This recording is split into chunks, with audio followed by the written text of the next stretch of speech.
and 2 of the Constitution and Section 8, subsection 1A of the National Intelligence Act 2012, the nominee is eligible for appointment as a state officer since he is a Kenyan citizen and does not hold a dual citizenship. Number 4, that the nominee complies with Section 8, 1B of the National Intelligence Service Act 2012, which requires that the DG, that is the Director General, holds a degree from a recognized university in Kenya, and indeed, the nominee holds a master's degree in national security policy, with merit from the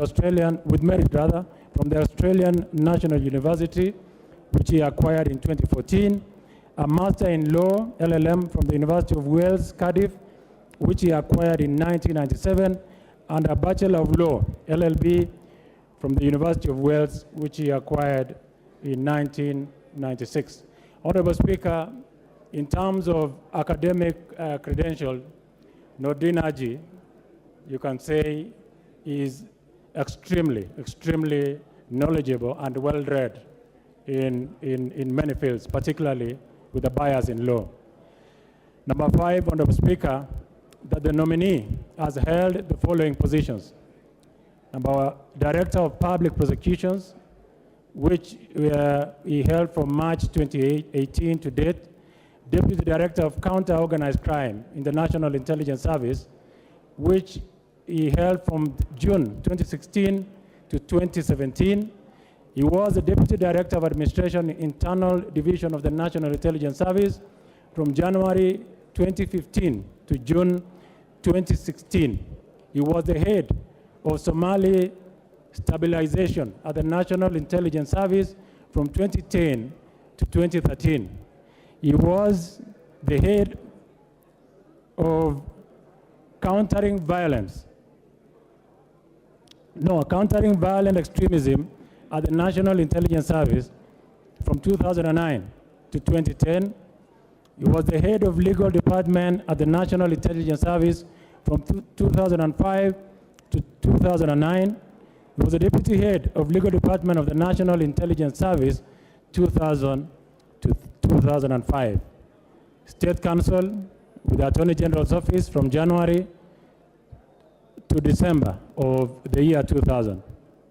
Honorable Speaker, if you look at his CV and from the unofficial records, if you talk to the people who work with the National Intelligence Service, they find Mr. Nordin Haji as almost a natural fit. Number 1, because he has worked there before with the National Intelligence Service. And number 2, many a times they have had a Director General being moved from either the police or the other security agencies, and for the first time, they are having one of their own as the Director of the National Intelligence Service. Nordin Haji is going back here, not as if this House finds favor and approves him, not as a stranger, but as someone who has risen through the ranks in the National Intelligence Service from a very, I will call, relatively junior office to a very senior office by the time he left to go to be the Director of Public Prosecution. It is notable to note that some of the questions that honorable members of my committee did ask Mr. Nordin Haji, I'll move very quickly. One of them is that if all this favor that he finds is because he's the son of former Senator Yusuf Haji, and he was extremely proud to say that, which is something honorable colleagues should actually take up, that he's very proud son of the former public service officer and the late Senator Yusuf Haji, because it is his father who's instilled discipline in him, and it is something we should probably borrow. That today, Honorable Speaker, we would like to have your son one day being the Speaker of this National Assembly, because you are one of the greatest speakers when you leave office that will have served in this 13th Parliament. It is the same thing that honorable colleagues here, that today or tomorrow, the son or the daughter of my friend Junet Mohammed can come to this House as a member of Parliament because of the good deeds that we do in society. So indeed, it is because of that fact and the discipline that he got from his father, that he's found favor in his, some of the offices that he's worked in. But that notwithstanding the fact that he's equally a very hard-working person, an extremely humble fellow. Honorable Speaker, that the nominee has never been charged in any court of law in the past 3 years, and a requirement and schedule of the Public Appointments Act. I have a long story about Mr. Haji, but because of time, I will go straight to my last point, Honorable Speaker. Honorable Speaker, the committee therefore recommends that the National Assembly approves the nomination of Mr. Nordin Haji for appointment as Director General of the National Intelligence Service. I beg to move and urge my deputy to second. Who is your deputy?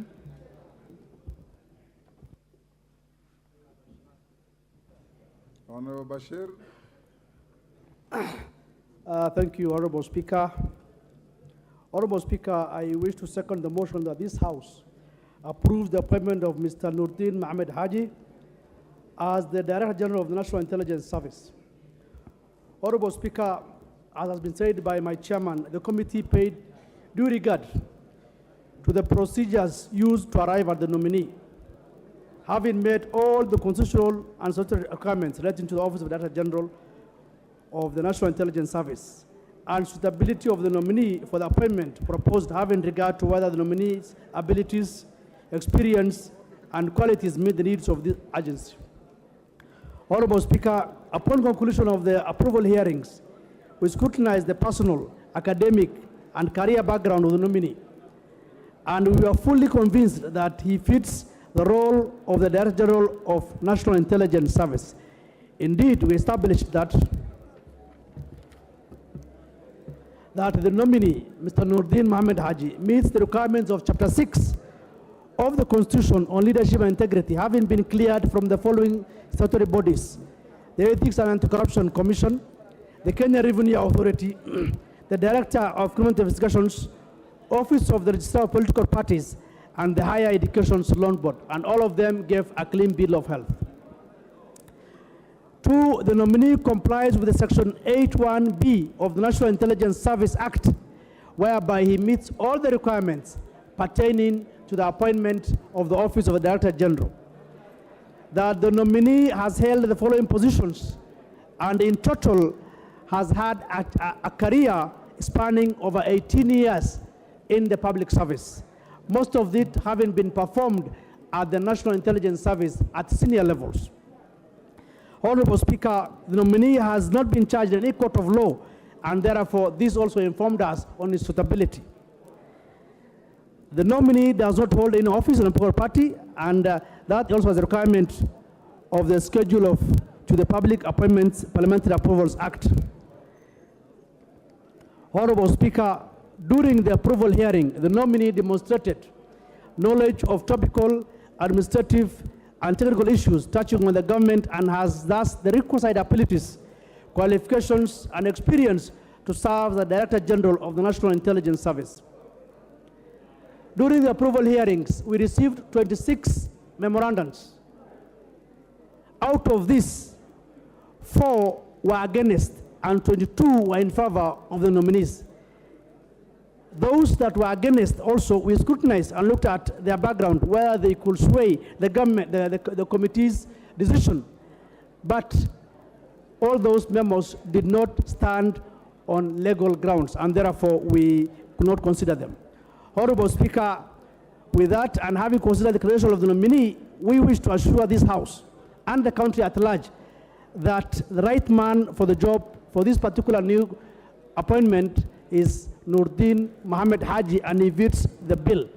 As has been said before, Nordin Haji comes from a career family. His late father was a career civil servant. His mother is also a career civil servant, and therefore has had long piece of career in the public service. Yes. Honorable Speaker, I want to urge this House to consider the nominee and approve his nomination so that he serves in this position as soon as possible. Honorable Speaker, with those few remarks, I second the motion and urge the House to adopt this report. Thank you very much. Order, honorable members. Order.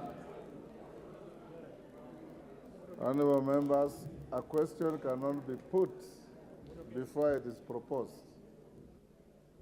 Honorable members, I now propose the question, which is that taking into consideration the findings of the Departmental Committee on Defense, Intelligence and Foreign Relations in its report on the vetting of a nominee for the appointment as the Director General of the National Intelligence Service, laid on the table of the House on Tuesday, 6th June 2023, and pursuant to Section 7(3)(b) of the National Intelligence Service Act 2012, this House approves the appointment of Mr. Nuruddin Mohammed Haji, OGW CBS, as the Director General of the National Intelligence Service.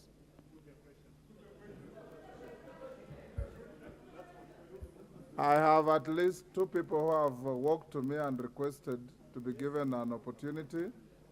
I will oblige them. The first one is the Honorable Junet Mohammed, and each one of you has 2 minutes. 2 minutes. Give Junet Mohammed the mic. Thank you, Mr. Speaker. Mr. Speaker, I stand to support the approval and this motion, Mr. Speaker. Mr. Speaker, I want to thank also the Departmental Committee for Foreign Affairs and International Relations for the good work and the research they have done, Mr. Speaker, and presented to this House. And I can see that the officer that has been nominated for this job is a distinguished officer, Mr. Speaker, who has served in the service very well, who has an exemplary career, Mr. Speaker, in the service. And Mr. Speaker, I think is one appointment that is going to move this country forward, Mr. Speaker, and this should be an example of all appointments that will be brought to this House, Mr. Speaker. Mr. Speaker, this is an important institution in our country, Mr. Speaker. This is an institution that is going to protect and provide the safety of the citizens of this country, Mr. Speaker, and for that reason, is an institution that must be headed and guided by somebody who has the capacity, the knowledge, and the temerity to do the kind of work that is related to that institution, Mr. Speaker, and no one fits, and the skills required to do this work, Mr. Speaker. Mr. Speaker, I want to put forward that on record that this is the person who will make sure that this country is safe and secure, and I have no doubt, in accordance with the report that has been brought by the committee, that he is a man who has the capacity and the capability, and I urge the House to approve him, Mr. Speaker, so that he can go and do his work. Thank you very much, Mr. Speaker. Majority Leader, you have 3 minutes. Thank you, Honorable Speaker, and I also rise to support the nomination and approval of the former DPP, or immediate former DPP, Nuruddin Haji.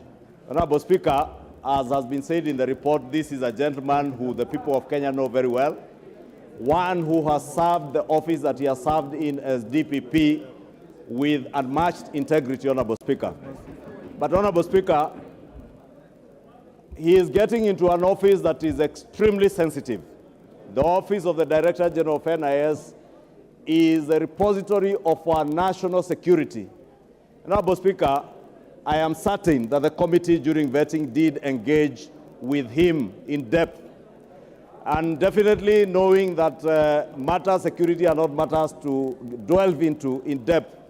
But we must tell Honorable Speaker, the Honorable Nuruddin, that before we have seen incidences like those of Shakahola, incidences of rampant attacks by terrorists in Lamu, in northern Kenya, and I am glad Nuruddin is from northern Kenya, and therefore he has a responsibility as he safeguards the lives and property of Kenyans, first to safeguard the lives and properties of people in northern Kenya and along the coastal belt bordering the border with Somalia.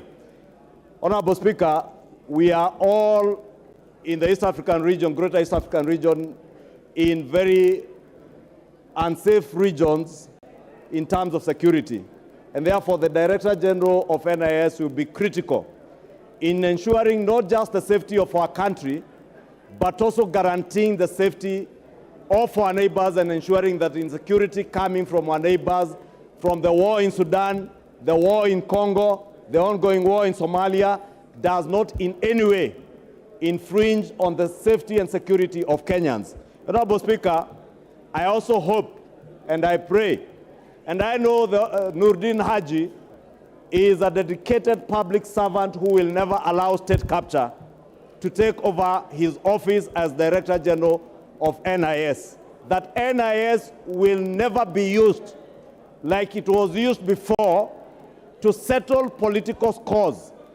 That the Honorable Junet Mohammed will feel safe, just as I will feel safe with Nurdin Haji holding the office of Director General NIS. And I want to pray and wish him well, and pray that the House will this afternoon approve Nurdin Haji as our next Director of NIS. Wishing him well and hoping that he will act to ensure that he ignites intelligence services right at the sublocation level.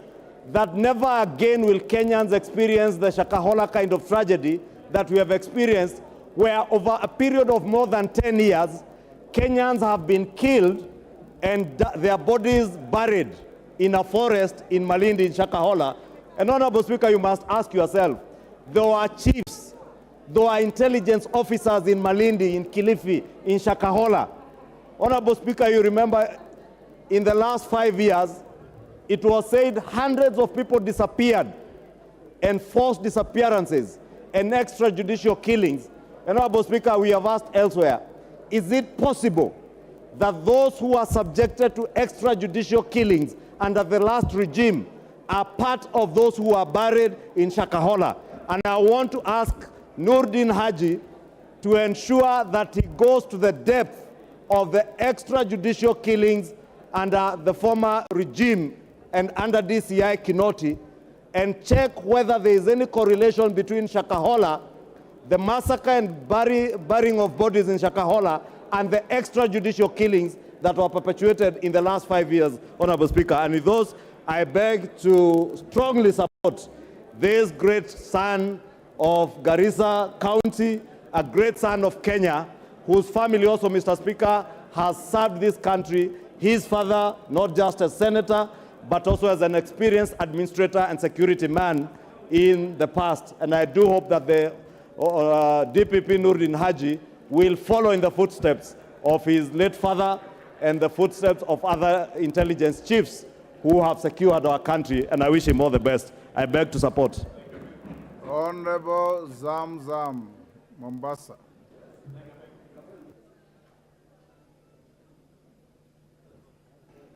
Asante sana Bwana Spika, na mimi pia niweze kupigia pono mjadala huu wa leo, ama uamuzi utakaotoka hapa leo kuhusu ndugu yetu Nurdin Haji.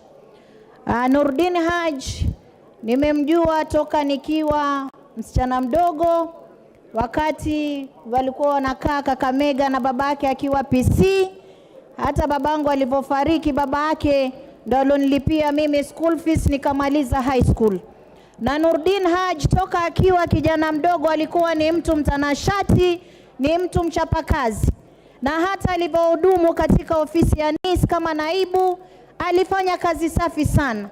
Ni mtu ambaye ni msomi. Kama tunatafuta wasomi, Nurdin Haji ni mtu msomi na ni mtu ambaye ana bidii. Kwa hiyo kama mama Mombasa County, na kazi ambayo niliona amefanya katika ofisi ya NIS na hapa ambapo alihudumu mwisho, mimi kama mama Mombasa County namtakia kila la kheri katika kiti hichi, na naomba wabunge wa bunge hili sote tumpe support aweze kuhudumia Wakenya. Asante sana Bwana Spika. Honorable members, I have order. I have 5 minutes. Honorable member standing in the walkway, take your seat. I have 5 minutes to go. I have so many requests. I'll give Kainan 1 minute. Hold on, Kainan. Hold on. Kainan, I'm saying hold on. I'll give you 1 minute. I'll give the member Farah 1 minute. Otienda Amolo 1 minute. And KJ 1 minute. That will be 1 minute left for the mover to reply. So go on in that order. Thank you, Mr. Speaker. Mr. Speaker, from the onset, let me say I support this report. Mr. Speaker, I was the chairman of this committee between 2007 and 2013 at a very difficult time during the Grand Coalition government. I have interacted with Nurdin as an advocate, as an intelligence officer, and currently as the DPP, and now being confirmed today, inshallah, as the next DG. Mr. Speaker, in all this, what is coming out is Nurdin is a quintessential, pragmatic intelligence officer, Mr. Speaker, and I have no doubt in my mind that he's going to contribute to the further transformation of our intelligence community. Thank you. I support this, Mr. Speaker. Thank Farah you. Maalim, 1 minute. Mr. Speaker, I also want to add my voice in support of this motion. I have known personally Nurdin from the time he was very young. And for a country to prosper and for a country to have a proper security machinery, we must have an intelligence service that is perfect in every sense of the word. We cannot eliminate the scourge of Al-Shabaab and the kind of insecurities we have in this country unless we have somebody whom we have all a lot of trust in. And I'm sure Nurdin is that very person. Thank you. Thank you, Mr. Speaker. Otieno Amolo. Mr. Speaker, I support the motion based on the law. Mr. Speaker, I have looked carefully at Section 6 and 7 of the Act and Articles 238 and 239 of the Constitution. Mr. Speaker, what is required of an holder of this office is in terms of learning, experience, and trust. It is not the same requirement as the office of the DPP, for which even those who opposed his appointment had raised issues of independence and impartiality. In fact, I think that we must thank Mr. Haji, because anyone who may have had an issue, and it is in court, so I will not comment on it, then has an opportunity now to debate a new DPP, because he has left 4 years earlier. But on this, it's not an independent office that requires all those other things. It only requires gaining the trust of Kenyans, gaining the trust of this nation. Thank you. I will indulge the member for Ijara. Oh, Goja, I had mentioned KJ. Yes, KJ, 1 minute. Thank you very much, Mr. Speaker. I stand to support the report that has been presented by the Chairman of Defense. And Mr. Speaker, by passing the appointment of Nurdin Haji, we shall actually be doing what this country needs to be doing. We shall be rewarding merit, Mr. Speaker. But that is not why I rise, Mr. Speaker. I rise to say that the task that is on the hands of Mr. Nurdin Haji is greater than what we even imagine. In a new world, Mr. Speaker, intelligence will require that we apply new technologies, we apply new and emerging trends in intelligence gathering, Mr. Speaker. So it is to tell Mr. Haji as he takes office that he needs to look into the new space of artificial intelligence, of robotics, of emerging technologies, so that he can up the game of intelligence in this country, and we can end up being a pilot and a case study. Time up. Member for Ijara, 1 minute. Mr. Speaker, thank you for giving me this time. Mr. Speaker, thank you for giving me this time. On behalf of Ijara people, I am grateful and indeed honored to thank His Excellency the President for appointing us one of our son to head the security docket. The people of Ijara are proud to have one of their sons to be nominated for the said position. Thank you. And Mr. Speaker, Nurdin Haji is a competent man with integrity whose capacity is never in doubt. And when he's worked at the DPP and the Deputy Director of Counterintelligence, he received integrity awards and gained confidence and trust of Kenyans. I welcome his appointment, and I urge and request colleagues across the political divide to consider his approval, and we say thank you very much. Lastly, the minority leader. The minority leader. Mr. Speaker, let me add my voice to this motion. Yes, Wanjala, what is out of order? And it better be a point of order. Yes, sir. Give him a microphone. Yes, sir. Thank you, Mr. Speaker. My point of order, Mr. Speaker, many of us, members of Parliament and of this House who represents Kenyans, we have a lot of interest in this debate of the promotion of this. What is out of order, Wanjala? What is out of order, Mr. Speaker, is that you have severally picked on Somalis and you have excluded us and you want to finish the nini. Order, Wanjala. Order. Order, Wanjala. Order. Order, honorable members. Order. Honorable Wanjala. Order. Order, members. Order. Honorable Wanjala, there are no Somalis in this house. We only have members of parliament. And you are totally out of order in trying to profile your colleagues in a tribal manner. In fact, if you are talking of ethnicity, the member for Ugunja that I've given this floor does not fall in your profile. Wandai, proceed. Nothing, I apologize, nothing. Yeah, Mr. Speaker, let me be very brief and to add my voice to this motion. Mr. Speaker, I want to say from the outset that I have no objection to this appointment. And I would just really want to urge the incoming DG of NIS to live true to the oath of office that he will be taking and to ensure that indeed he gives priority to the security of the nation. Mr. Speaker, we have had in the past serious incidents of terrorism in this country. And I must commend the outgoing DG, Mr. Kamweru, that under very, very difficult circumstances, he was at least able to rein in rampant terrorism or terrorist acts within our country, Mr. Speaker, or within our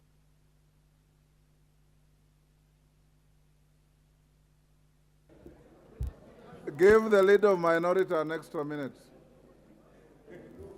I was saying that Mr. Kameru was able to rein in terrorism within the borders of the Republic. And I suppose that Mr. Haji will be able to do the same and, in fact, do better. Mr. Speaker, this House appropriates colossal sums of money. This House appropriates a lot of money year in, year out to the NIS. And that money is appropriated for the sole purpose of capacitating the institution for it to be able to execute its mandate without any hindrance.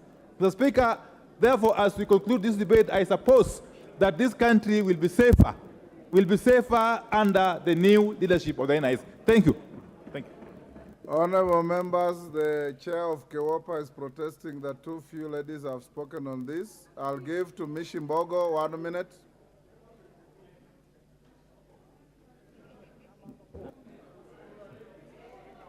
Mishimbogo. Asante sana. Asante sana Mheshimiwa Spika, na mimi naunga mkono kuteuliwa kwa Nurdin Haji katika kitengo cha huduma ya ujasusi wa kitaifa. Na namunga mkono kwa sababu tajriba ya kielimu amefuzu na pia uzoefu na uweledi wa mambo ya usalama na ujasusi ameweza kufuzu na amefanya kazi katika vitengo tofauti tofauti. Tunajua yeye atatuwezesha haswa pia kupunguza misimamo mikali ile tunasema extremism, mambo yale tunazungumzia ya Al-Shabaab. Tunajua yeye katika mambo ya ujasusi ameweza kufuzu na pia hana dosari katika mambo ya uongozi na uadilifu. Vile vile pia hajawahi kuhukumiwa katika shutuma yoyote ya kijinai ama pia katika mambo ya uhalifu. Tunajua anaweza na ana tajriba ya kuweza kuongoza taifa la Kenya katika mambo ya usalama na ujasusi, kutupatia Your time is up. Now mover to reply. How many minutes, Honorable One. Speaker?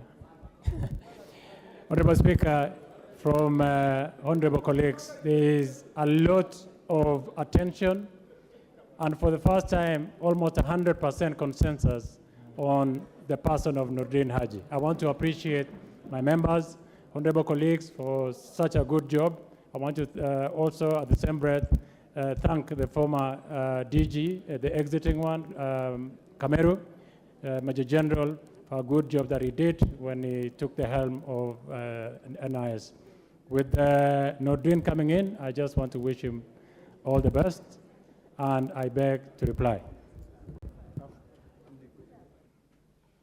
Thank you, honorable members. Sorry for those who wanted to speak but didn't speak. I know that many of you wanted to speak to this. When you go to the Committee of Supply, there is an item on NIS. You can edge in on that and speak to what you wanted to say. Honorable members, I now put the question, which is that taking into consideration the findings of the Departmental Committee on Defense, Intelligence and Foreign Relations in its report on the vetting of a nominee for the appointment as Director General of the National Intelligence Service, laid on the table of the House on Tuesday, 6 June 2023, and pursuant to Section 7(3)(b) of the National Intelligence Service Act 2012, this House approves the appointment of Mr. Nuruddin Mohammed Haji, OGW CBS, as the Director General of the National Intelligence Service. As members of that opinion say aye. Aye. Will those of the contrary opinion say nay? No. The ayes have it. Order number 9, special motion. Hold on. Honorable members, Wanjala is in his absolute right to shout himself hoarse. Honorable members, allow me to acknowledge in the public and speakers' galleries the following institutions visiting Parliament: Makueni boys from Makueni, constituency Makueni; Oshol Academy from Nyali, Mombasa; Katangi Secondary from Yata, Machakos; Migaa Primary from Kipipiri, Nyandarua; Ithanga Secondary from Mosop, Nandi. On your behalf and on behalf of the House of Parliament and myself, we welcome the schools to the House this afternoon.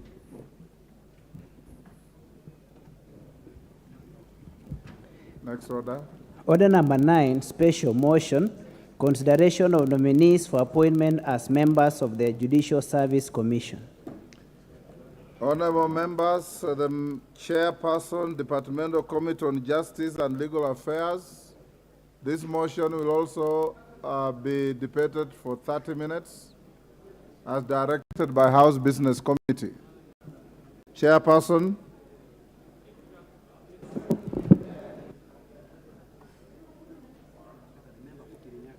Yes.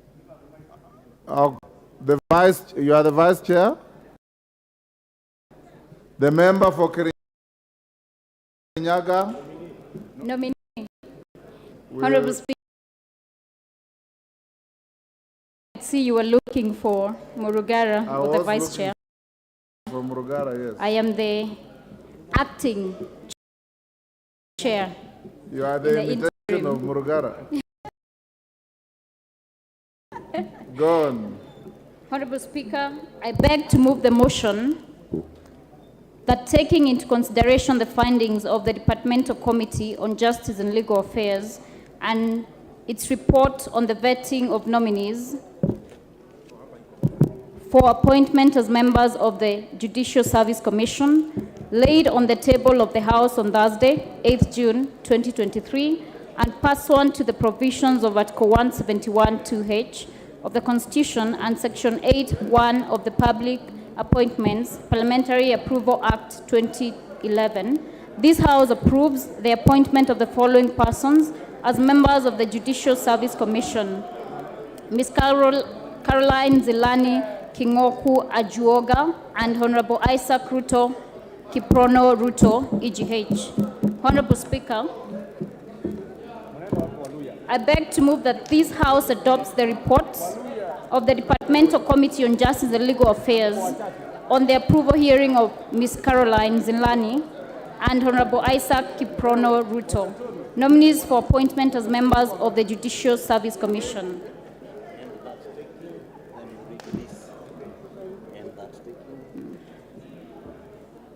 Honorable Speaker, and that taking into consideration the findings of the Departmental Committee on Justice and Legal Affairs in its report on the vetting of nominees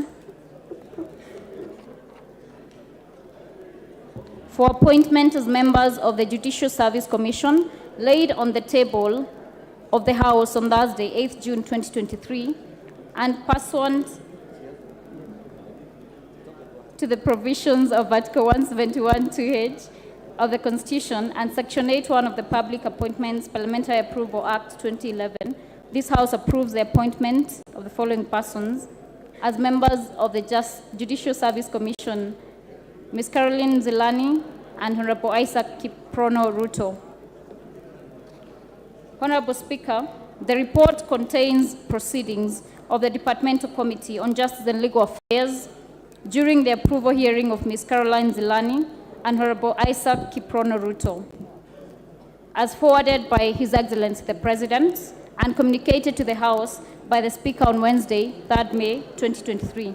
Honorable Speaker, in considering the nominees' appointments, the committee paid due regard to the procedure used to arrive at the nominees, the constitutional and/or statutory requirements relating to the office in question, and the suitability of the nominees for appointment proposed, having regard to whether the nominees' abilities, experience, and qualities meet the needs of the said offices. Honorable Speaker, the committee noted that in accordance with the relevant laws, the Judicial Service Commission notified His Excellency the President of the two vacancies in the membership of the Commission by letters reference number JSC 8 dated 8th November 2023 and reference number JSC 8 dated 3rd March 2023. Honorable Speaker, the committee was guided by the constitutional and statutory requirements such as the national values and principles of governance, conduct of state officers, specific qualifications for appointment as members of the Judicial Service Commission, and leadership and integrity prerequisites.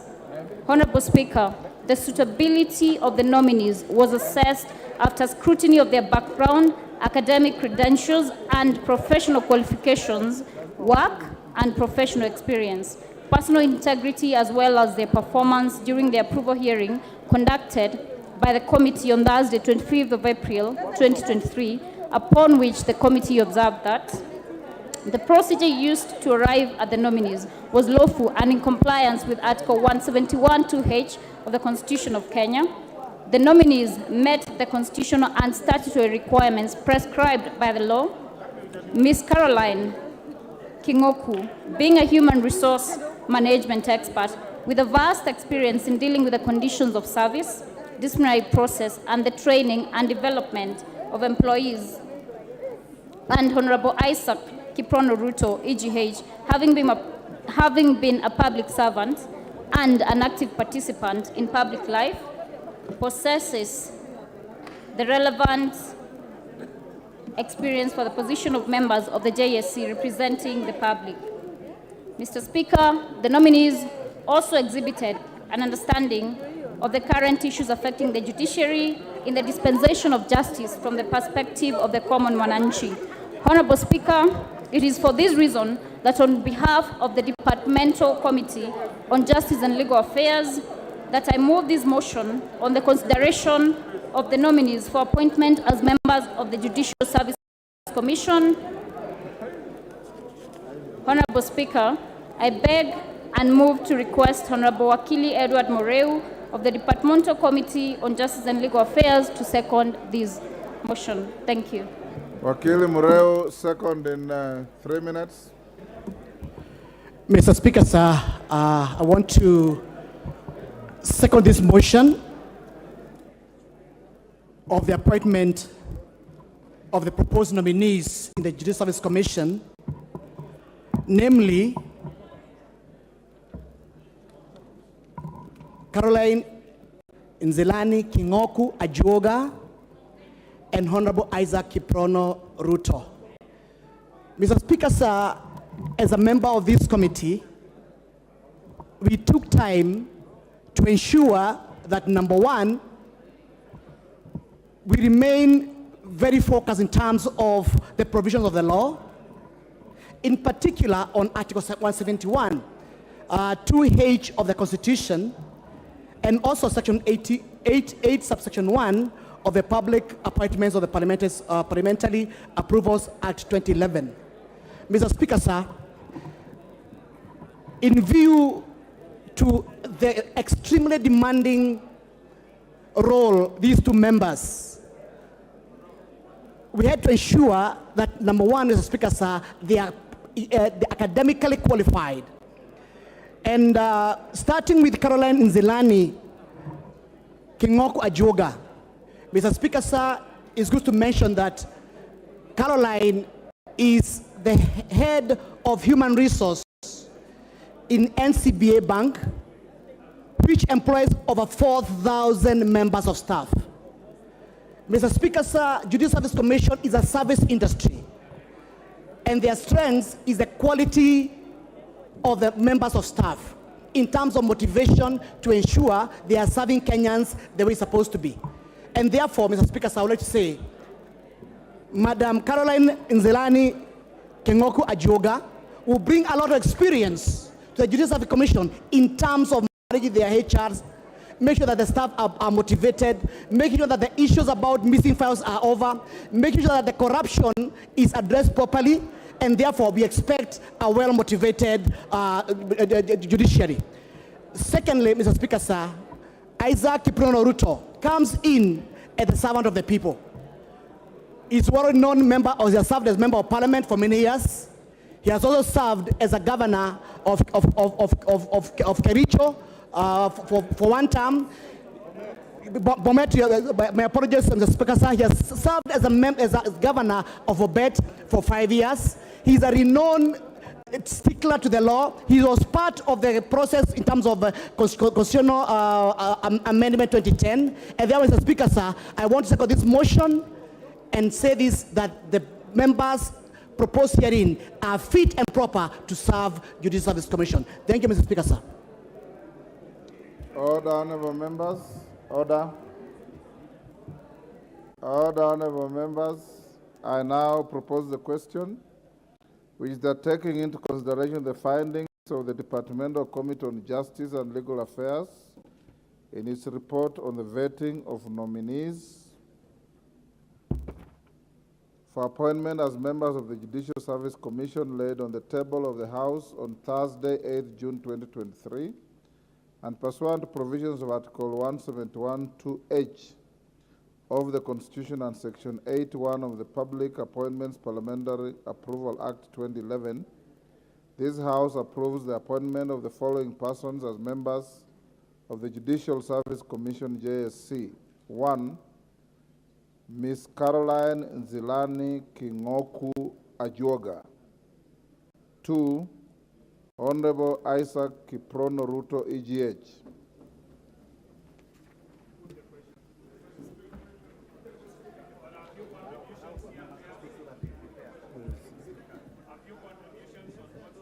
Member for Chebalungu.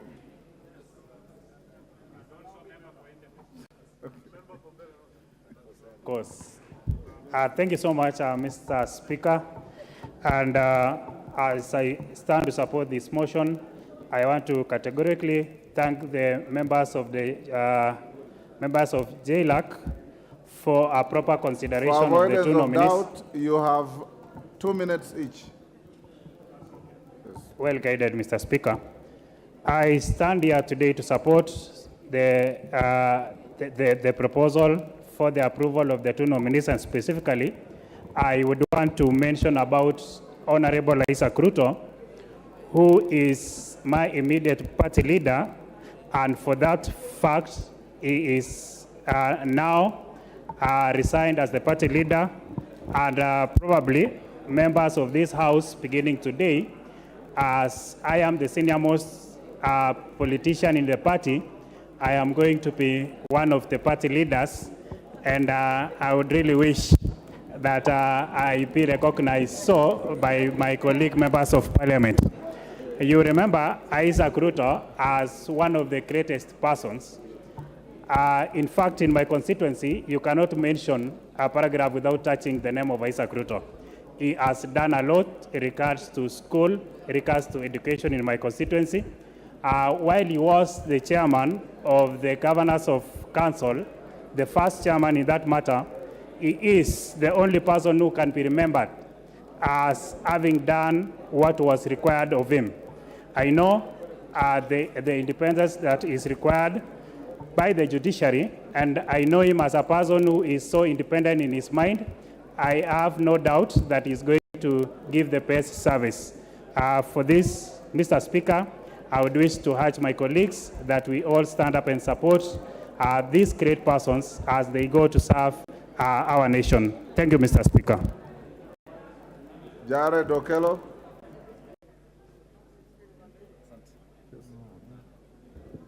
I thank you very much, Honorable Speaker, and I welcome the decision to have Ajuoga appearing in the list. But the name Ruto is becoming too much into this country, very synonymous with the prevailing appointments, Honorable Speaker. And therefore, in line with our constitutional dictates, we have to rethink this idea of Kenyanness in appointive positions, Honorable Speaker. Honorable Speaker, JSC is a very important component in dispensation of justice into this country. Judges get appointed through JSC, magistrates get appointed through JSC, and when a government turns rogue, and there is nothing stopping this from becoming so, it is only the courts of law that can apply brakes to a rogue government, Honorable Speaker. I am very afraid, and this is an emerging trend within this House, that debate is curtailed by people who constantly say, put the question. Honorable Speaker, what happened to the debates within this House, Honorable Speaker? And that is why people residing in State House have the temerity to tell us how to vote a particular way on bills coming to this House, Honorable Speaker. And therefore, I challenge this House to step back, reflect, and retool as they discharge their mandate given to them by the people of Kenya, Honorable Speaker. I support the appointment of Ajuoga in this respect, Honorable Speaker, and I thank you. And not Ruto. The Honorable Pukose. Thank you, Mr. Speaker, sir. I stand to support the appointment of Honorable Isaac Kibrono Ruto as a member to the to the Judicial Service Commission, having served as a distinguished governor for Bomet, having been a minister in the past, and having been a member of this House. Honorable Isaac Ruto is a distinguished member, and we know that he will be able to serve the Judicial Service Commission with distinction and with honor. With those few remarks, Honorable Speaker, I support. Thank you. Yes, okay. You've just spoken. What's your point of order? Honorable Speaker, with due respect, I withdraw any inference on the person of Kiprono Isaac Ruto, Honorable Speaker. As a member of Parliament, Honorable Speaker, he was part of us in this House before he moved to become a governor and ultimately getting this appointive position at the JSC, Honorable Speaker. And therefore, I support his appointment as a former colleague. I support his appointment as somebody who has what it takes to become a member of Judicial Service Commission. And therefore, I withdraw the inference that I did make a while back. And I thank you for Jared. the opportunity. It is only men of great honor who can own up to their mistakes. Thank you. Ruku? Thank you, Mr. Speaker. I rise to support the appointment of the two very distinguished Kenyans. His Excellency Ruto, the former governor of Bomet, what's the name of it? And the second appointee.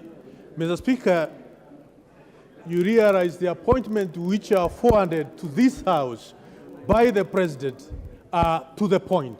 And we thank His Excellency for giving this nation proper people who can be able to serve this nation with integrity and commitment and diligence. Mr. Speaker, you will realize that this commission is very important in terms of promoting the recommendation of judges, the review of the service conditions of the judicial officers, as well as the staffing the judiciary. We need a very competent judiciary for the purposes of administration of justice in our country. I support the both appointment of Isaac Ruto as well as Carol Ojuaga, Mr. Speaker. Thank you. Thank you. Looking for a lady.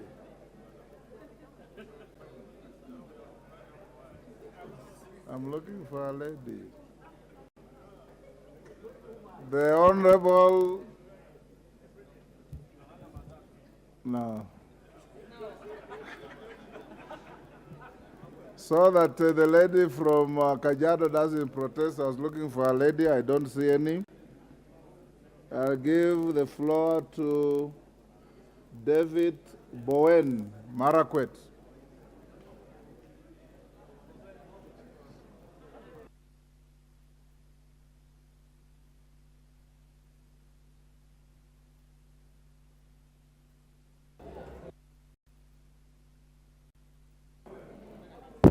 Thank you, Honorable Speaker. Honorable Speaker, I beg to support the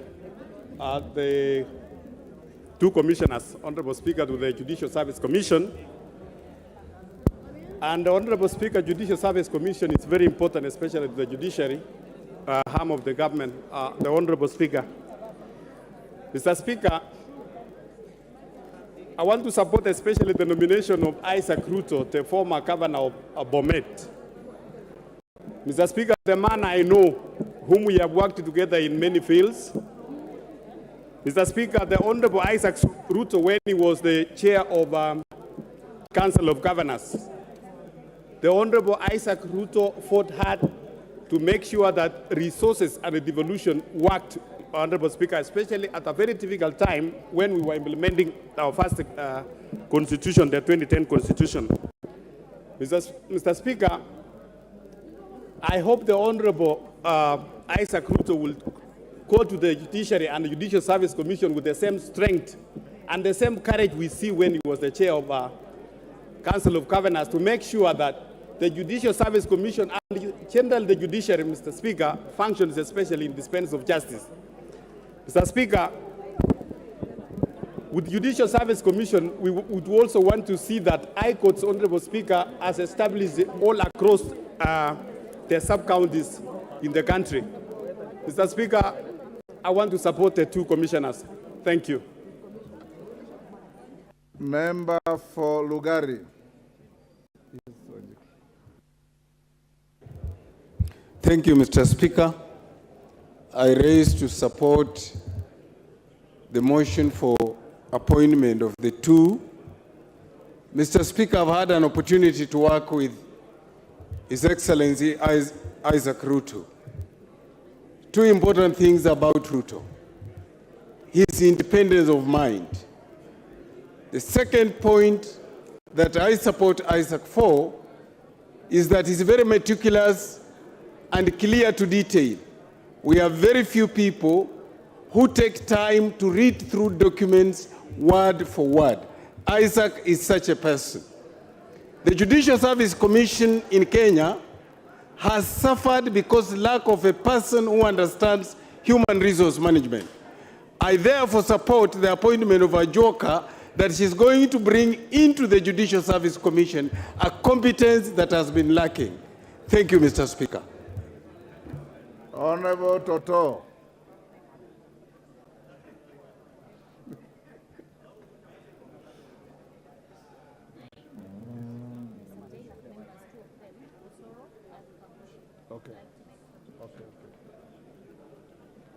Give the microphone to the women rep for Bomet. Thank you, Mr. Speaker, for giving me this chance. I also rise to support the two members for their appointments. Mr. Speaker, I rise to support Mheshimiwa Isaac Bruno Ruto, having been served as the Member of Parliament for Chepalungu constituency. He was also our first governor in Bomet County. He was also the chair of the governors in the council. He has been serving as the minister. Mr. Speaker, I support the appointment of Mheshimiwa Isaac Ruto. I know he's equal up to the task and he has got the experience. Thank you very much, Mr. Speaker. Sorry. Thank you. The Honorable Kagusha. Honorable Kagusha. Honorable Speaker, thank you very much for this opportunity. As a member of JLAC, I sat in the committee where we were able to vet these two candidates. And I want to confirm indeed, we found these two candidates suitable for this position as commissioners in JSC. Honorable Ruto, as a former governor, seasoned civil servant, a person who has served this country at different levels, is indeed highly qualified to be a member of JSC, especially because he brings with him a wealth of experience and also is able to guide and able to also help this country in matters justice. And I'm sure that we're going to be in a good position when we have the former governor, Isaac Ruto, as a member of JSC. Honorable Speaker, we also have the young lady who also brings youthfulness in the JSC, and we are very happy that Caroline is actually a person who is very well experienced on HR matters. And as Mr. Speaker, as you're aware, in JSC we require to have a well-versed person with HR experience so that we can be able to equip and give personnel to all our courts across the country. As you know, this is one of the areas where we need to boost our justice system. Thank you, Honorable Speaker. I support. Member for Luanda. Oh, okay. Thank you so much, Mr. Speaker, for the opportunity given to me. I rise to support the nomination of the two people having gone through the Departmental Committee of Justice and Legal Affairs, Mr. Speaker. Judicial Service Commission is such an important commission because it is charged with hiring and discipline matters of officers in the judiciary. We need men and women who are independent, men and women of high integrity, people who can stand by their decision, Mr. Speaker. And looking at the people that have been proposed, one, Honorable Isaac Ruto, having been a member of this House, having stood or been part of the Council of Governors, and having been a leader in this country, Mr. Speaker, he comes out as a man who is an independent man, as a man who is above petty issues, Mr. Speaker. I therefore join my colleagues in supporting and appreciating the work done by the Departmental Committee and do support the same. Thank you, Mr. Speaker, for your time. Rahim Daoud. Thank you, Mr. Speaker. Mr. Speaker, I want to support both the nominees, but especially the governor, the prior governor for Bomet, Honorable Isaac Ruto. Honorable Isaac Ruto has proved himself beyond reasonable doubts, and he will go a long way to work with my sister, the CJ Martha Kome, who comes from my constituency. I know they will hit it off. And I know when with Isaac Ruto there, the experience he has in the public service, he will do a good job there, Honorable Speaker, and as well as the young lady,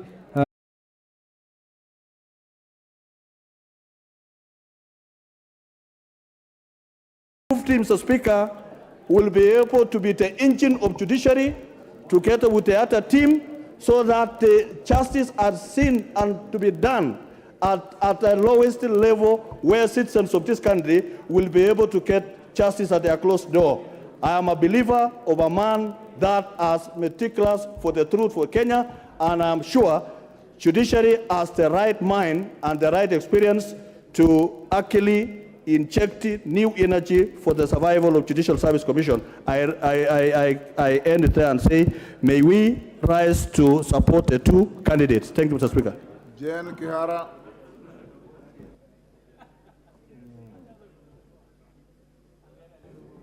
Thank you, Mr. Speaker, for giving me this chance to support this motion where we have a veteran leader. We know Isaac Ruto stands tall in leadership of this country at many, many levels. He was the first chairman of COG, governors. But what he did, in fact, Isaac Ruto, in his second term, he was elected unopposed because he worked so well. He was formidable. He made sure devolution worked. For the young lady, I may not know her, but I will support her very, very vehemently because we have had issues with gender balance in this country. So as long as we have a woman and this great Kenyan in the name of Isaac Ruto, I support the motion and propose hope that he is going to be as vigorous as he has been, because he doesn't mince his words. He talks what he believes in, and this is the kind of person we need. I support. Member for Kwanza.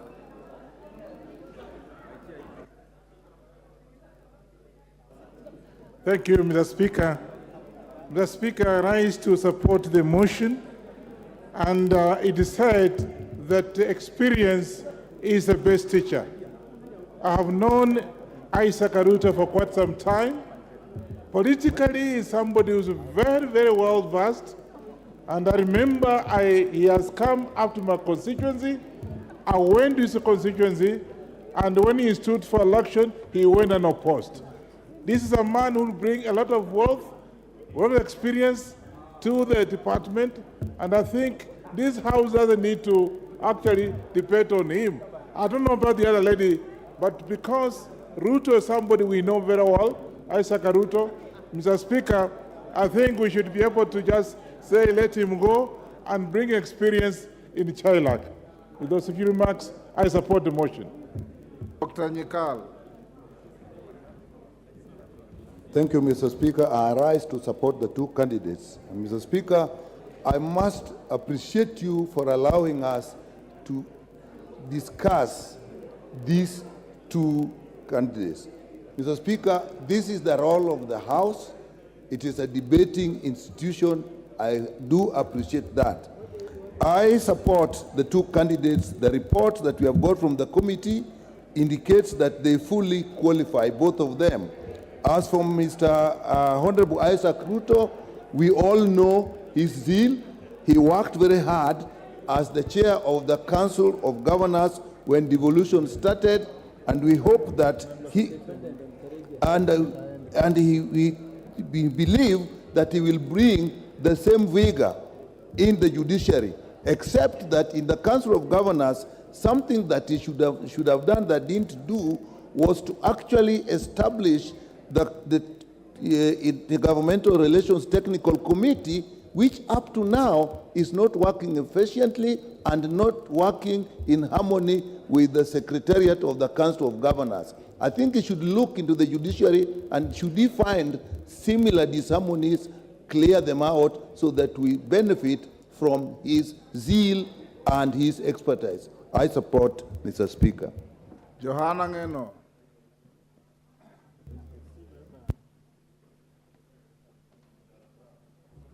Thank you, Speaker. On the onset, I wish to support the two nominees, Speaker, to this particular position.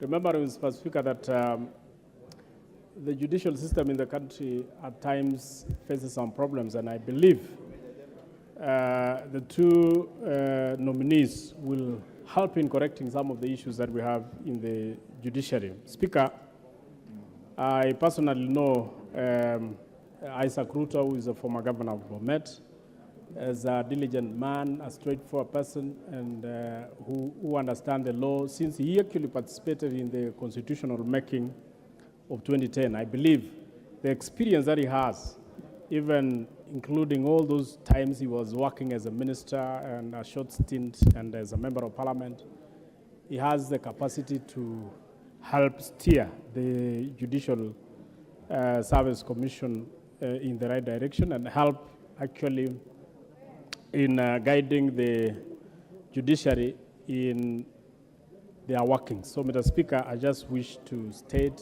that I support and I wish to thank you.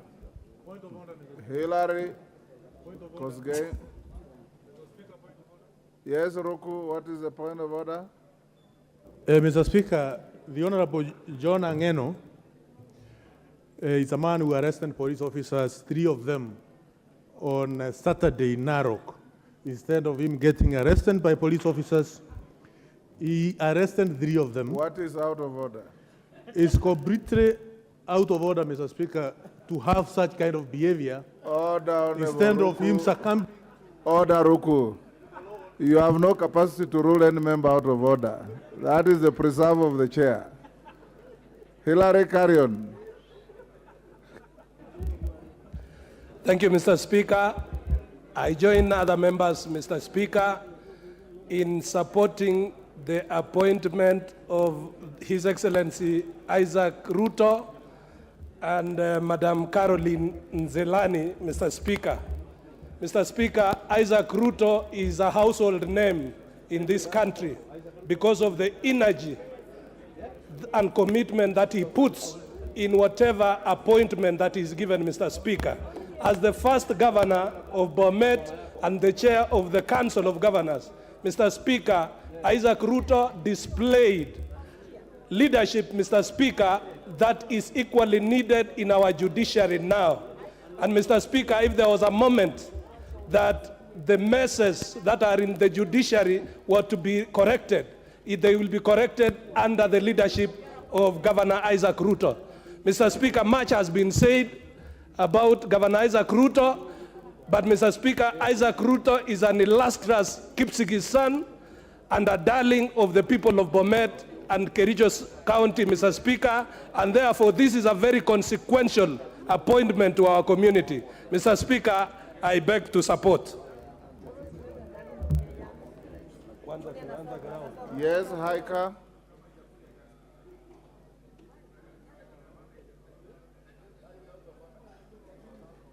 Honorable Haika.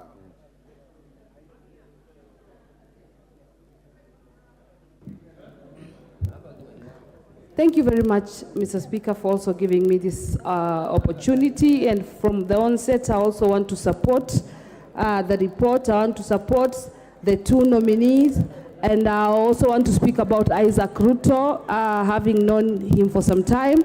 I know he brings a wealth of experience, and being the first chairperson of the Council of Governors and the governor of Bomet as well, we know he's up to the task, and therefore, Mr. Speaker, I support the report and I support it. Thank you very much. Edith Nyenze. Thank you, Mr. Speaker, sir, for giving me this opportunity to support the 2 nominees, Caroline Nzelani and Isaac Ruto. First of all, I support the nomination because there is gender balance. There is, in the nomination of the 2, there is gender balance, and therefore I support. Again, I support because Caroline Nzelani is a professional who has done who was end of human resource management, and therefore he brings on the table the most management of the most important asset, which is human resource, or human is the most important asset in an organization. Therefore, I know that Caroline, with her experience, should be able to treat the people of Kenya with justice. And also the other thing why I support is because Isaac Ruto, having a person who has an independent mind, I pray that when he gets into this commission, that you bring continuous improvement and innovation in a Judicial Service Commission, so that in this commission we'll see impartiality and independence of this JSC. Therefore, I support the nomination of the two. Thank you. James Koyo. Thank you very much, Honorable Speaker, for giving me the opportunity.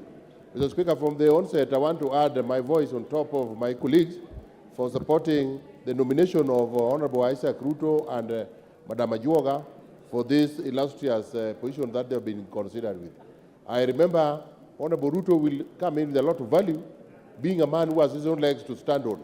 He has demonstrated this, those who know him very well, even during the late Daniel Arap Moi's dispensation. He had really difficulties with the President Moi himself because he has his own decision to make. And even when the last two elections, he has refused, Isaac Ruto, refused to follow suit his Kalenjin community going into the same one direction because the man of his own choice, his own legs to stand on. We have several challenges in the Judicial Service Commission, and we need people like people like-minded, like Isaac Ruto, to step in and add value. I support the nomination. Thank you. Thank you, Honorable Koyo.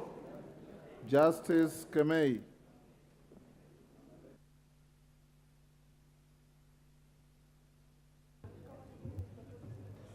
Yeah, thank you, Mr. Speaker, for the opportunity you've given me. From the onset, Mr. Speaker, I wish to express my support for the appointment of the two persons to the Judicial Service Commission. Mr. Speaker, I have read the report, but I know more about Isaac Ruto. Much as he has an independent mind, Mr. Speaker, this is one person who believes in consultative approach to issues. So I believe that special attribute, because my colleagues have mentioned about the rest, will make Isaac Ruto an asset in the delivery of justice in this country. Mr. Speaker, with those few remarks, and so as to give my colleagues the opportunity to also say something, I support. Thank you.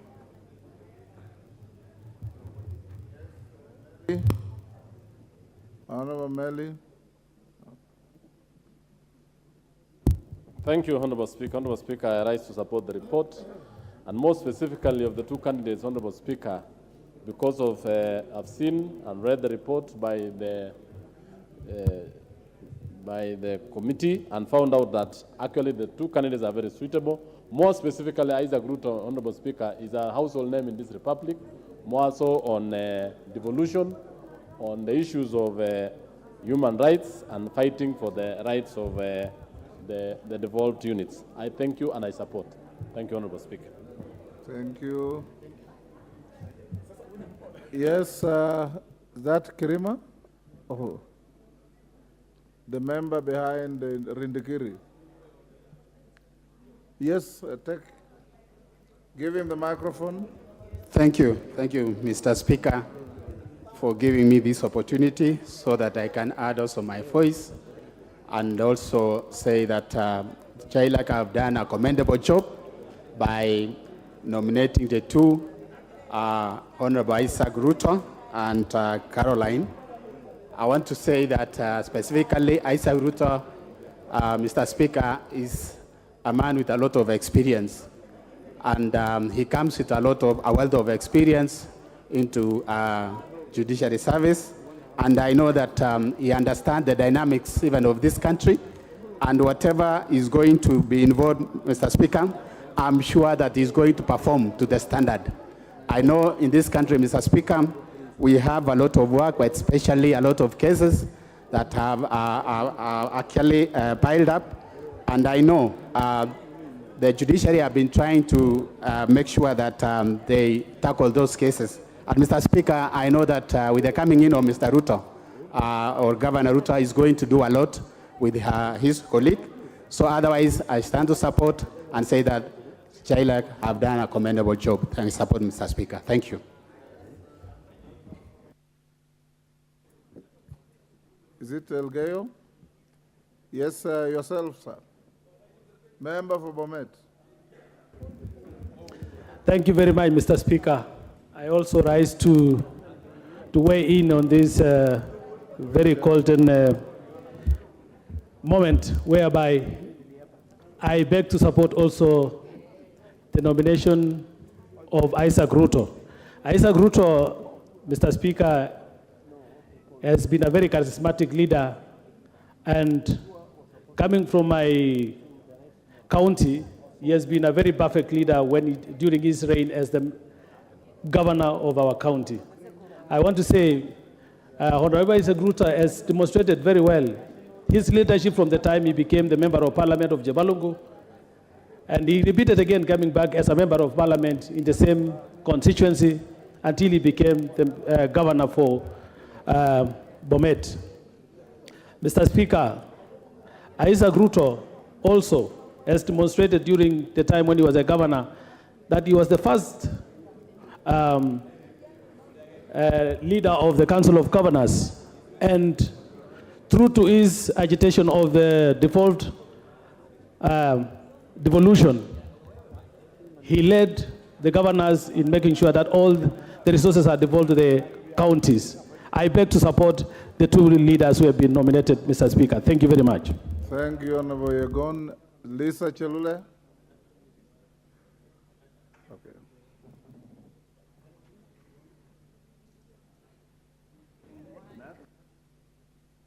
Give the microphone to Lisa Chelule. You are giving everybody except Lisa Chelule.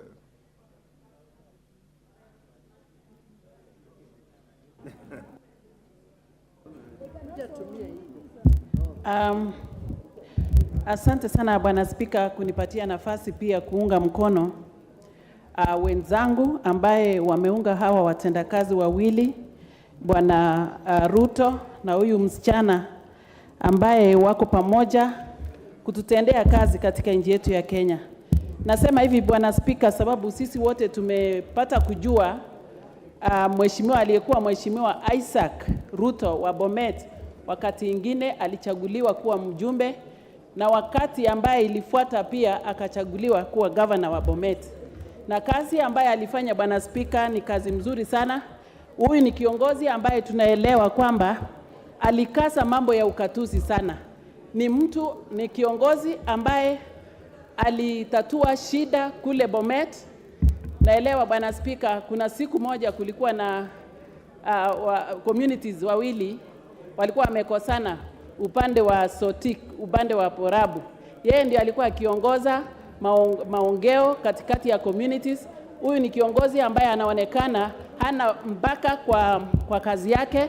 Kwa hivyo sisi kama wajumbe tunamsupport ama tunaunga mkono kiongozi ambaye ataunganisha watu wetu ya nchi yetu wa Kenya, na tunajua kazi ambaye atapatiwa atafanya kwa njia mzuri. Kwa niaba ya watu ya Nakuru na kwa niaba yangu mimi mwenyewe ninaunga mkono apate kazi. Asante sana.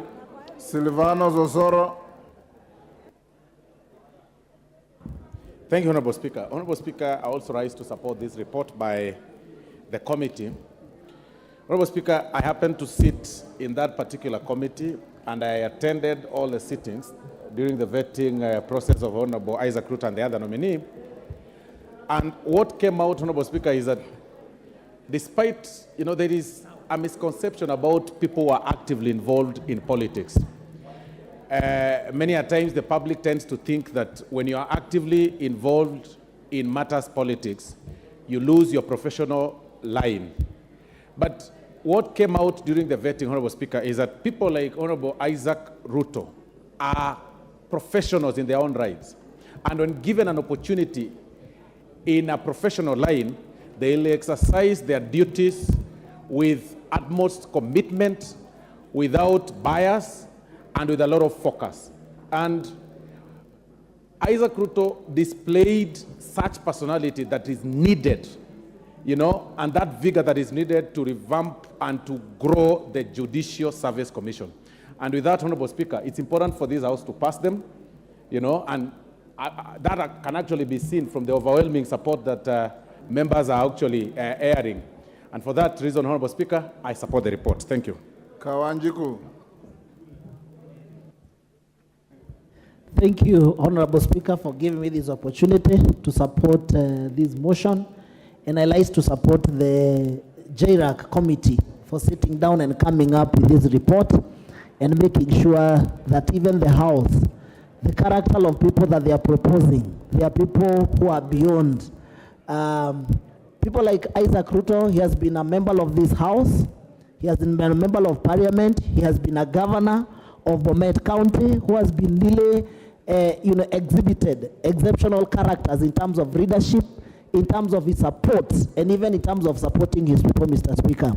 And I therefore would recommend, and I know that Honorable Isaac Ruto and Caroline Zilani will bring the judicial reforms that we have been expecting, especially the judiciary, by making sure that, you know, some of the cases that have been taking long, coming up with the reforms in terms of the judges, coming up with making sure that even those judges who are corrupt and who are not supposed to execute their mandate and who prolong cases for the benefit, over their own benefit, Mr. Speaker, they'll be able to execute and make sure that they bring these reforms so that at least the members of our citizens can be able to benefit from the Judicial Service Commission and making sure that they streamline the judges and the judiciary. Thank you, Mr. Speaker, and I rise to support.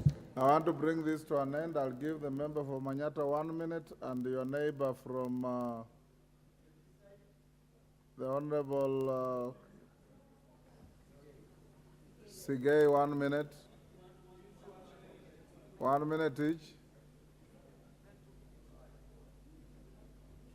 Give them the mic.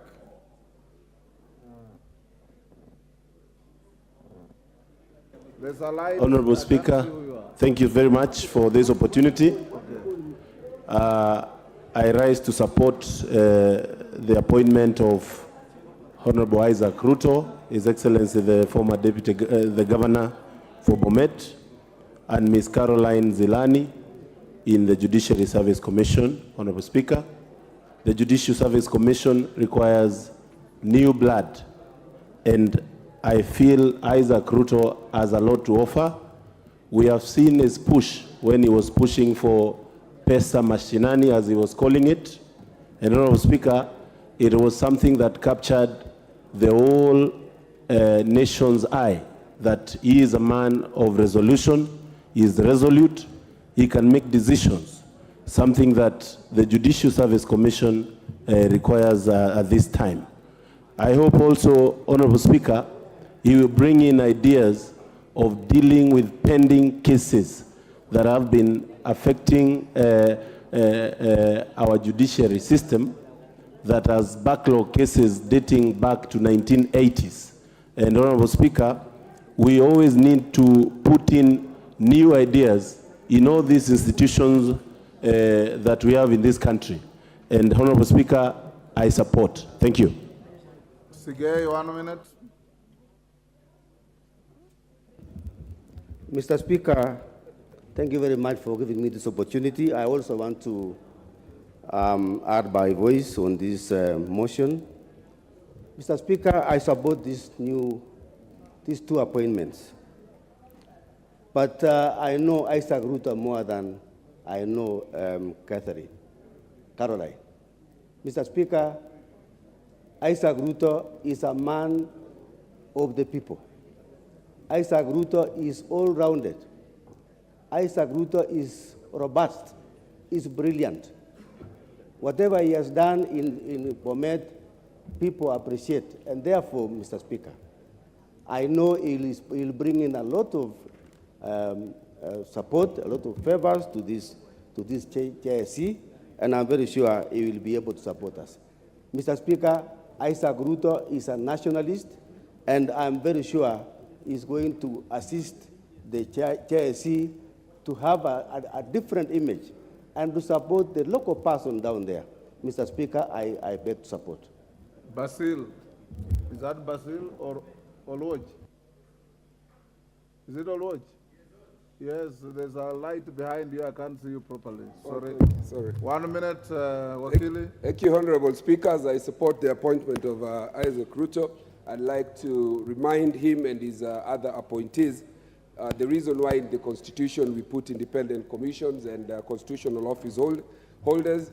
And JSC was supposed to be one of those that not only speak and act to balance power between the executive and also act as an eye for the ordinary people, but also to check and supervise and oversee the workings of a proper judiciary. Unfortunately, the judiciary, the JSC itself, has now turned into a trade union for judges where it has become almost impossible to sanction and to remove errant judges. And I hope that this will be removed. He is one example that members of parliament within their ranks have professionals, are professionals in their own rights, and after parliament, there is life after parliament, and that people can serve with distinction, such as Isaac Ruto, in offices in the other lives. I want to wish him well and hope that he will not turn out to be like other persons we have appointed here under Salaries and Remuneration Commission and turn out to be tormentors of the very members who appointed him. I support.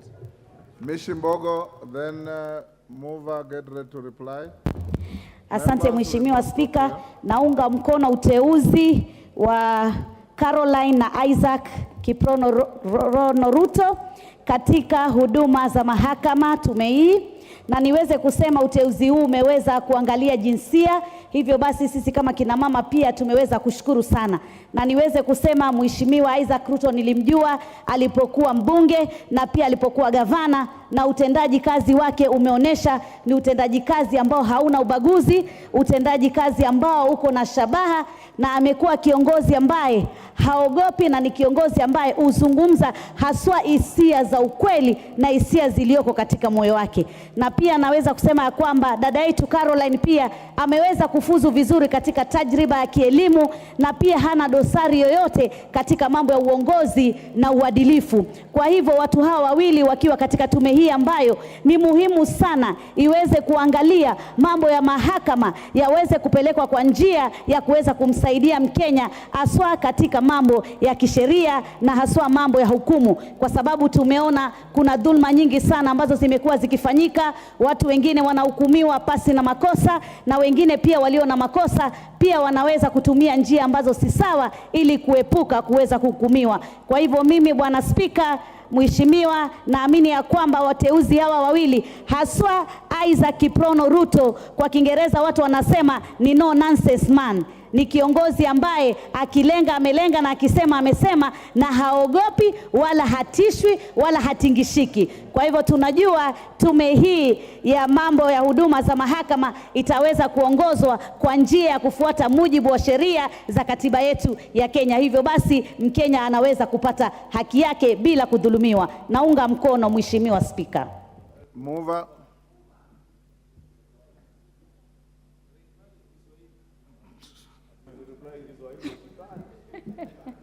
I can. Honorable Speaker, I want to thank the members for their meaningful contributions. Honorable Speaker, I further wish to remind the nominees that they should be guided by the tenets of natural justice when dispensing their duties. Honorable Speaker, I beg to reply. Thank you, Honorable Member.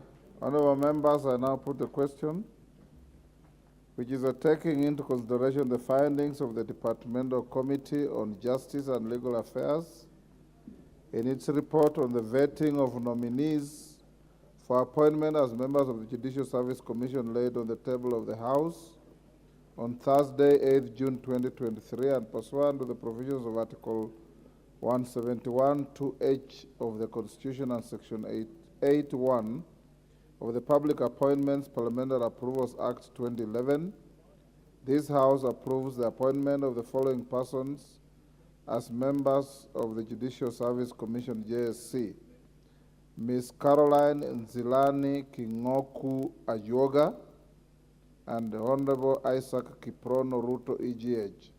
As members of that opinion say aye. Aye. Will those of the contrary opinion say nay? The ayes have it. Honorable members, allow me to acknowledge in the speakers and public galleries the following institutions: Thindigwa Primary School, Kiambu; Kiamugumo Secondary School, Gishugu, Kirinyaga; Manyori Secondary School, Mbere South, Embu; Kibirigwi Secondary School, Ndia, Kirinyaga. On my behalf and on your behalf, I wish to welcome the students and their teachers in the House of Parliament. Thank you. Yes, Majority Leader. Honorable Speaker, I rise on Standing Order 33A. Honorable Speaker, to move a procedural motion that pursuant to Standing Order 33A, this House orders that should the time appointed for adjournment of the House be reached before conclusion of business under Order Number 10, the sitting shall stand extended until conclusion of the business appearing under Order Number 10. Honorable Speaker, this is to allow the House to transact the business of Committee of Supply until conclusion so that we are able to finish today before the House adjourns. Honorable Speaker, allow me to ask the Honorable Abdi, member for Ijara, to second. Honorable Speaker, I rise to second the motion for extension of time. This, Mr. Speaker, will allow us to transact Order Number 10, and hence to transact Order Number 10 to conclusion, and hence it will help us to supply resources to our ministries and state agencies. I support and second. Honorable members, I now propose the question, which is that pursuant to Standing Order 33A, this House orders that should the time appointed for adjournment of the House be reached before conclusion of business under Order Number 10, the sitting shall stand extended until conclusion of the business appearing under Order Number 10. I'll now put the question, which is that pursuant to Standing Order 33A, this House orders that should the time appointed for adjournment of the House be reached before the conclusion of business under Order Number 10, the sitting shall stand extended until conclusion of the business appearing under Order Number 10, Committee of Supply. As many as with that opinion say aye. Will those of the contrary opinion say nay? Thank you. The ayes have it.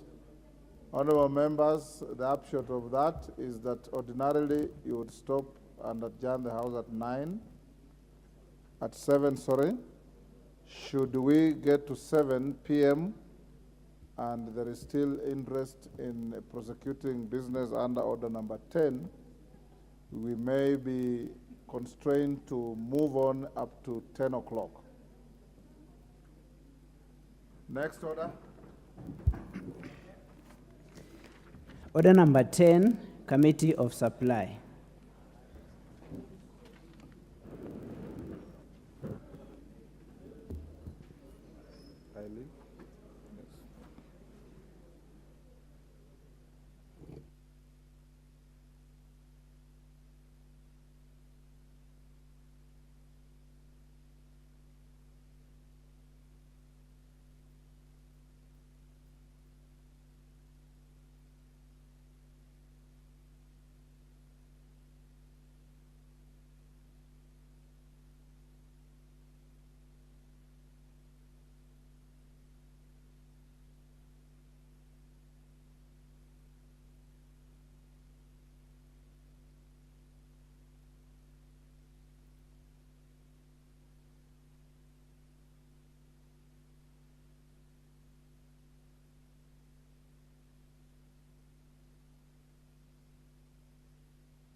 I need the mic.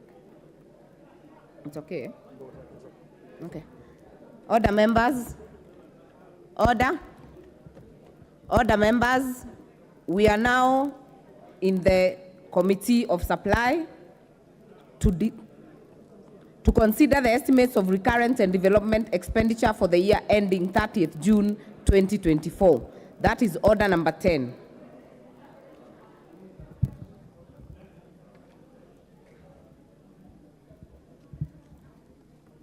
The Executive, vote 1011, Office of the President. I propose the question that a sum not exceeding 4,333,646,558 Kenya shillings be issued from the consolidated fund to complete the sum necessary to meet the recurrent and development expenditure during the year ending 30th June 2024 in respect of vote 1011.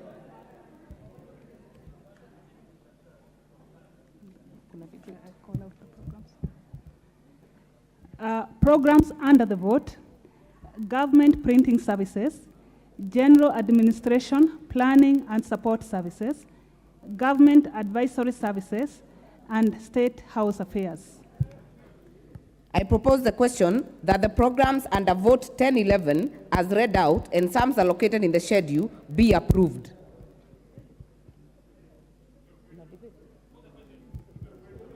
I put the question for this one.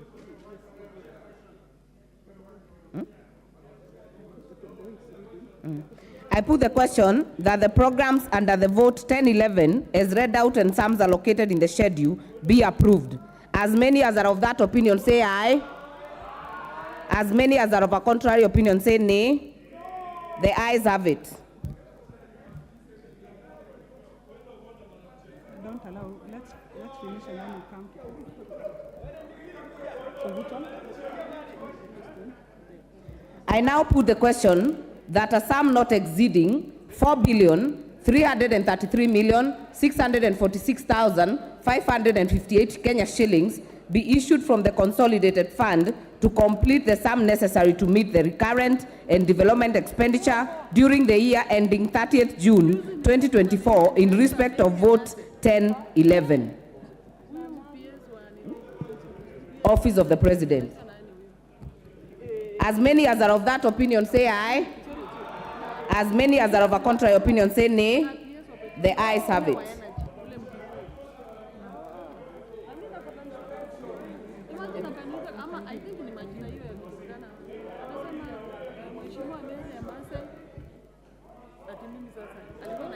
Order, members. Order, members. We know how to put points of order. I only have 4 interventions right now.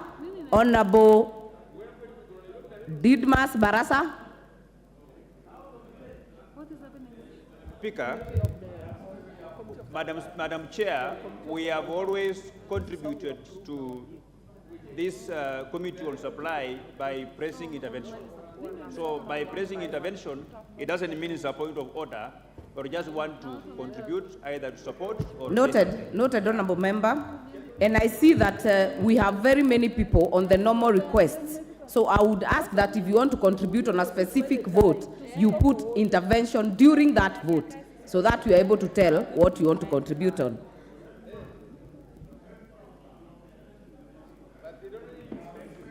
No, we are not going back to the vote for 1011. We have already dispensed. We are going to the next vote.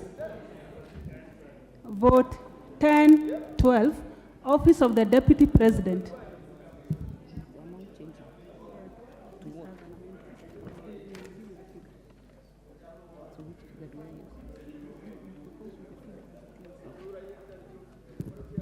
I propose the question that a sum not exceeding Kenya shillings 3,738,659,404 be issued from the consolidated fund to complete the sum necessary to meet the recurrent and development expenditure during the year ending 30th June 2024 in respect of vote 1012, Office of the Deputy President. Programs under the vote, Deputy President Services.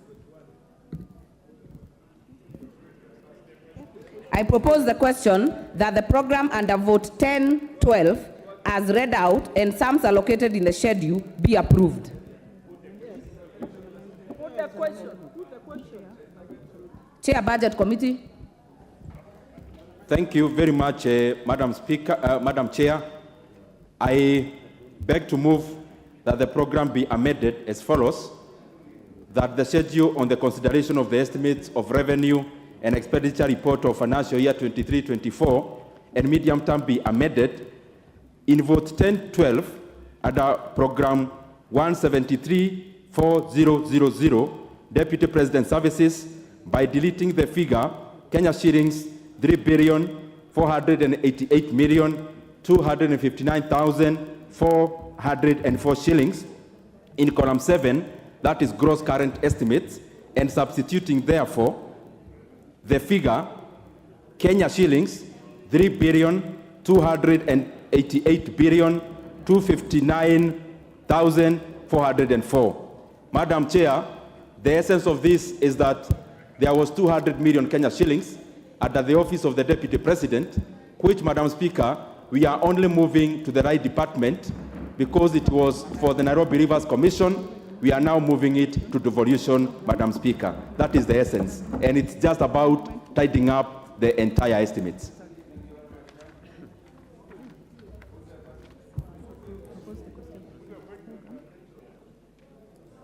I propose the question that the program under Deputy President Services, vote 1012, be amended as proposed.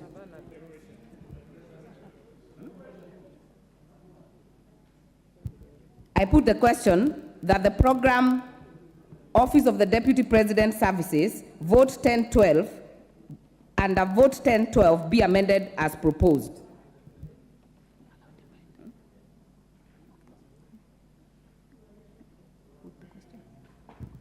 Okay, I put the question. As many as are of that opinion say aye. Aye. As many as are of a contrary opinion say nay.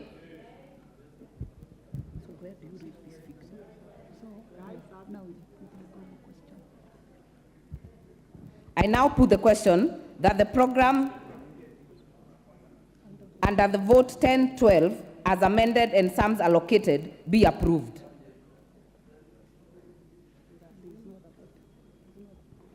I now put the question that a sum not exceeding Kenya shillings 3,288,259,412 Kenya shillings be issued from the consolidated fund to complete the sum necessary to meet the recurrent and development expenditure during the year ending 30th June 2024 in respect of vote 1012 Deputy President Services.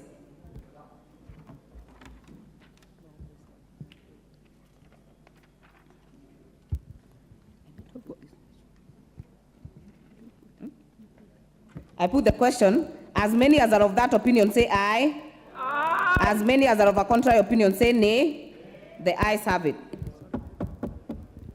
Vote 1013, Office of the Prime Cabinet Secretary.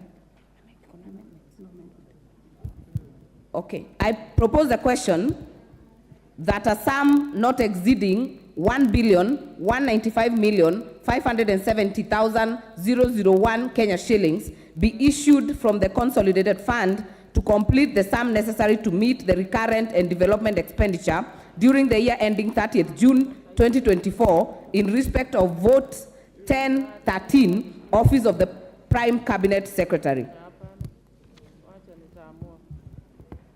Programs under the vote, Government Coordination and Supervision Services. I propose the question that the program under vote 1013 as read out and sums allocated in the schedule be approved.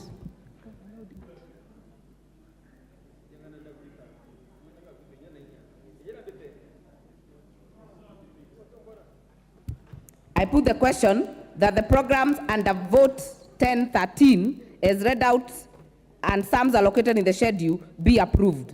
As many as are of that opinion say aye. As many as are of a contrary opinion say nay. The ayes have it. I now put the question that a sum not exceeding Kenya shillings 1,195,570,001 Kenya shillings be issued from the consolidated fund to complete the sum necessary to meet the recurrent and development expenditure during the year ending 30th June 2024 in respect of vote 1013, Office of the Prime Cabinet Secretary. As many as are of that opinion say aye. As many as are of a contrary opinion say nay. The ayes have it. Vote 1014, State Department for Parliamentary Affairs. I propose the question that a sum not exceeding Kenya shillings 669,544,858 Kenya shillings be issued from the consolidated fund to complete the sum necessary to meet the recurrent and development expenditure during the year ending 30th June 2024 in respect of vote 1014, State Department of Parliamentary Affairs.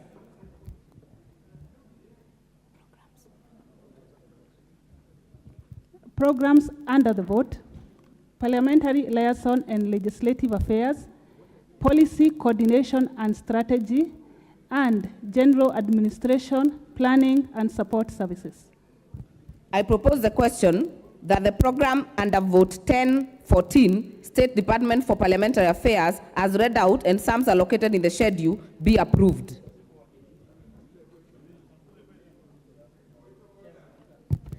Member for Mathare. Madam Chair, I would like to confirm that your gadget there indicates that when we press intervention, we are able to make contribution. Madam Chair, you have just confirmed that part of this process requires that before the matter is called to vote, there should be contribution if there are any. We have been pressing interventions. I know I've done that for 3 of them, but it appears that the gadget there may not be reflecting. So could you confirm? Thank you. Please, thank you. Honorable Member, I have actually just seen you right now. That's why I've called you. But as I had guided earlier, if you wish to speak on a specific vote, it is allowed after I put the question on the programs to have a debate on it. So you are actually at the right place. If you want to contribute on this one, please, but not on the previous ones that have been dispensed off with. Madam Speaker, I would request that you allow us also to seek your eye, otherwise other than the intervention, because I wanted to speak to 2 previous ones other than this one. I did not catch your eye. Allow us to catch your eye, otherwise other than the button. Thank you. Thank you, Honorable Luoch. Honorable Didmas Barasa. Madam Chair, even as I support this allocation of this money to parliamentary affairs, I want to hope that the holders of this office are going to make good use of this house. They will engage us more, specifically on what is coming up that is good for this country, so that we continue to have a very good working relationship between ourselves and the executive to the benefit of the Kenyan people. I support, but I hope to see much more improved working relationship between the Office of the Prime Cabinet Secretary, under which this department is domiciled, and this House. I support, Madam Chair. Honorable members, we will take the shortest time. If you get a chance for debate, keep it at 2 minutes. Honorable member for Teso South. Are you willing to contribute on this one? No, Madam Speaker. Honorable members, make our work easier. If you're not intending to speak on this one, withdraw your intervention. Then when we get to an area you want to make an intervention, you put back your card. Member for Yatta. Madam Chair, my intervention is yet to arrive. Actually, I'm waiting for vote 1017. We do not have Fuliza points of order and interventions. Member for Kiaro. Yes, please clear the screen so that you're able to make progress. All right.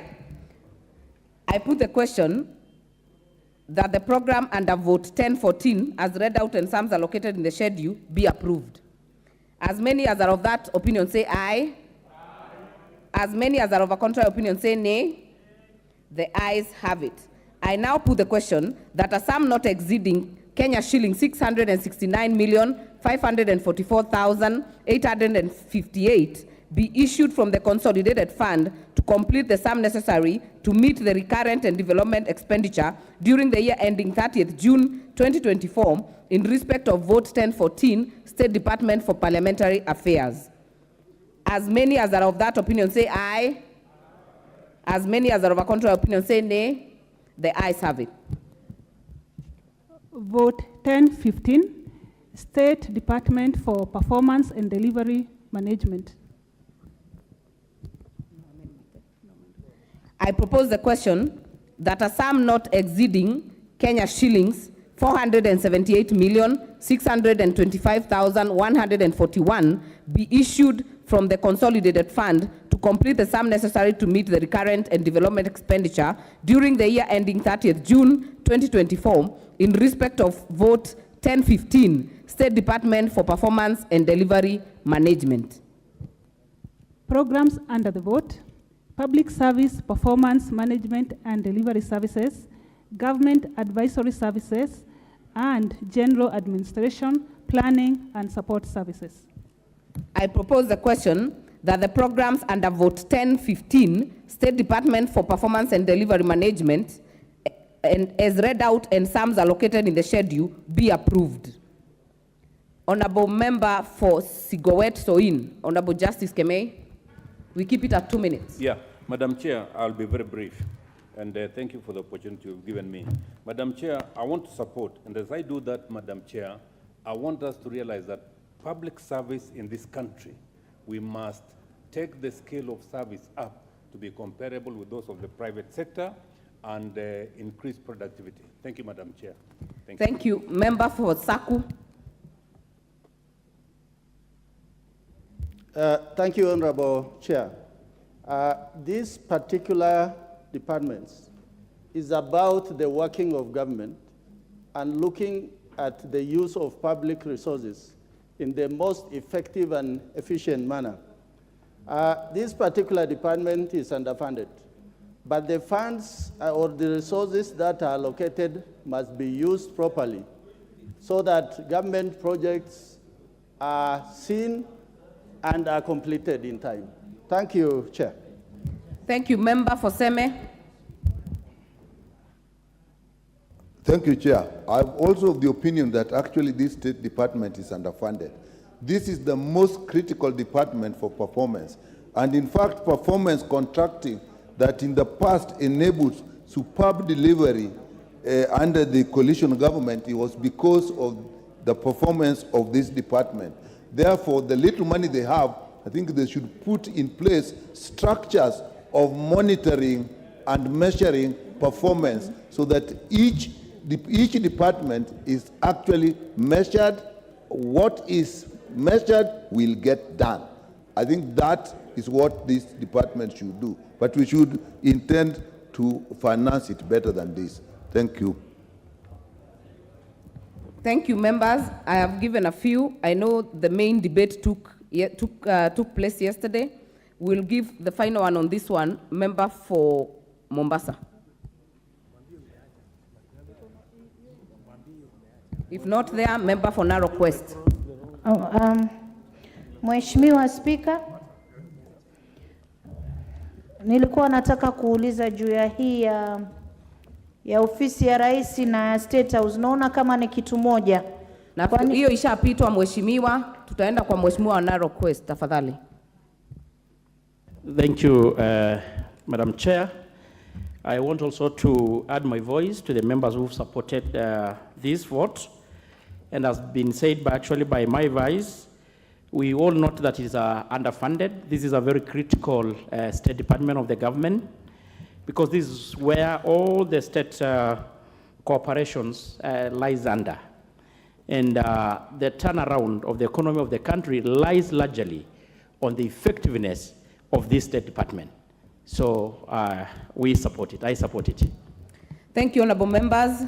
I now put the question that the programs under the Vote 1015 State Department for Performance and Delivery Management, as read out and sums allocated in the schedule, be approved. As many as are of that opinion say aye. As many as are of a contrary opinion say nay. The ayes have it. I now put the question that a sum not exceeding 478,625,141 Kenya shillings be issued from the consolidated fund to complete the sum necessary to meet the recurrent and development expenditure during the year ending 30th June 2024 in respect of vote 1015, State Department for Performance and Delivery Management. As many as are of that opinion say aye. As many as are of a contrary opinion say nay. The ayes have it. Vote 1016, State Department for Cabinet Affairs. I propose the question that a sum not exceeding 903,030,596 Kenya shillings be issued from the consolidated fund to complete the sum necessary to meet the recurrent and development expenditure during the year ending 30th June 2024 in respect of vote 1016, State Department for Cabinet Affairs. Programs under the vote, Cabinet Affairs Services. I propose the question that the program under vote 1016, State Department for Cabinet Affairs, and sums allocated in the schedule, as read out, and sums allocated in the schedule, be approved. Member for Mathare.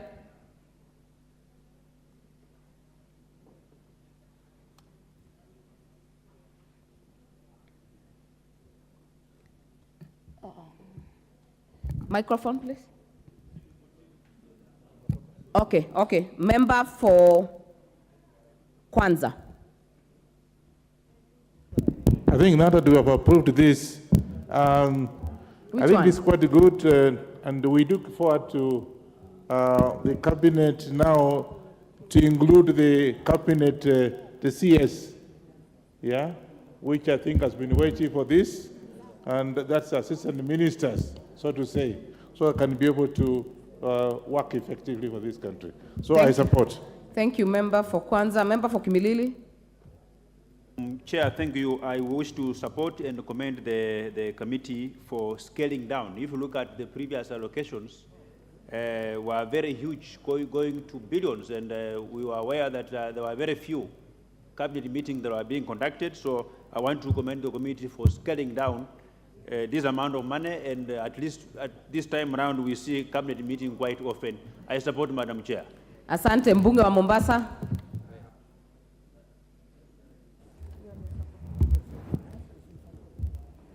Honorable member, I had guided the House. You only put an intervention if you're willing to speak or you intend to speak on a specific vote. Wacha nasubiri inayofuata, hiyo ishazungumziwa. Asante. Member for Yatta. Yeah.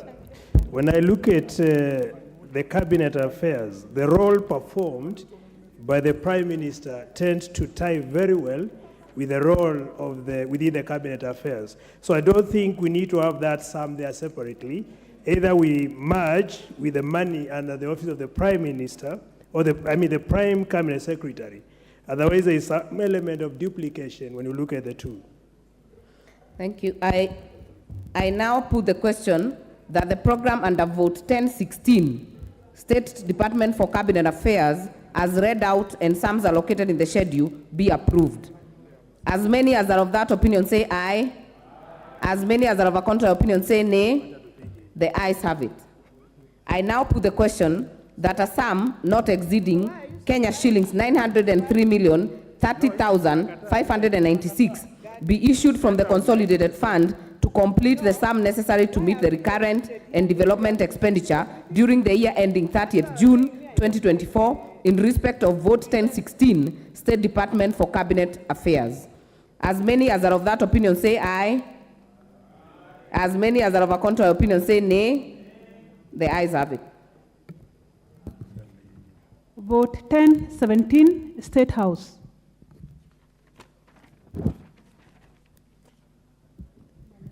I propose the question that a sum not exceeding 7,301,141,000 be issued from the consolidated fund to complete the sum necessary to meet the recurrent and development expenditure during the year ending 30th June 2024 in respect of vote 1017 State House.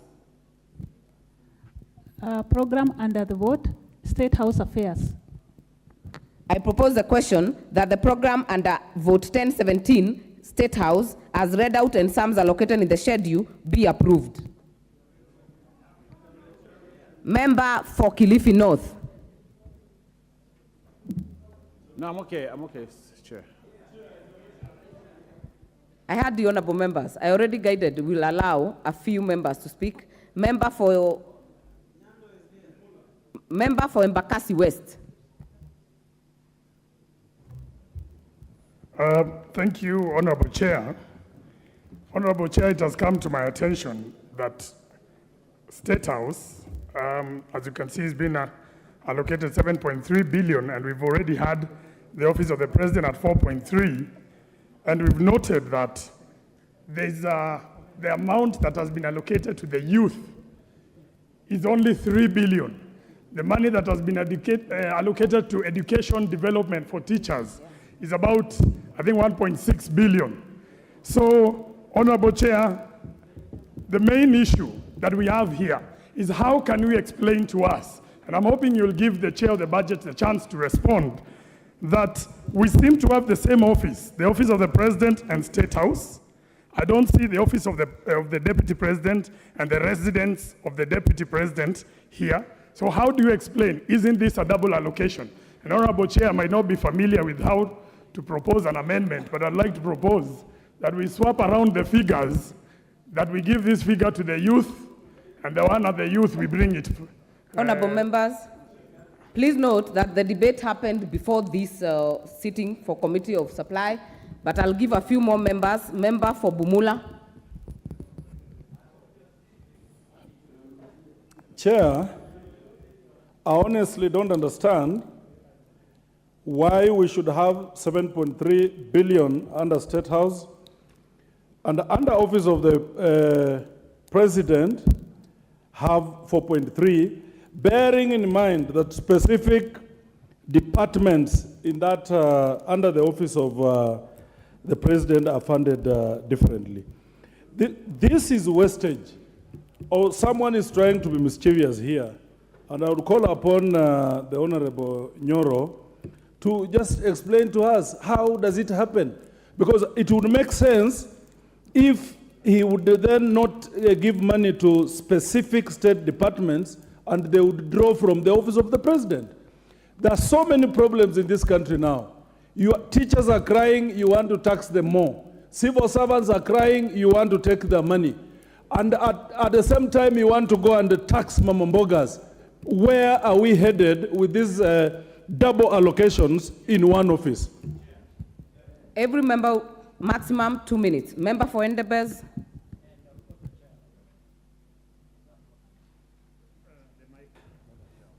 Thank you, Madam Chair. Madam Chair, I stand to support the allocation in the State House of 7.3 billion. I think some of the members who are contributing cannot differentiate between the Office of the President and the State House. State House is a seat of the seat of power for the country, and it must be well funded because this is hosting. It is a state, and you have several state houses. For your information, there is a state house in Mombasa, State House in Nairobi, Eldoret, Kakamega, where you come from, and it has staff, and it has to be maintained in a proper way. Office of the President, you have other officers who are working there, among them what we used to call provincial administration, who have to get their salaries from there, and chiefs who are from your area, and assistant chiefs. Many of these members are always asking for employment of assistant chiefs and chiefs. How do you pay them? You pay them through the fort of the Office of the President. It is not the fort for the State House. So I think we need to differentiate and be a little objective in terms of not in terms of addressing the issues, not bringing trivial matters in as far as the office of the State House is concerned, which is a seat of unity for this country. With those few remarks, Madam Chair, I support. Member for Nyando. Madam Speaker, firstly, thank you. I'm perplexed by the pedestrian way of distinguishing the two offices as is exhibited by my colleague. Honorable Speaker, the office of the President falls under the purview of internal security for the bigger part. And therefore, if there are monies to be expended that way, then it ought to be within that particular sector. Honorable Speaker, we all acknowledge that things are very difficult in this country, and therefore the need to come up with austerity measures.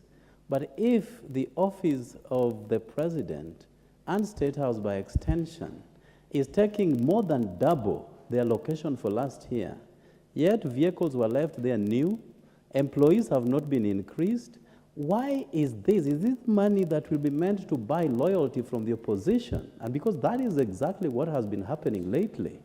So therefore, let us convince Kenyans that this is the direction that the government would want to take.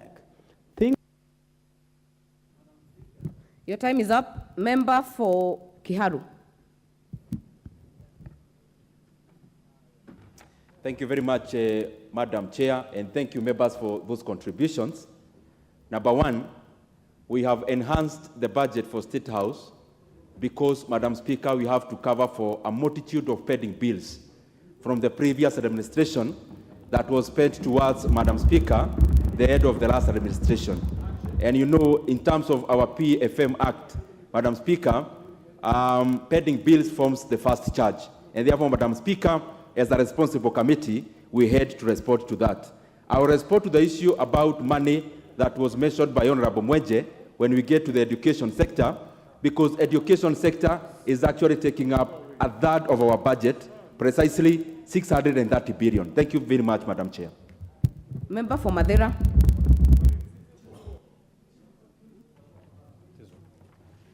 Thank you very much, Madam Chair, for this opportunity. I stand to support the allocation of these funds in the office of the President and State House separately because, Madam Chair, these two offices have employees separately working in State House and in the office of the President, Madam Chair. Madam Chair, I want to give an example of the Honorable Mwenje who brought this discussion. He is vouching to become the next minority whip, Madam Speaker.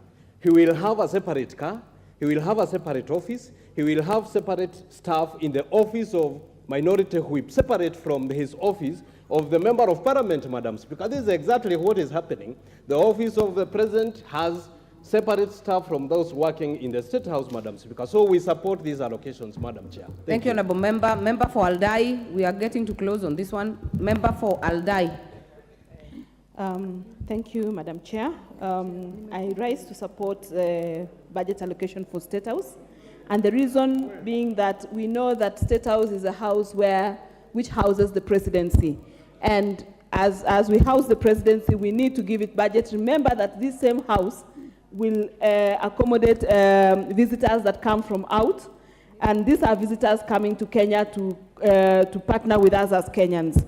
So the office of State House is different from the office of the President because the office of the President is where the official functions also happen, and they require staffing and require its functions also to be funded. Remember, the office of the chief, the assistant chief, and all those officers will be in the office of the President, but State House is where we house the President and the Presidency, so that when they meet delegations from outside the country, they can host them, so they need to be adequately funded.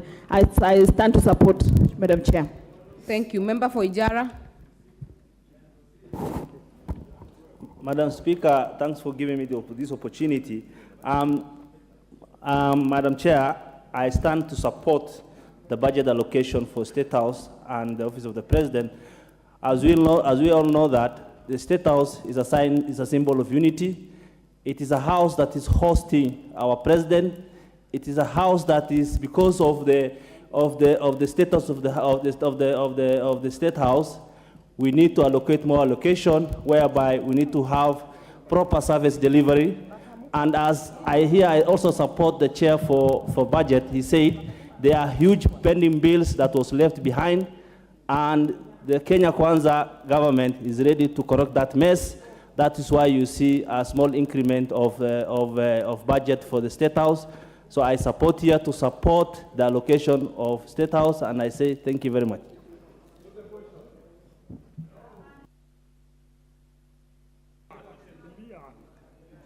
We are getting to a close on this one.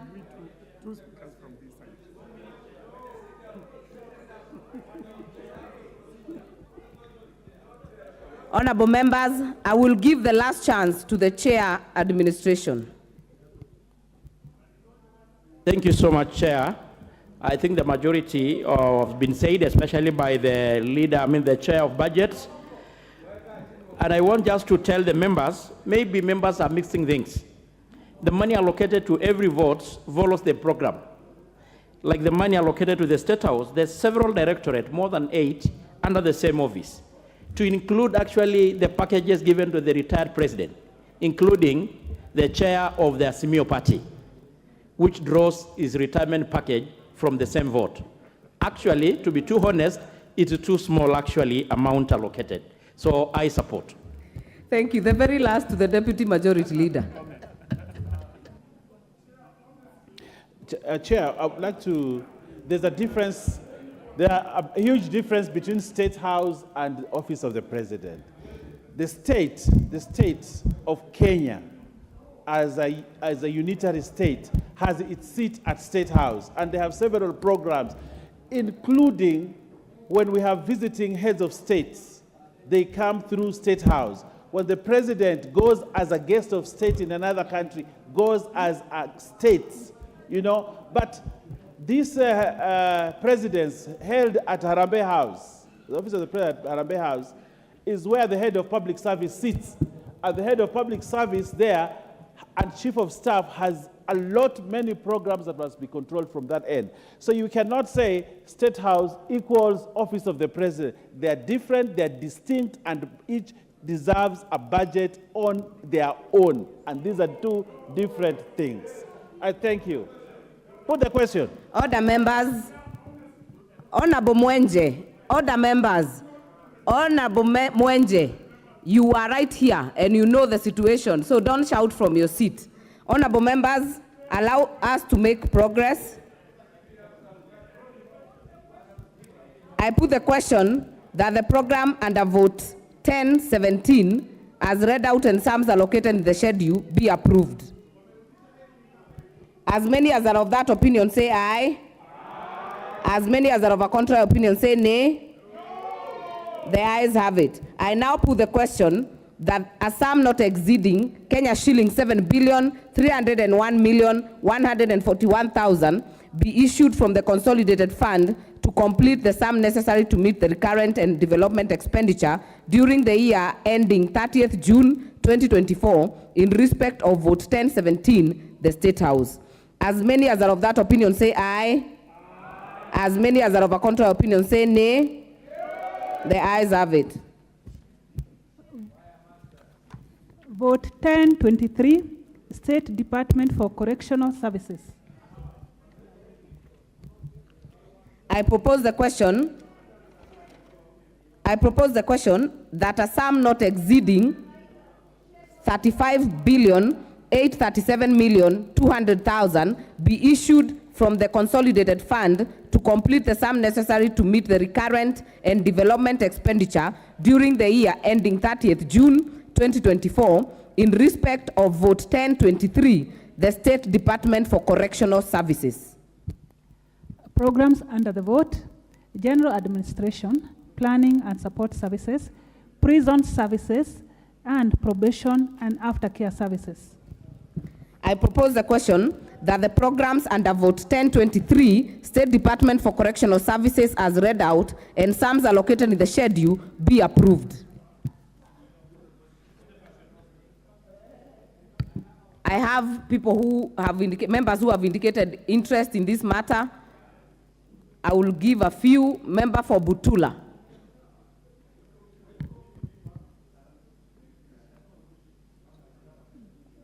191. Thank you, Madam Chair. Madam Chair, I want to comment on State Department for Correctional Services, which I think is underfunded, Madam Chair, because this is a very big department and does a lot of work. This department has been ignored to the point that the prison services stay in very dilapidated houses.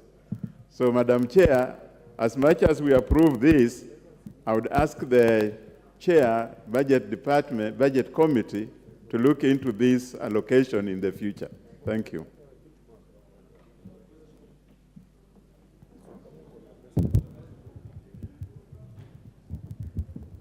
Member for Kericho. Thank you, Madam Chair. I want to appreciate and support the allocation to this department, State Department for Correctional Services. Madam Chair, at the moment, the prison services have improved, and I want to believe with this allocation, it will improve the more. Social amenities, even food in prisons have improved. I'm only concerned, just like my other member has said, that in the near future we add allocation so that houses will improve. Thank you, Madam Chair. Honorable members, I'll close that one at this point. I put the question that the program under 1023, State Department for Correctional Services, as read out and sums allocated in the schedule, be approved. As many as are of that opinion say aye. Aye. As many as are of a contrary opinion say nay.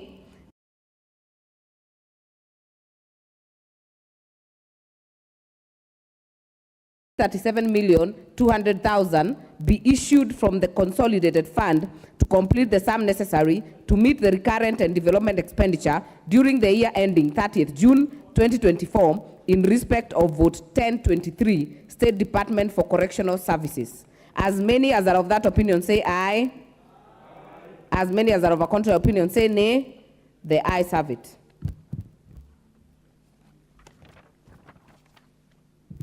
Vote 1024, State Department for Immigration and Citizen Services.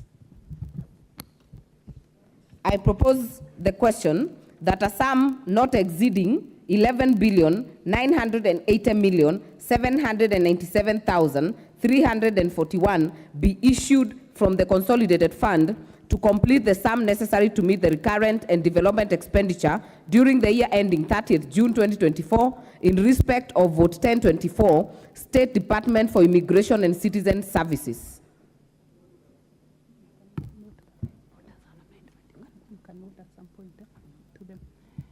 Programs under the vote: Migration and Citizen Services Management, Population Management Services, General Administration and Planning. There is a proposed amendment. Chair. I propose the question that the program under vote 1024, State Department for Immigration and Citizen Services, as read out and sums allocated in the schedule, be approved. Chair, Budget. Thank you very much, Madam Chair. I beg to move that the program be amended as follows: that the schedule be amended in vote 1024 by deleting the figure Kenya shillings 4,264,794,456 in column 6, that is gross estimates, under program 0605000, Migration and Citizen Services Management, and substituting therefore the figure Kenya shillings 3,514,794,456. That is A. B, deleting the figure Kenya shillings 1,125,000,000 in column 7, that is gross capital estimates, at the program 0605000, that is Migration and Citizen Services Management, and substituting therefore the figure Kenya shillings 1,875,000,000 Kenya shillings. The essence of this, Madam Chair, is that, as you are aware, and we stated that when we were debating the report, is that currently now we have allowed the migration services to also enjoy part of the money they collect through A&A. Madam Chair, sometimes you go in regards to especially passports, some of the printers are not working, there are no papers, and therefore we have necessitated that department to draw some funds from the money they collect as appropriations in aid, so that, Madam Speaker, they can be able to be efficient. What you are doing is rearranging the 750 million Kenya shillings in A&A, Madam Speaker, in regards to capital and recurrent expenditure. And therefore, Madam Speaker, we are only rearranging within the same vote.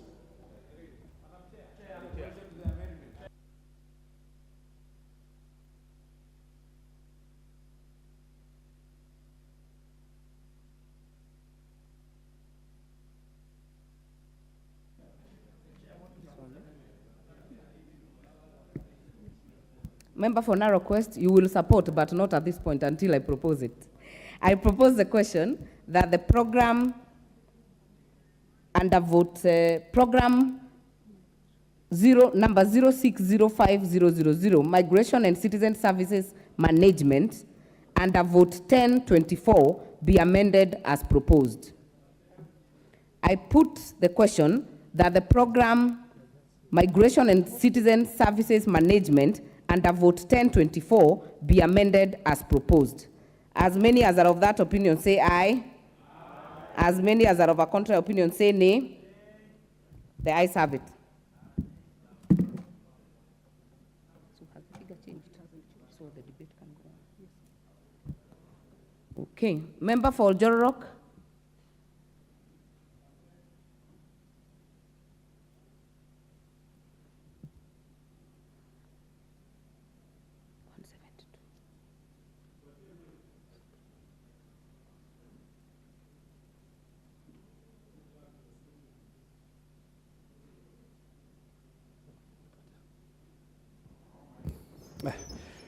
Thank you very much, Madam Chair. You're out of order, totally. Honorable Kangogo. You're rigging the system. Member for Oljororok. We have a challenge with the technology here.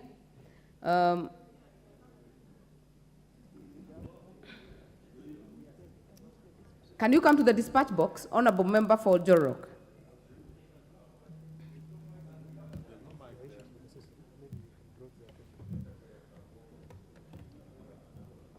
We are having some challenges. We can see you on the screen, but some mics are not working.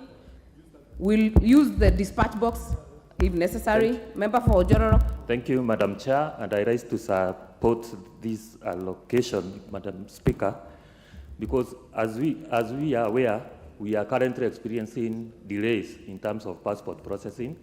It is our hope that once we approve this will be fixed and our citizens will be able to access the services of immigration in terms of passport in time. Thank you, Madam Chair. Thank you.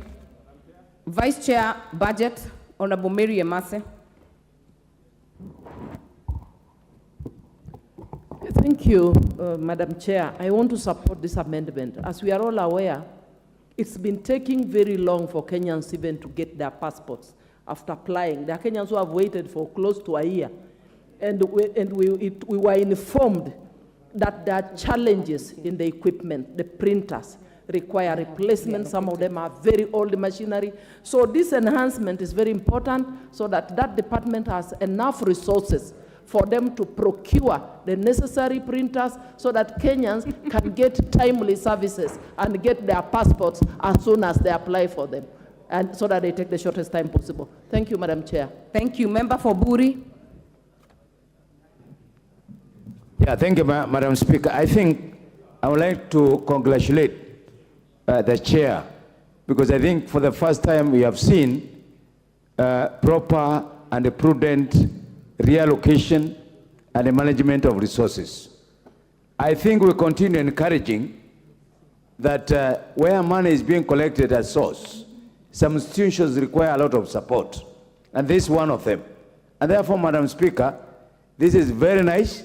We should encourage any institution where they are collecting money for better service delivery.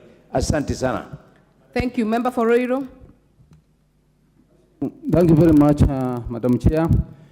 May I take this opportunity to thank the contributor who have just talked about the problems with the Ministry of Immigrants and Diaspora. Madam Chair, I'm in the Committee of Diaspora Affairs and Migrant. And Madam Chair, we are losing a lot of money because of those poor equipment which are not able to work promptly. Madam Chair, you find that we get people who want to go out there to work, then they need to have their passport processed, another document. And Madam Chair, I feel that this money, Madam Chair, is not even enough. In future, Madam Chair, we need to improve this money, because we need enough money for us to be relevant as matters diaspora. Thank you, and I support.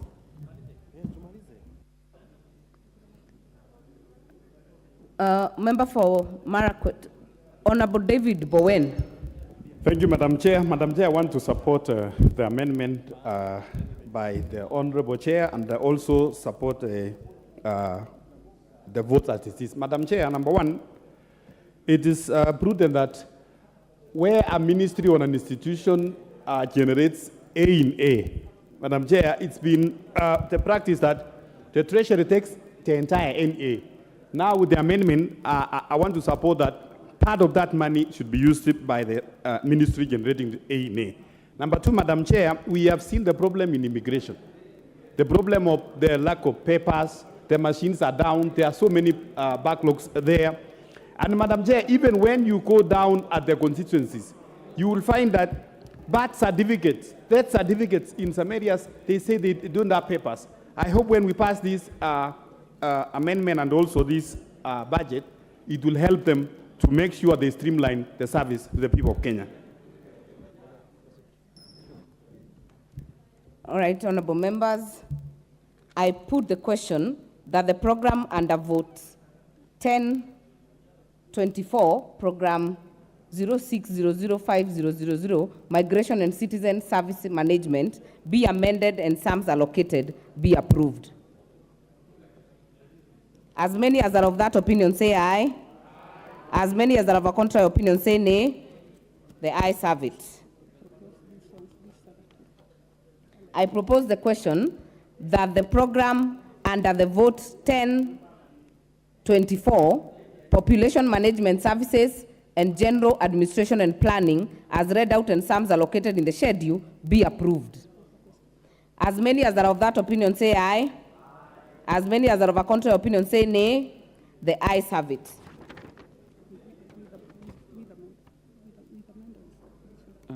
I now put the question that a sum not exceeding 11,980,797,341 Kenya shillings be issued from the consolidated fund to complete the sum necessary to meet the recurrent and development expenditure during the year ending 30th June 2024 in respect of votes 1024, State Department for Immigration and Citizen Services, with the proposed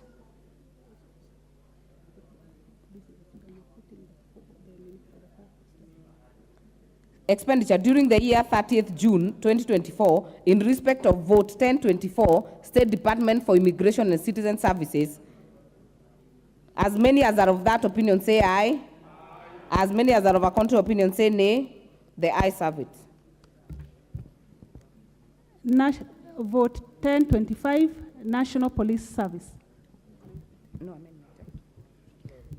I propose the question that a sum not exceeding 106,498,341,7 743 Kenya shillings be issued from the consolidated fund to complete the sum necessary to meet the recurrent and development expenditure during the year ending 30th June 2024 in respect of Vote 1025, the National Police Service.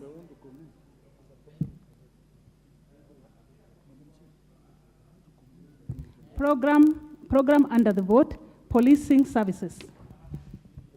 I propose the question that the program under Vote 1025, National Police Service, as read out and sums allocated in the schedule, be approved.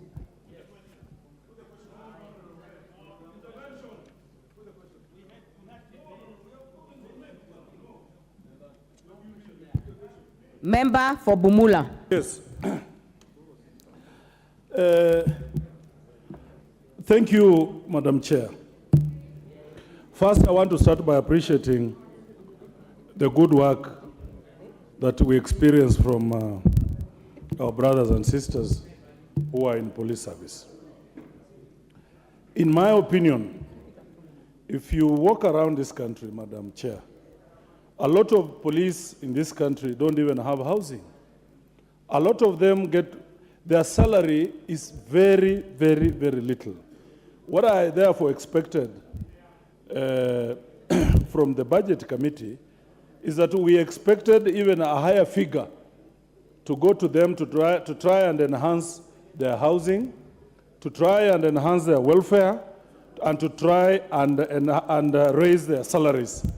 So, Chair Budget, the Honorable Nyoro, I expected a higher figure to try and at least bring these guys into being human beings. I support, but we increase the figure. Member for Seme. Thank you, Chair. First, I want to appreciate that for the first time, the police service has a direct vote, which they control. Two, Madam Speaker, they should then make an effort to actually have programs so that it's easy to evaluate them. And three, they have big problems with the infrastructure. There are places where whole police divisions are actually in uni-huts, in tin huts. So with this money this time, we expect that their infrastructure, particularly offices and houses, should actually now be improved. Thank you. I support. Member for Limuru. Thank you, Madam Chair. I rise to support this vote. Police, people who are very essential to providing security to this nation. Madam Chair, I see many of them not having appropriate clothing when they are going to work, walking to work also. So I hope that this amount of money will be used to address some of the pressing problems that the police have been facing. Thank you. Finally, member for Tinderet.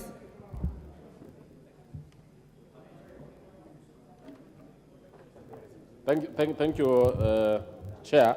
I want to support this proposal because, first of all, the police have now a fund that they can control. They can run their affairs quite well, and they will be actually having the enough resources that they cannot be under the control of quarters outside the police. Previously, the police were actually controlled by the political class and outside the police system. I support. Thank you.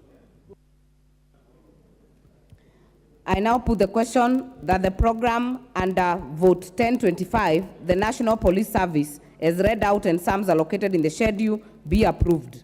As many as are of that opinion say aye. As many as are of a contrary opinion say nay. The ayes have it. I now put the question that a sum not exceeding 106,498,341,743 Kenya shillings be issued from the consolidated fund to complete the sum necessary to meet the recurrent and development expenditure during the year ending 30th June 2024 in respect of Vote 1025, National Police Service. As many as are of that opinion say aye. As many as are of a contrary opinion say nay. The ayes have it. Vote 1026, State Department for Internal Security and National Administration. I propose the question that a sum not exceeding 28,240,812,117 Kenya shillings be issued from the consolidated fund to complete the sum necessary to meet the recurrent and development expenditure during the year ending 30th June 2024 in respect of Vote 1026, State Department for Internal Security and National Administration. Programs under the vote: General Administration and Support Services, Policy Coordination Services. I propose the question that the programs under Vote 1026, State Department for Internal Security and National Administration, as read out, and sums allocated in the schedule be approved.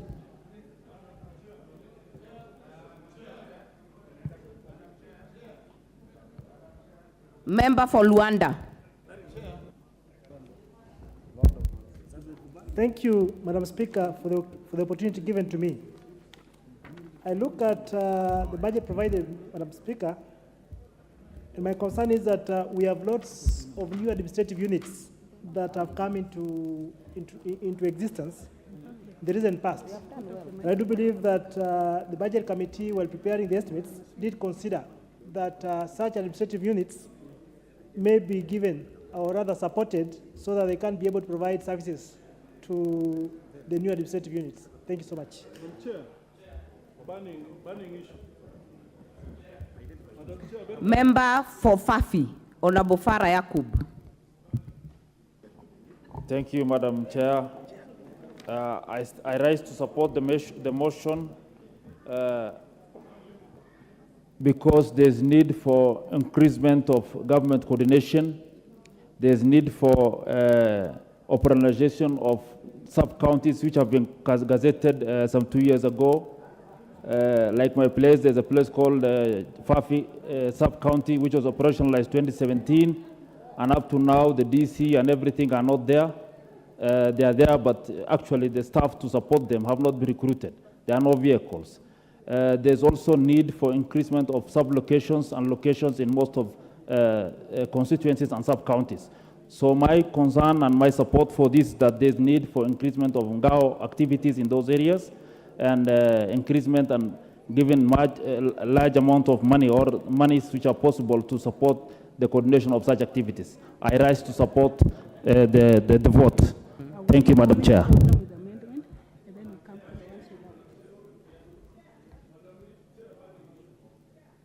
Majority Whip, you are on my screen.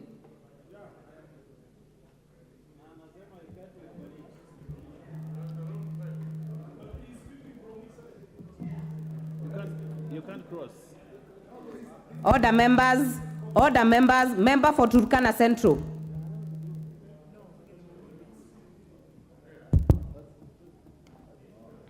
Thank you, Madam Chair. I want to, first of all, support that we approve this allocation, knowing that there are new administrative units that are being created, and Turkana County is already a beneficiary of four sub-counties. Number two, there is an operation in the North Rift, which is one of our key agenda for those in the North Rift. And for us, we pray that enough funds are allocated to help those who are carrying out the operation in those areas be able to sustain the operation smoothly and to achieve the impact and objective of this. Thank you, Madam Chair. Member for Dagoretti North.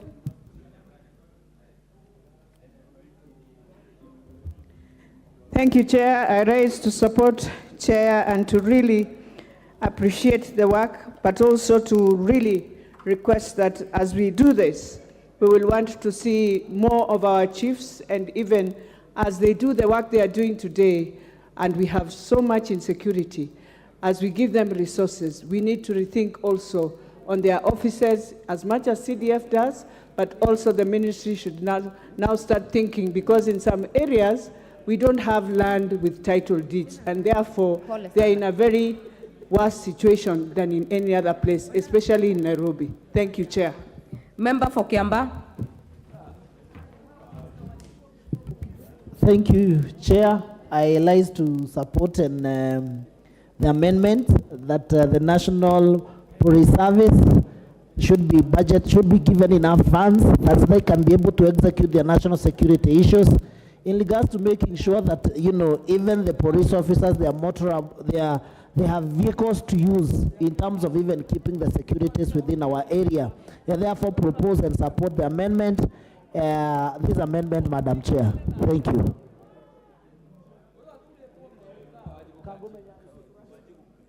Member for Samburu North. Thank you, Madam Chair. I also rise to support the amendment in the hope that the NPRs who are bona fide police officers will also benefit from this increment in the allocation in a timely and fast and fair manner. I also support it in the hope that the administrative units which were not operationalized will get to be operationalized, because the administrative units were not operational since 2017 up to now, and there is very, very large areas of land, especially in Samburu North, which don't enjoy government services because of the non-operationalization of these administrative units. Thank you. All right. I propose the question that the program under vote 1026, State Department for Internal Security and National Administration, as read out and sums allocated in the schedule, be approved. As many as are of that opinion say aye. As many as are of a contrary opinion say nay. The ayes have it. I now put the question that a sum not exceeding 28,240,812,117 Kenya shillings be issued from the consolidated fund to complete the sum necessary to meet the recurrent and development expenditure during the year ending 30th June 2024 in respect of vote 1026, State Department for Internal Security and National Administration. As many as are of that opinion say aye. As many as are of a contrary opinion say nay. The ayes have it. Vote 1032, State Department for Devolution.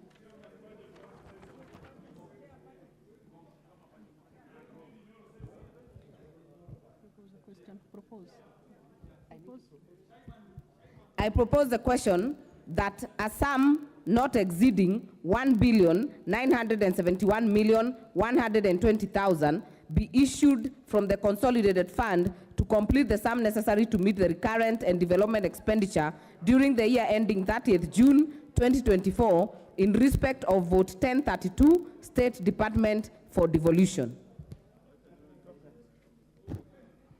A program under the vote, Devolution Services.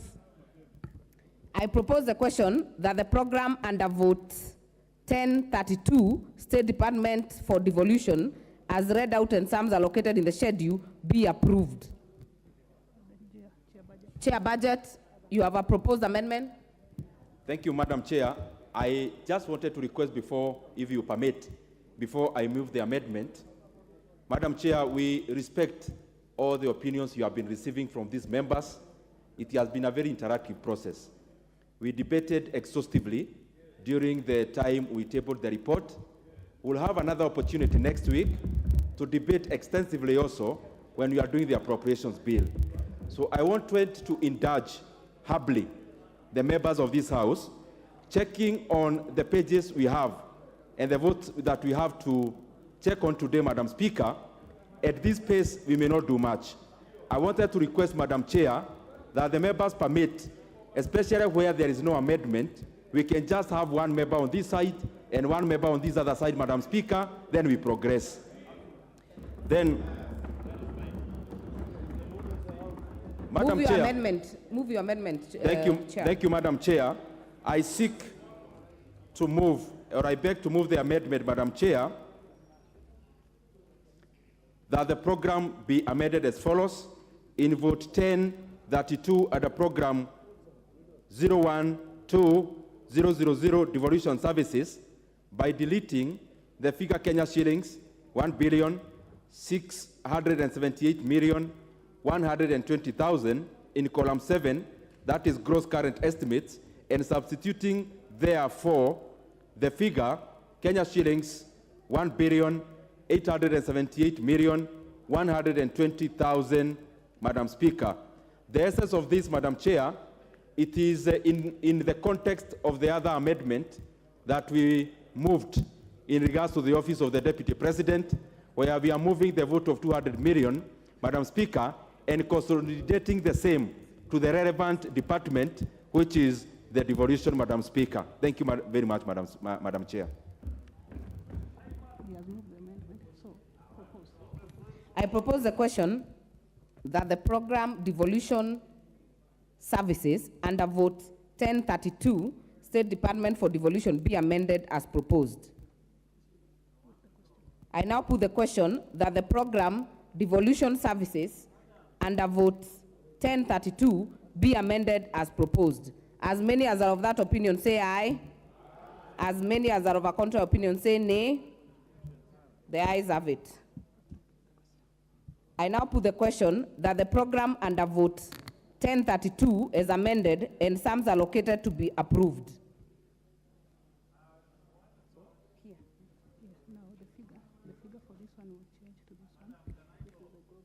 I now put the question. I now put the question that a sum not exceeding 2,171,120,000 be issued from the consolidated fund to complete the sum necessary to meet the recurrent and development expenditure during the year ending 30th June 2024 in respect of vote 1032, State Department for Devolution. As many as are of that opinion say aye. As many as are of a contrary opinion say nay. The ayes have it.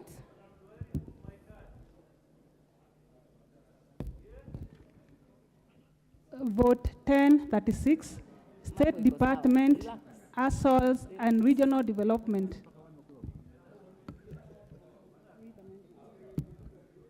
I propose the question that a sum not exceeding 15,697,690,000 be issued from the consolidated fund to complete the sum necessary to meet the recurrent and development expenditure during the year ending 30th June 2024 in respect of vote 1036, State Department, Assaults and Regional Development.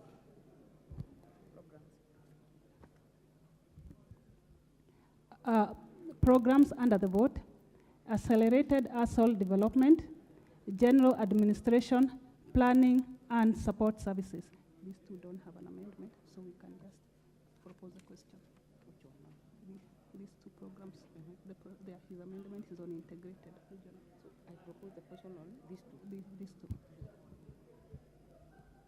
Yes, this is where the amendment is. So which one am I proposing? Or I propose the question that the program Accelerated Assault Development and General Administration, Planning and Support Services, as read out and sums allocated in the schedule, be approved.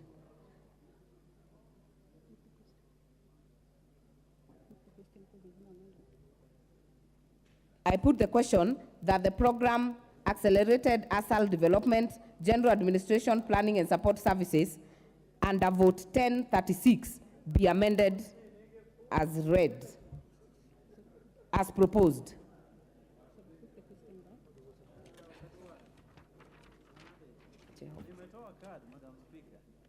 I put the question that the programs Accelerated Assault Development and General Administration, Planning and Support Services as read out and sums allocated in the schedule be approved. As many as are of that opinion say aye. As many as are of a contrary opinion say nay. Honorable members, the only amendment we have is on program Integrated Regional Development. The other two have no proposed amendments. integrated regional development. I propose the question that the program integrated regional development under vote 1036 as read out and sums allocated in the schedule be approved. Chair, budget. Thank you very much, Madam Chair. I beg to move that the program be amended as follows. That the schedule be amended in vote 1036 by deleting the figure Kenya shillings 3,905,590,000 in column 7, that is gross capital estimates, under program 1013000, that is integrated regional development, and submitting thereof the figure Kenya shillings 106,590,000. Madam Chair, the essence of this is moving some little money to the ASAL department to support other better programs. I propose the question that the program integrated regional development under vote 1036 be amended as proposed. Honorable members, as guided earlier, if you have something you want to say on this one, you put the intervention. Majority Whip. Is he there?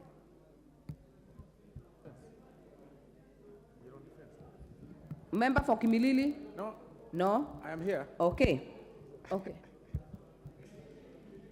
Thank you, Madam Chair.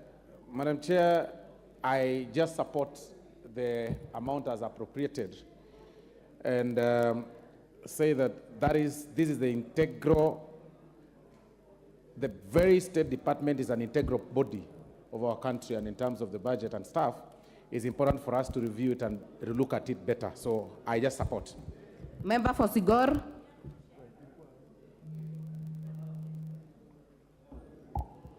Yeah, thank you, Honorable Chair. I want to support the amendment as proposed by the Chair, Budget and Appropriation Committee. And Honorable Chair, still say that the Integrated Regional Development Authorities still require more funding so that they be able to undertake programs that touch on the lives of people. This may not be enough, but I support. Thank you very much. All right, members, I then put the question that the program integrated regional development under vote 1036 be amended as proposed. As many as are of that opinion say aye. As many as are of a contrary opinion say nay. The ayes have it. I now put the question that the program under the vote 1036 as amended and sums allocated be approved. I now put the question that a sum not exceeding 15,898,690,000 Kenya shillings be issued from the consolidated fund to complete the sum necessary to meet the recurrent and development expenditure during the year ending 30th June 2024 in respect of vote 1036, State Department, ASALs and Regional Development. As many as are of that opinion say aye. As many as are of a contrary opinion say nay. The ayes have it. Vote 1041. I propose the question that the sum not exceeding Kenya shillings 144,943,160,000 be issued from the consolidated fund to complete the sum necessary to meet the recurrent and development expenditure during the year ending 30th June 2024 in respect of vote 1041, Ministry of Defense. Programs under the vote: Defense, Civil Aid, General Administration, Planning and Support Services, and National Space Management. I propose the question that the programs under vote 1041 as read out and sums allocated in the schedule be approved. I put the question that the programs under vote 1041 as read out and sums allocated in the schedule be approved. As many as are of that opinion say aye. As many as are of a contrary opinion say nay. The ayes have it.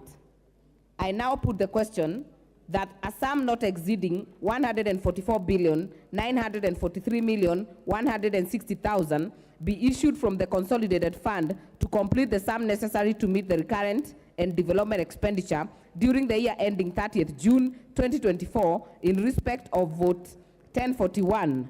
As many as are of that opinion say aye. As many as are of a contrary opinion say nay. The ayes have it. Vote 1053, State Department for Foreign Affairs. No amendments. I propose the question that a sum not exceeding 19,717,170,000 Kenya shillings be issued from the consolidated fund to complete the sum necessary to meet the recurrent and development expenditure during the year ending 30th June 2024 in respect of vote 1053. Programs under the vote: General Administration, Planning and Support Services, Foreign Relation and Diplomacy, Economic and Commercial Diplomacy, and Foreign Policy, Research, Capacity Development, and Technical Cooperation. I propose the question that the programs under vote 1053 as read out and sums allocated in the schedule be approved.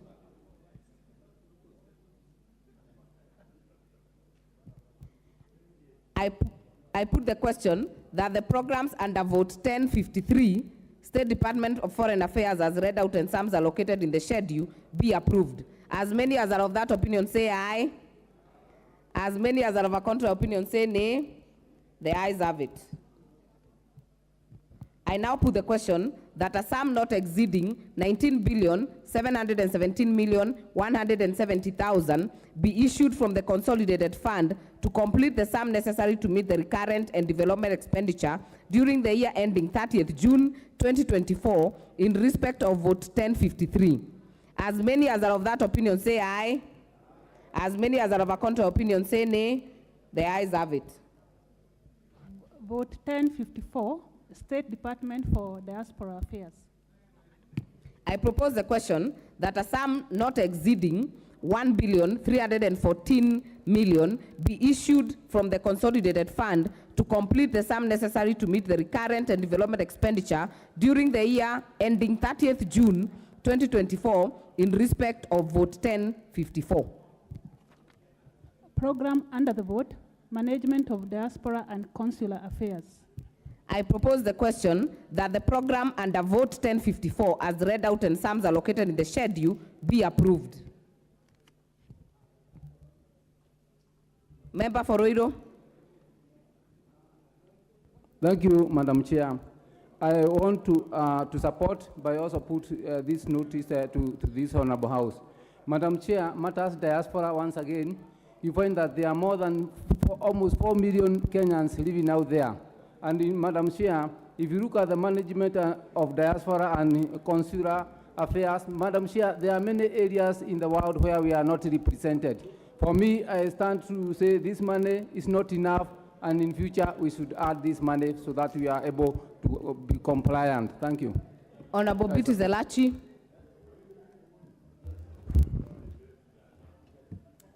Thank you, Madam Chair. Madam Chair, as we do this, we have to always appreciate what the diaspora has done also. But more importantly, to ensure that we have many of our embassies, housings that are very dilapidated, and most of them also in debt. Madam Speaker, there is need to see, as much as we are doing this, how are we ensuring also where the diaspora can walk in and find services is well resourced. So I support, but there is need to do a lot of things to ensure that what we give in is also there to support them and to ensure they have a place to enter as a Kenyan place.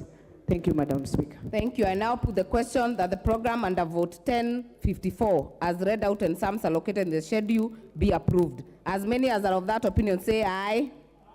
As many as are of a contrary opinion say nay.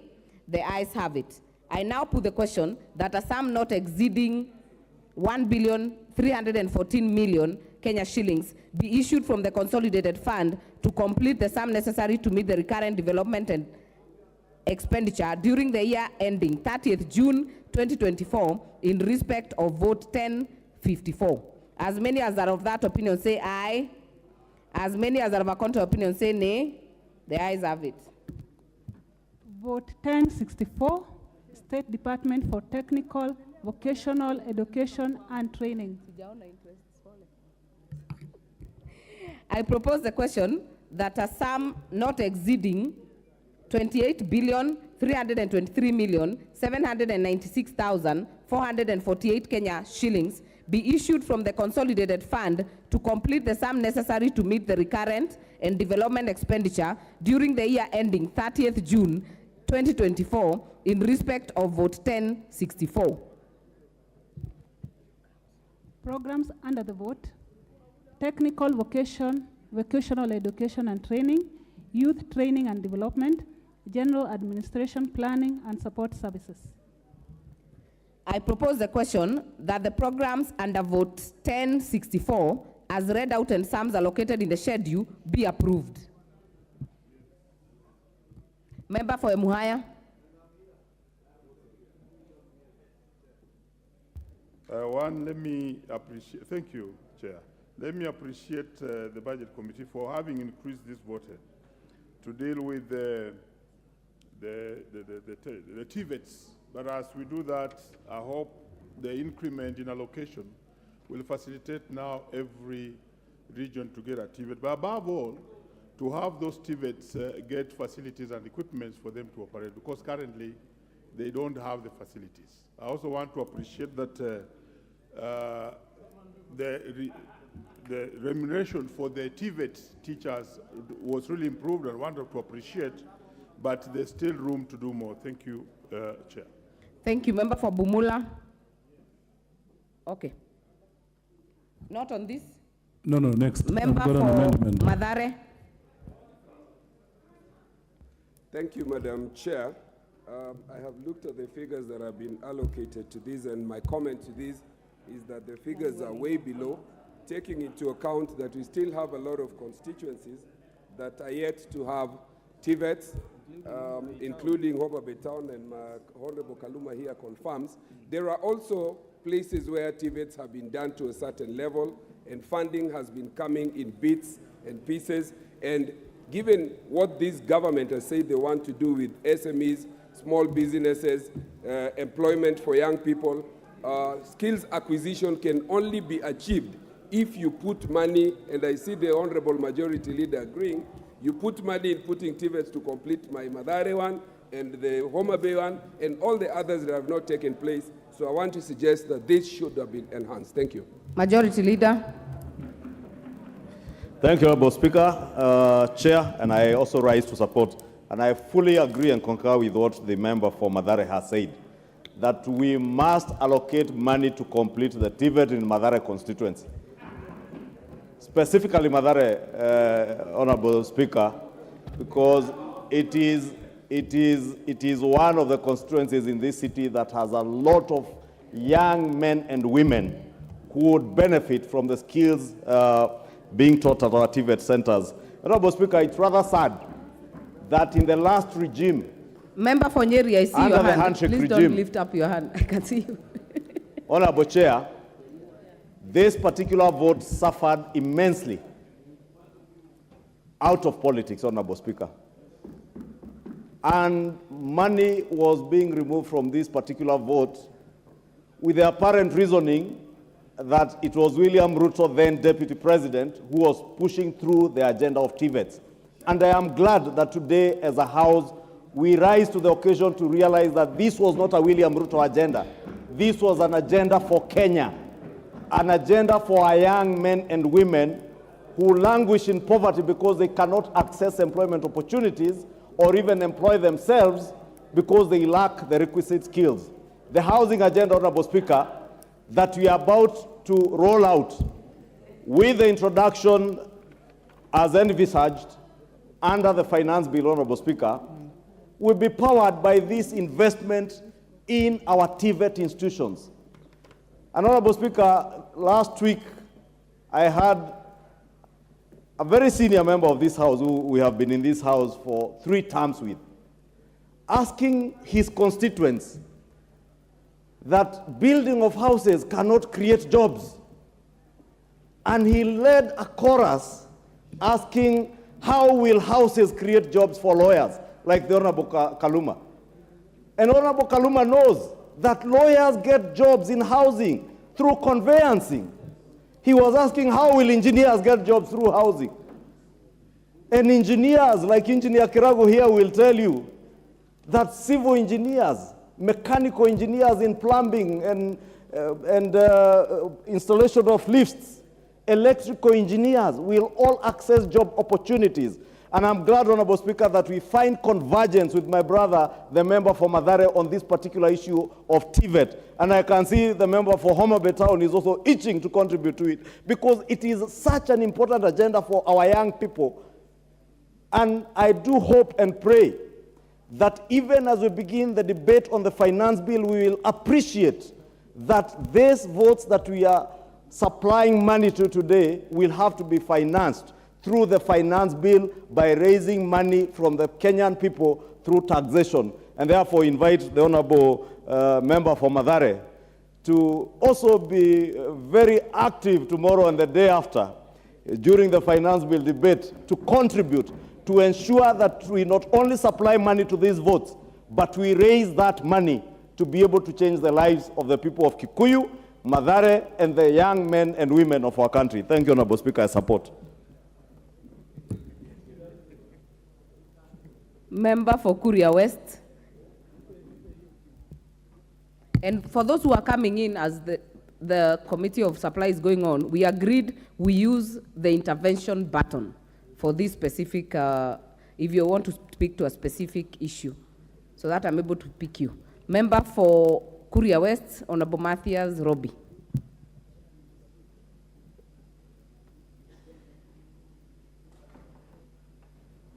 Sorry, your microphone is becoming a moving target.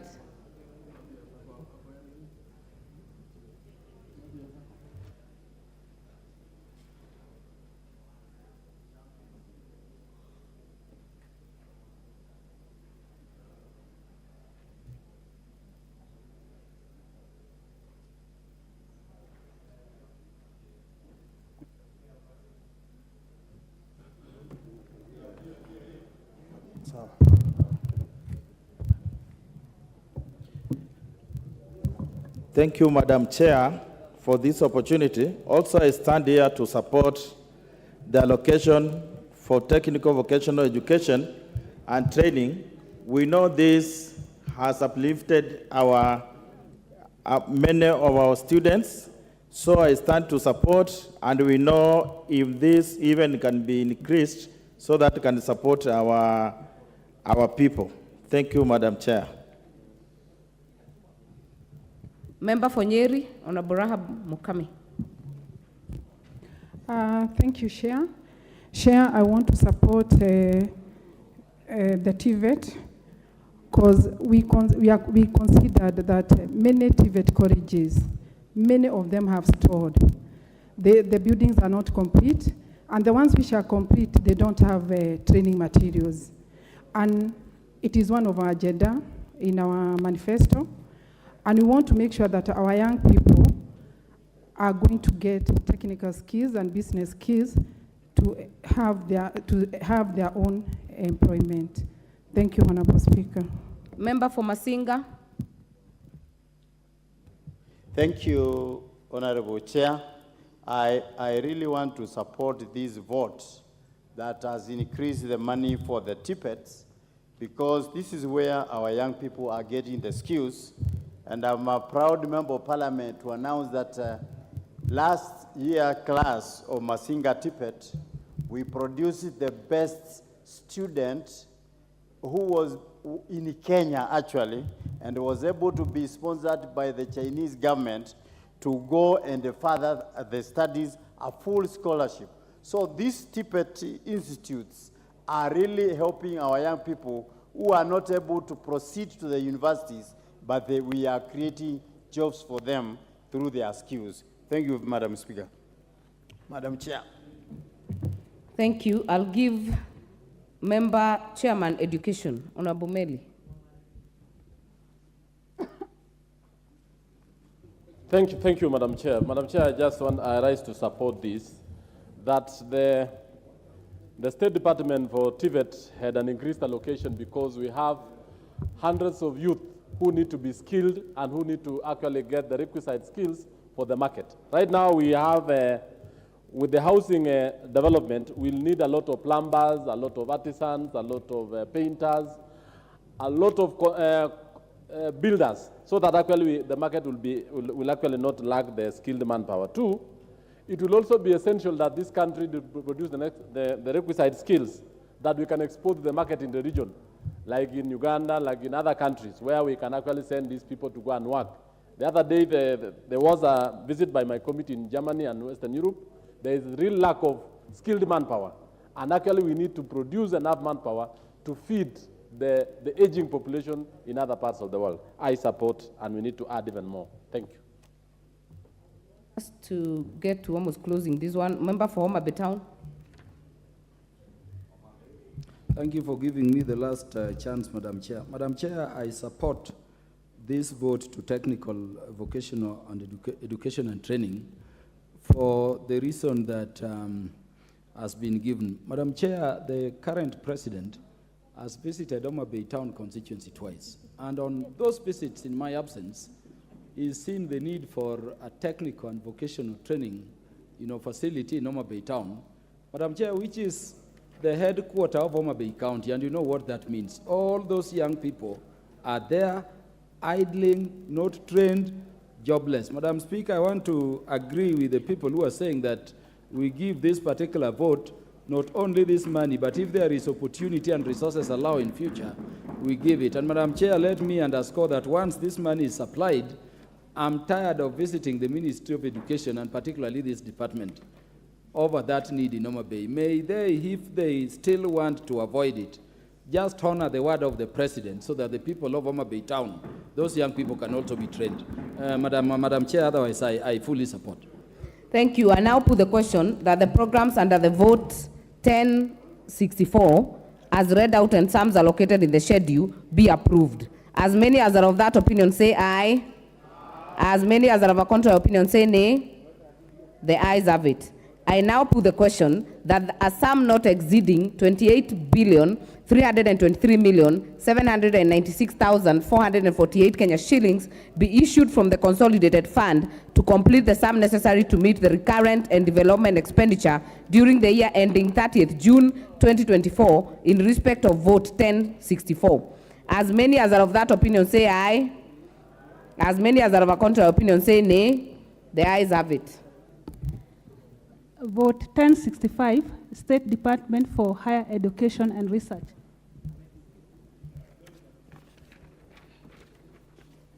I propose the question that a sum not exceeding 128,603,869,981 Kenya shillings be issued from the consolidated fund to complete the sum necessary to meet the recurrent and development expenditure during the year ending 30th June 2024 in respect of vote 1065. Programs under the vote: University Education, Research, Science and Technology and Innovation, General Administration, Planning and Support Services. I propose the question that the programs under vote 1065 as read out and sums allocated in the schedule be approved. There is a proposed amendment. Honorable Wamboka, member for Bumula. Chair for PIC Education Governance.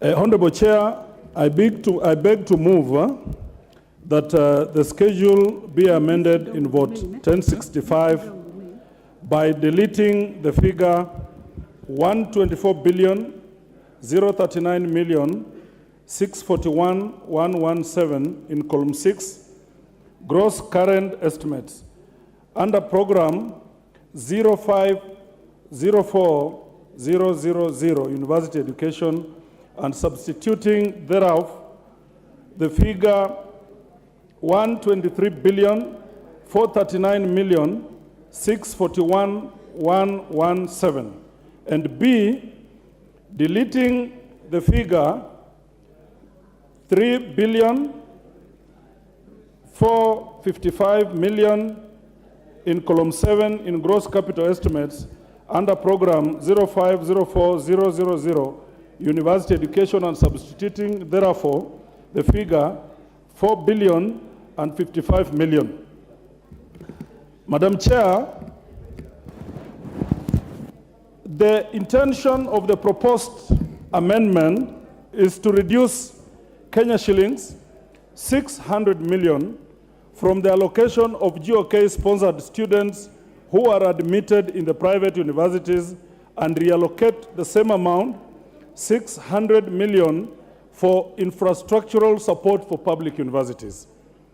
Honorable Chair, we all agree that our public universities are struggling due to underfunding, which also affects the ability to expand and rehabilitate the existing infrastructure. This has in turn compromised the quality of education which is being offered at our public universities. Honorable Chair, the 600 million, though not adequate, will go a long way in supporting the selected key universities, that is Moi University, Egerton University, the University of Nairobi, Chuka University, Masinde Muliro, Masai Mara, and Kibabi University, which have serious infrastructural gaps, and Tomboya in Homa Bay, Honorable Speaker. Honorable Speaker, the allocation to private universities in the last 5 years to support government students admitted there has been surrounded by gray areas, which as a house we should not allow at all. There are a lot of inconsistencies in this support to private universities, which could possibly lead to loss of public funds. Honorable Speaker, we are also making a pronouncement that as a house and as a committee, that no new allocation to private universities should be made by the National Treasury without the express approval of this House, Honorable Chair. And that one, I repeat. We are making pronouncement that as a House and a committee, that no new allocation to private universities should be made by the National Treasury without the express approval of the House. Honorable Chair, the National Treasury should also not use Article 223 Avenue to allocate any further resources to private universities until all the gray areas surrounding this funding are addressed and a go-ahead to allocate is granted by this House. And I think on that, Honorable Chair, the majority leader will help us to ensure that they pin down the CS Treasury to adhere to this. Wind up, Honorable Member. My committee of PIC Education and Governance has resolved to order for forensic audit to be undertaken on this allocation. Order, member. Please do not put a motion. Please wind up on the amendment. I beg to move. Yes. And I welcome... No, it doesn't need seconding. Please take your seat. Thank Honorable you. Member, I'll give the chair for education. Thank you. Wait, Chair. Honorable Member, wait, hold on. I propose a question that the program University Education under Vote 1065 be amended as proposed. Now, Chair for Education, you have 2 minutes. We agreed 2 minutes maximum. Yes. Thank you, Chair. First of all, let me commend Honorable Mboka for moving this amendment, and I want to support it. Honorable Chair, the Education Committee looked into the State Department and the MDS. And we went through every state department and realized that there are certain government agencies, actually departments that actually waste public funds. One of it is the government allocation to private universities. You'll realize that when we went through, they have no correct figure of the students. And when we went down to find out, the number of students in those universities are actually less than what we have. That is why, Madam Speaker, Honorable Chair, we actually went ahead and asked the universities to give us the actual students, the numbers, and the admission numbers in those particular universities, they could not. In fact, the national universities or the public universities have been suffering a lot of underfunding because of influence peddling by the private universities, and they get more funds than they do require. In fact, when we went ahead, they had been allocated 4.2 billion. And yet this year, they have no first years. Last year, they had been allocated 3.2. So they have been allocated 1 billion more. When we investigated that, we found out that the student population is less than what they actually given out. And up to today, they have not given us the list of the students, and they do not even want to have that. Two, look at the state universities or the public universities like Moi, Egerton, and all the others, Masinde Muliro, where we've allocated those resources. They are critically underfunded. All those can actually be salvaged by actually making sure that we do a forensic audit of what we have been given private universities, find out how the money has been utilized for all the years, especially the 5 years they have been allocated, so that actually we make value for the money that we have given. Thank you, and I support.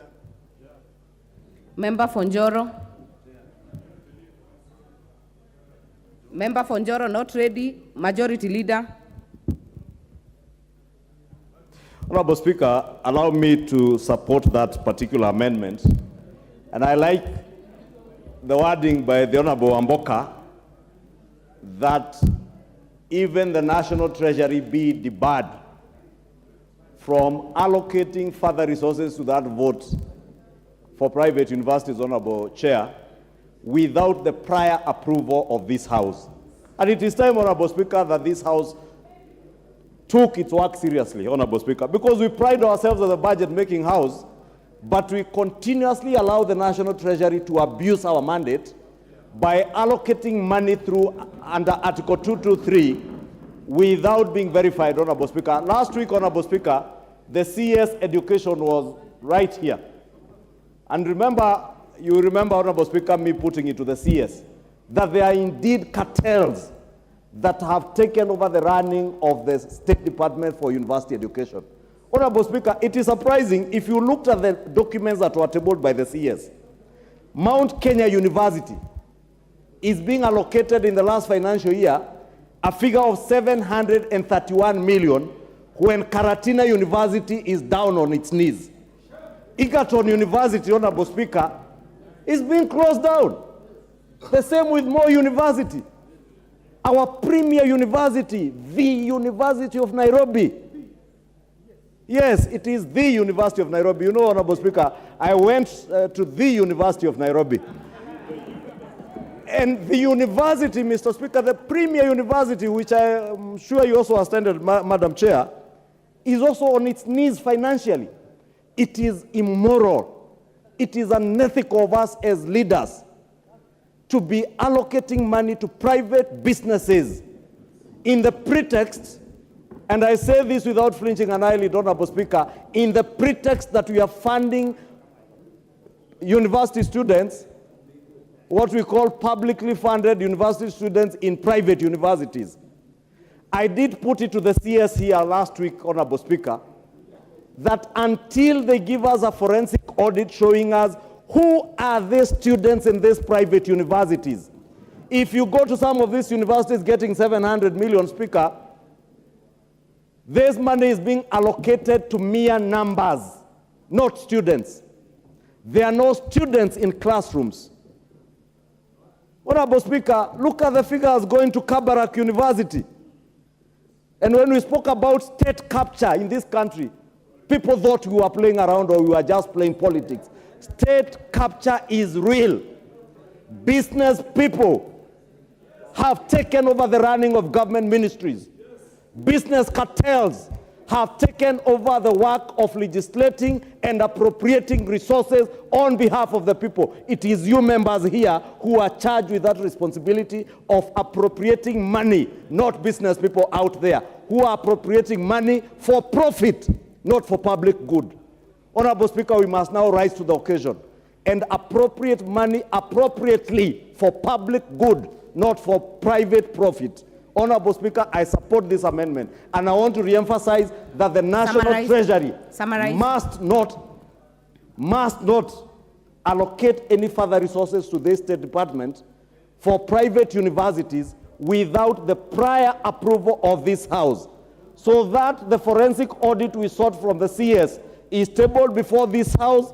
It is checked by the Public Investments Committee in charge of education, which the Honorable Amboka sits in, and I'm glad that the Honorable Amboka, being, I think, is even the chair of the Public Investments Committee in charge of education, has taken up this matter with the energy that it deserves. And Honorable Amboka, I want to encourage you. That is what is meaningful oversight. Oversight in government is not shouting in funerals. It is doing what you are doing. Thank you, Honorable Speaker. Thank you. Before we put out the question, I'll give the member for Dagoretti South. Madam Chair, because I wouldn't want to delay anyone on this debate, mine is to support the amendment. And Madam Chair, why it is important to support this amendment is because we as Kenyans already know what happened to health services in this country. The moment we support private entities at the expense of public entities, that is the day we start walking down the road of killing our public entities. Government's work is to support public institutions, public investments, public entities.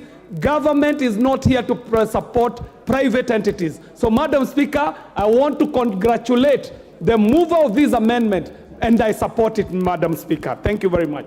Reading the mood of the House, I put the question that the program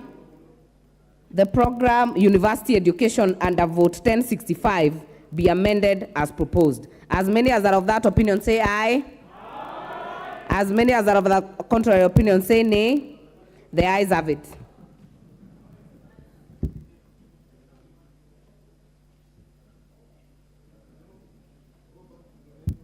I put the question that the program under the vote 1065 as amended and sums allocated be approved.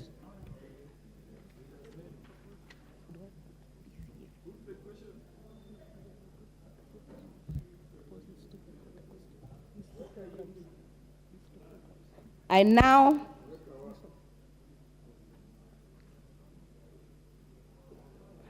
propose the question that the programs Research, Science, Technology and Innovation, General Administration, Planning and Support Services, as read out and sums allocated in the schedule, be approved. As many as are of that opinion say aye. As many as are of a contrary opinion say nay. The ayes have it. I now put the question that a sum not exceeding Kenya shillings 128,603,869,981 be issued from the consolidated fund to complete the sum necessary to meet the recurrent and development expenditure during the year ending 30th June 2024 in respect of vote 1065. As many as are of that opinion say aye. As many as are of a contrary opinion say nay. The ayes have it. Vote 1066. State Department for Basic Education.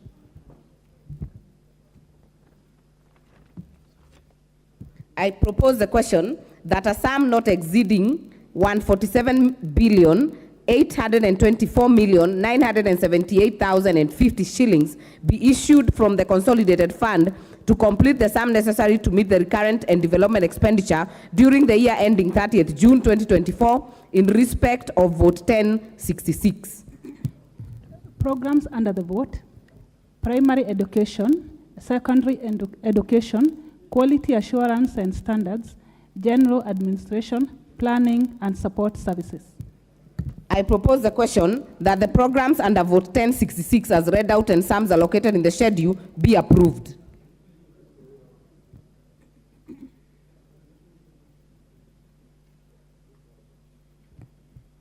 Member for Mathare. Thank you, Madam Chair, and I wanted to support this, but Madam Chair, looking at the allocation that has been given to this, it is way, way below education. The basic education sector, in my view, should at least be at about 200 or 250 billion. And there are about two short reasons that I want to advance in this regard. Madam Chair, it has been close to about 10 years where we are at 1,410 on capitation. This is notwithstanding the fact that we have inflation and other things. If you look at the current inflation and put into consideration what the capitation or capitalizing as students in our public schools should be, it should be at about an estimated 7,400. If you take into account now the CBC, capitation or capitalizing a student should at this particular time be at least 15,000, not 1,400. Madam Speaker, if you look at the school feeding program and what has been allocated to it, about only 2.3 million of about 17 million students in schools will benefit. What happens to the other estimated 3 to 5 or 6 million out of the total 17 million, including my students and students in Mathare and informal settlements who will not be able to access and benefit from this? Madam Speaker, there is little or no indication that sanitary towels have been properly catered for in this particular budget, especially on the sanitary education. And lastly, Madam Speaker, we have a category of schools which under the Basic Education Act are not contemplated. The Basic Education Act contemplates schools to mean either public or private schools. There are about 1.8 million children in Kenya today who go to schools that are neither public nor private, schools that are known as APBET, Alternative Provision for Basic Education. In Mathare alone, I have 80,000 of these students, 56,000 of whom are in alternative schools. They are not recognized, there is no mapping, there is no recognition, and therefore they are not even capitalized. So, Madam Speaker, I want to suggest that this allocation to basic education is so seriously underfunded that we ought to consider budgets that we have allocated, and I know we need roads. I need roads in Mathare, but where are our priorities? When we have 249, close to 250 billion on roads as opposed to basic education. So, Madam Speaker, I want us to do a serious reconsideration of our priorities. 2 minutes. Honorable Dorothy Kiara, 2 minutes. It should be 1 minute. Give me the microphone. Thank you, Chair. I too stand to support the allocation budgeted for State Department for Basic Education. Chair, it is important to know the government of Kenya has embarked on free compulsory basic education. And for this matter, Chair, it is important that this particular department is properly funded so that we can realize that commitment.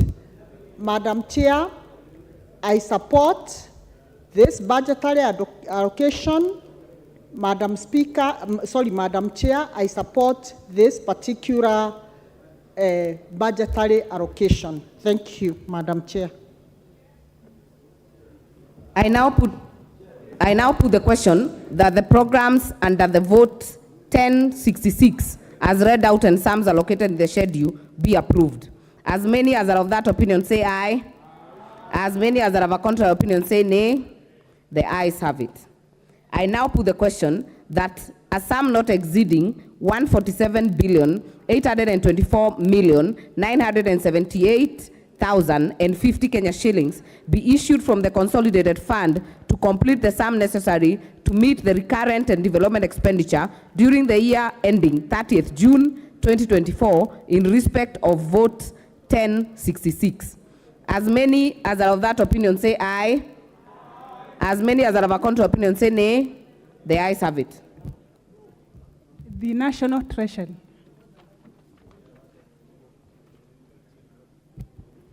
I propose the question that a sum not exceeding 130,489,049,141 Kenya shillings be issued from the consolidated fund to complete the sum necessary to meet the recurrent and development expenditure during the year ending 30th June 2024 in respect of vote 1071, the National Treasury.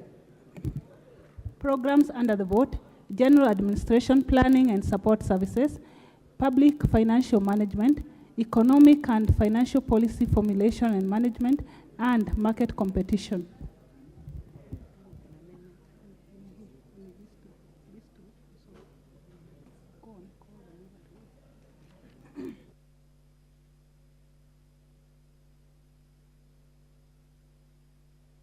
The question that the programs under vote 1071, the National Treasury, as read out and sums allocated in the schedule, be approved.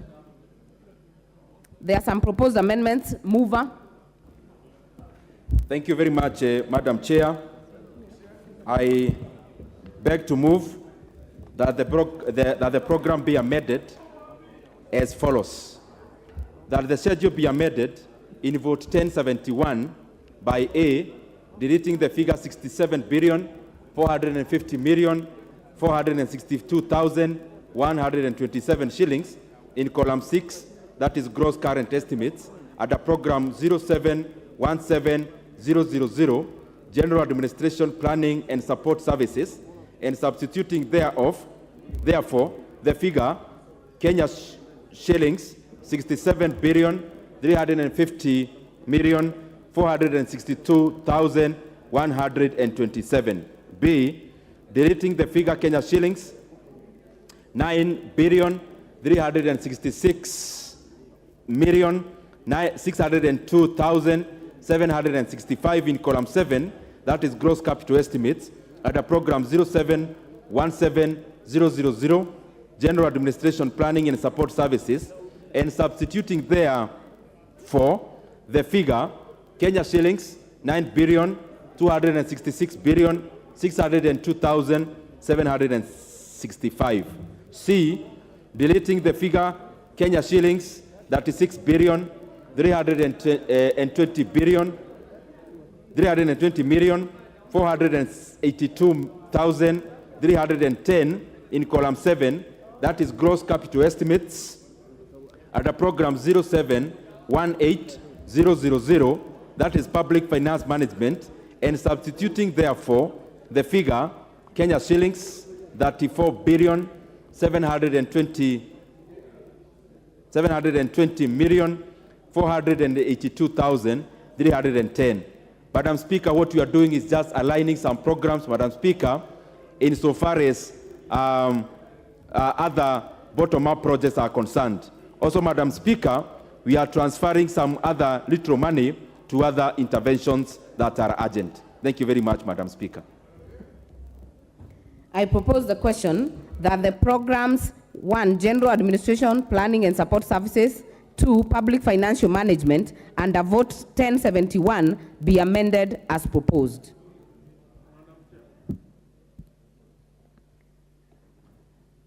Member for Mbeere North.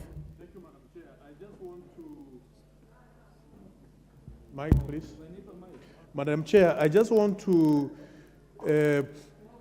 put proper disclaimer that economic and financial policy formulation and management, the people or the senior ministry officials who have been serving under this docket, they have read down the Republic of Kenya in the past, and we are appropriating 9 billion so that they can be able to serve the people of Kenya in a proper way, in ensuring that we have proper economic policies as well as financial policies which can take our economy out of the woods.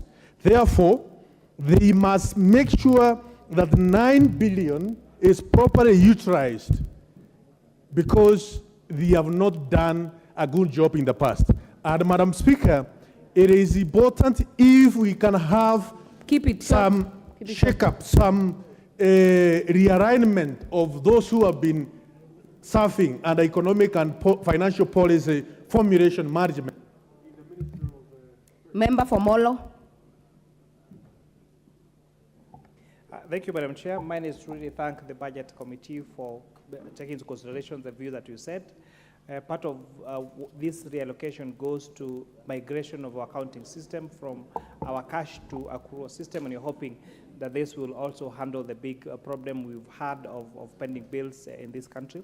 Honorable Chair, part of this reallocation also goes to develop a program where civil servants, when they retire, they are able to seamlessly move from the payroll directly into a pension scheme, so that the pain that especially our teachers and our retirees suffer when they're trying to claim their pensions, it becomes a problem of the past. And with that, I support Madam Chair. I now put the question that the program's General Administration, Planning and Support Services, Public Financial Management, under Vote 1071 be amended as proposed. As many as are of that opinion say aye. As many as are of a contrary opinion say nay. The ayes have it. I put the question that the program program's General Administration, Planning and Support Services and Public Financial Management under the Vote 1071 as amended and the sums allocated be approved.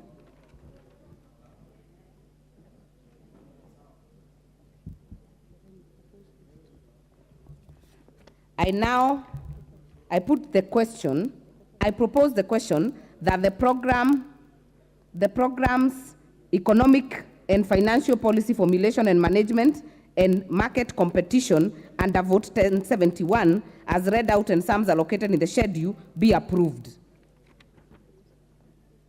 I put the question that the two programs, General Economic and Financial Policy Formulation and Management and Market Competition under Vote 1071 as read out and sums allocated in the schedule be approved. As many as are of that opinion say aye. As many as are of a contrary opinion say nay. The ayes have it.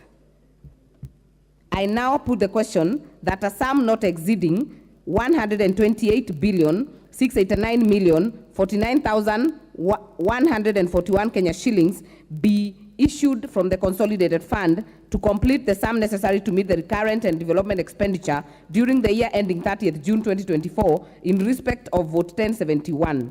As many as are of that opinion say aye. As many as are of a contrary opinion say nay. The ayes have it. Vote 1072, State Department for Economic Planning. I propose the question that a sum not exceeding 60,523,290,000 be issued from the consolidated fund to complete the sum necessary to meet the recurrent and development expenditure during the year 30th June 2024 in respect of Vote 1072, State Department for Economic Planning. Programs under the vote: Economic Policy and National Planning, National Statistical Information Services, Public Investment Management, Monitoring and Evaluation Services, General Administration, Planning and Support Services. There is one with an amendment. I propose the question that the programs under Vote 1072, as read out and sums allocated in the schedule, be approved. Mover. Thank you very much, Madam Chair. I beg to move that the program be amended as follows: that a sum of Kenya shillings, that a sum not exceeding,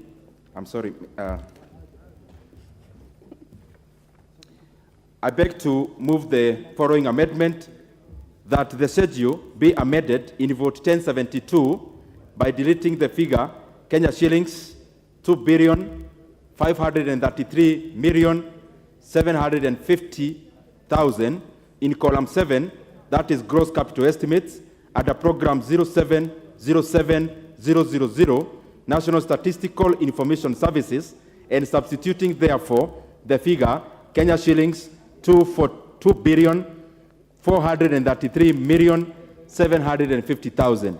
Madam Speaker, this is just the alignment of the budget as we debated last week, Madam Speaker, but also on the same breath, because we are still on the same department, I want to bring to the attention of this House that we have actually added Kenya shillings 10 billion that is going to NGCDF, Madam Speaker, which technically means that every constituency in Kenya, to enhance community development, in regards to the new formula, in regards to NGCDF, every constituency will get between Kenya shillings 25 million to Kenya shillings 40 million in the next financial year, Madam Speaker.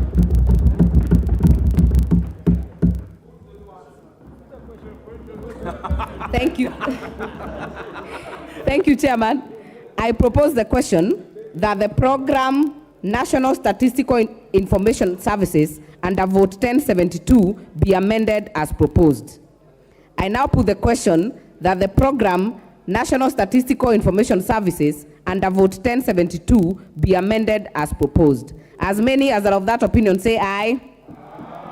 As many as are of a contrary opinion say nay. The ayes have it.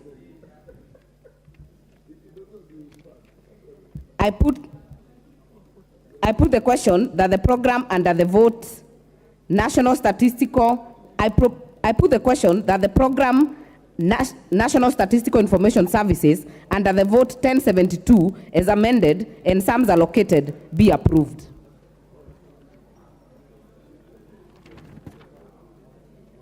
I propose the question that the program's Economic Policy and National Planning, Public Investment Management, Monitoring and Evaluation Services, General Administration Planning and Support Services under the Vote 1072 as read out and sums allocated in the schedule be approved.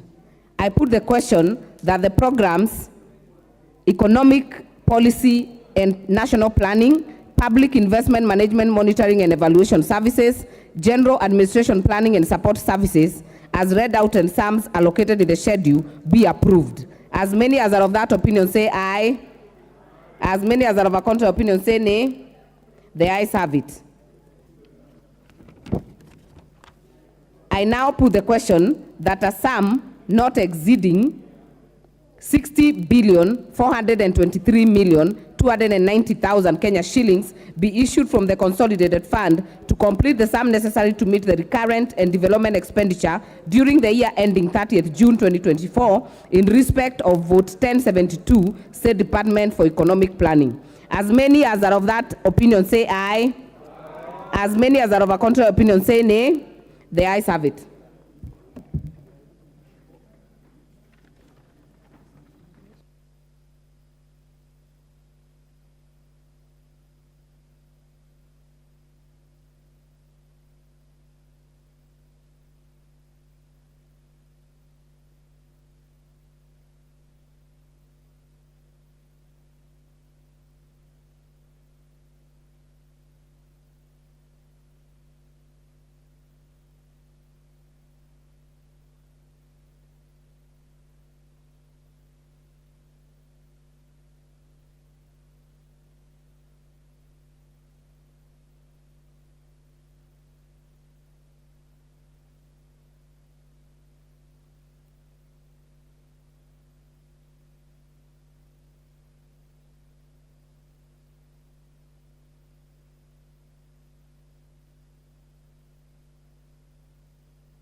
Vote 1082, State Department for Medical Services. I propose the question that a sum not exceeding Kenya shillings 116,592,576,949 be issued from the consolidated fund to complete the sum necessary to meet the expenditure recurrent and development during the year ending 30th June 2024 in respect of vote 1082 for the State Department for Medical Services. Programs under vote 1082, National Referral and Specialized Services, Curative and Reproductive Maternal, Newborn, Child, Adolescent Health, Health Research and Innovation, General Administration. I now propose the question that the programs under vote 1082 as read out and the sums allocated in the schedule be approved. Honorable Watch. Thank you, Honorable Speaker, and I'm being reminded that you need to announce your changeover so people don't call you Madam Chair. Thank you. I want to say of this allocation that there is an oversupply, and I hope the Chair of Budget is listening to me. There is an oversupply in this particular vote for the following reasons, and I'll be brief about it. Health services are devolved function. There is absolutely no reason why the ministry at the headquarters should be retaining 116 billion when the Ministry of Education, and in particular basic education, needs to be supplied with close to a similar amount. If you see what is happening at KEMSA, you can see the reason why this administration and previous administrations would like to maintain monies at the headquarters in a function that is completely devolved. We should keep at the bare minimum public health, disaster management, policy, and administrative costs to remain. So I would reject this and say that it is an oversupply. This money should go and remain in the devolved functions or be taken to the basic education. I submit, Chair. Honorable Pukose. Thank you, Chair. Chair, I support this allocation to the Ministry of Health. And I want to inform my colleague that the Ministry of Health, as much as you talk about it being devolved, you have national referral hospitals.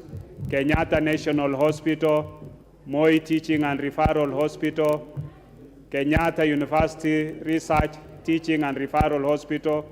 You also have Mwai Kibaki Hospital and many others. You have other institutions. You have KEMRI, Kenya Medical Research Institute. You have Biofax, which is manufacturing vaccines. You have many other SACAs.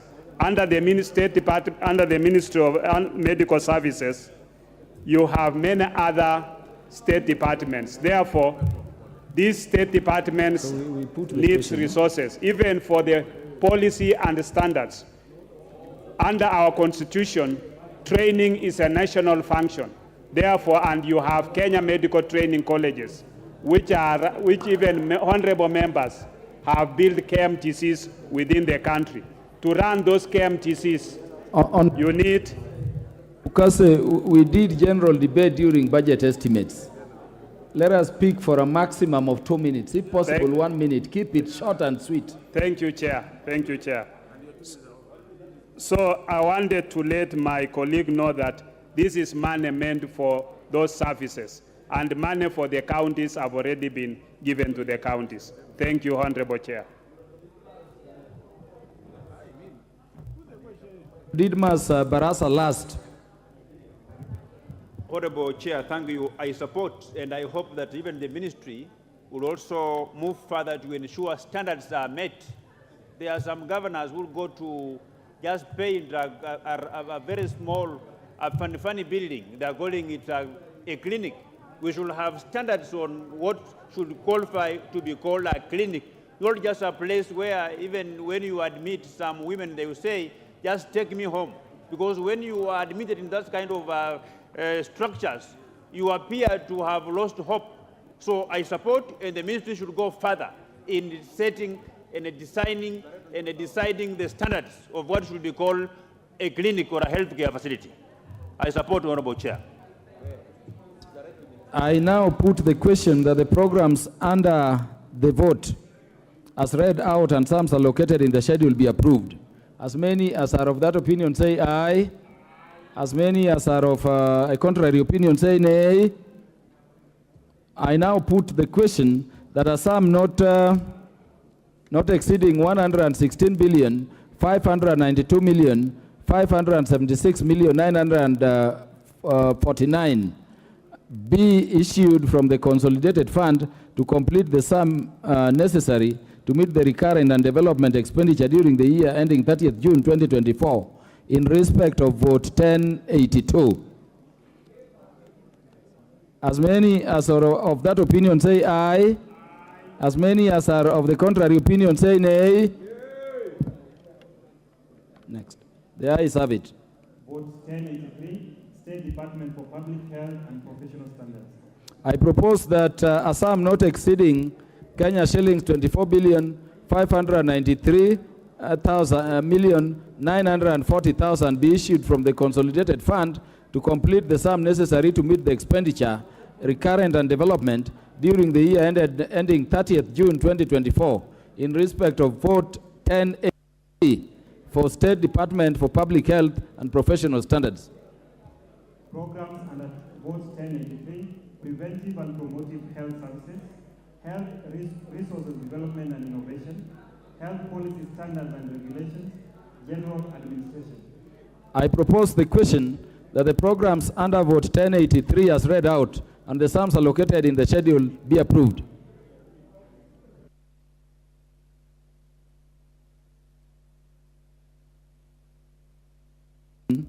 I now put the question that the programs under the vote as read out and sums allocated in the schedule be approved. As many as are of that opinion say aye. As many as are of a contrary opinion say nay. The ayes have it. I now put the question that a sum not exceeding Kenya shillings 24 billion 593 million 940,000 be issued from the consolidated fund to complete the sum necessary to meet the recurrent and development expenditure during the year ending 30th June 2024 in respect of vote 1083. As many as are of that opinion say aye. As many as are of the contrary opinion say nay. The ayes have it. Vote 1091, State Department for Roads. I propose the question that a sum not exceeding 249 billion 744 million 711,993 be issued from the consolidated fund to complete the sum necessary to meet the expenditure, recurrent and development during the year ending 30th June 2024 in respect of vote number 1091 for State Department for Roads. Programs under vote 1091, Road Transport. I propose the question that the programs under vote 1091 as read out and the sums allocated in the schedule be approved. These are amendments. Who is the first mover? The chair budget. Thank you very much, Honorable Chair. I beg to move that the program be amended as follows.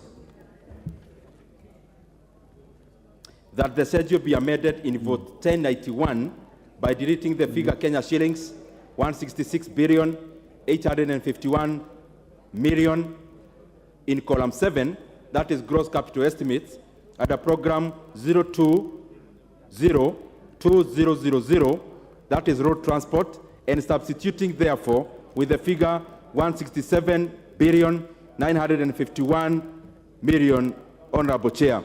The essence of this, Honorable Chair, is to be able to capacitate the department to finish the many ongoing roads, Madam Speaker, Honorable Chair.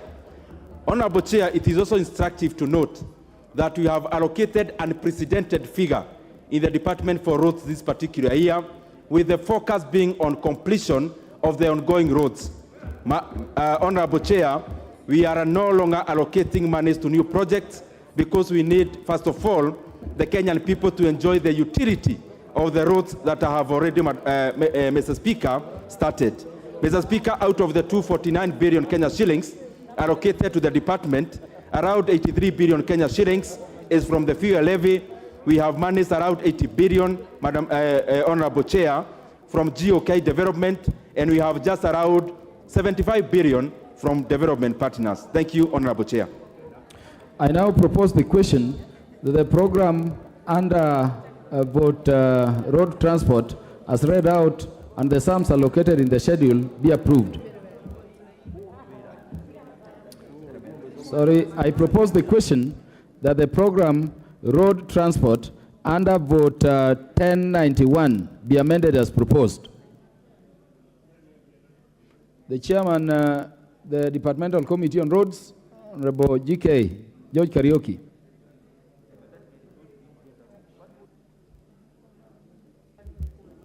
Thank you, Honorable Chairman. I rise to support because, Mr. Chairman, the road subsector is the key enabler to the realization of bottom-up economic transformation agenda of the Kenya Kwanza government. And you know, with this allocation, with good allocation for our roads, we will be able, or our people will be able to access markets, to access schools, to access health care services, and Mr. Chairman, will be able to access our farms and other facilities that help our people to better their lives. Mr. Speaker, Honorable Chairman, any additional allocation is greatly welcome by our committee. And I thank you, Honorable Chairman, for this additional allocation, and we'll be sure, Mr. Chairman, to distribute this money in the right way.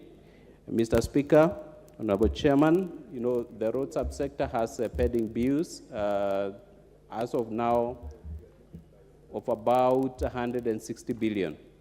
And even this allocation of, I think, 250 billion may look like it's a lot of money, but when you factor in the unpaid bills, when you factor in the payments that are committed for our roads, it is not a lot of money. Would have wanted this committee, this department, to be allocated about $500 billion to be able to carry out the road works that is ongoing. So, Mr. Speaker or Chairman, I support. Thank you.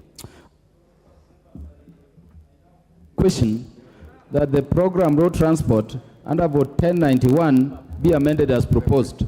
Will as many as are of that opinion say aye? Aye. Will as many as are of a contrary opinion say nay? The ayes have it. I put the question that the program under the vote 1091 as amended and sums allocated be approved.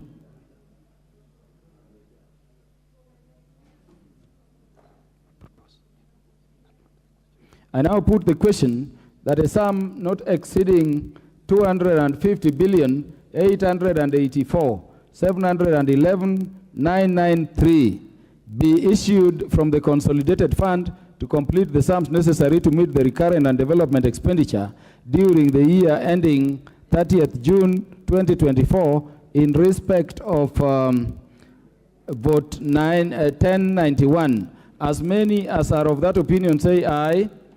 As many as are of a contrary opinion say nay. The ayes have it. Vote 1092, State Department for Transport. I propose the question that a sum not exceeding Kenya shilling 60 billion 386 566 159 be issued from the consolidated fund to complete the sum necessary to meet the expenditure in terms of recurrent and development during the year ending 30th June 2024 in respect of vote 1092 for State Department for Transport. Programs under vote 1092, General Administration, Planning and Support Services, Rail Transport, Marine.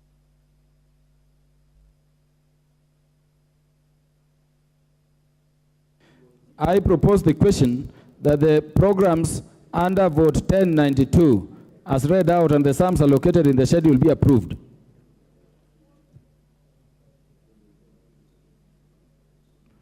There being no interest in debate, I now put the question that the programs under the vote 1092 as read out and the sums allocated in the schedule be approved. Will as many as are of that opinion say aye?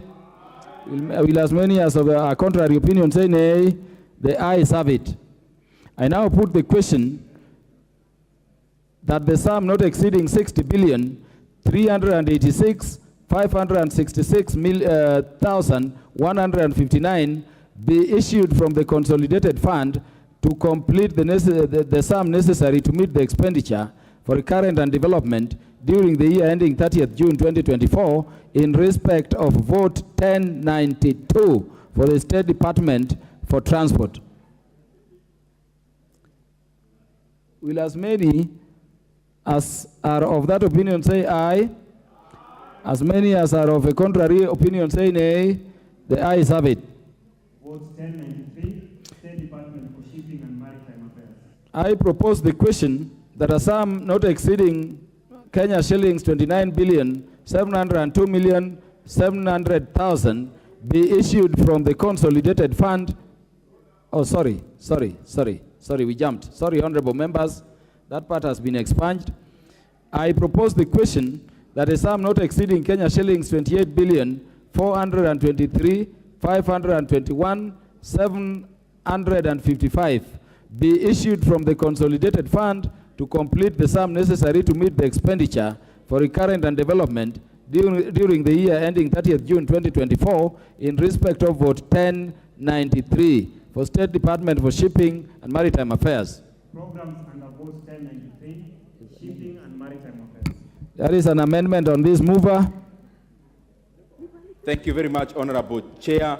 I beg to move. Just before, sorry, Chair. Let me propose the question first. I propose the question that the program under vote 1093 as read out and the sums allocated in the schedule be approved. Mover. Thank you very much, Honorable Chair. I beg to move that the program be amended as follows. That the schedule be amended to, in vote 1093, by deleting the figure Kenya shillings 27,373,521,755 in column 6, that is gross recurrent estimates, under program 0220000, Shipping and Maritime Affairs, and substituting therefore the figure Kenya shillings 2,494,070,000.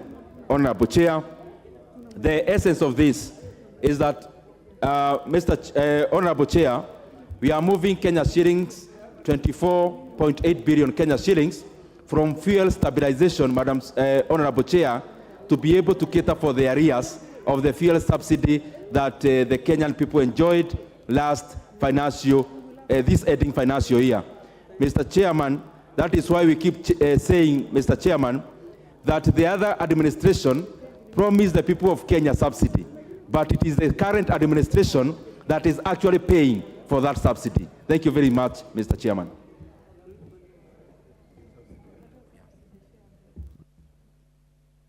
I propose the question that the program program Shipping and Maritime Affairs under vote 1093 be amended as proposed. Honorable Kangogo.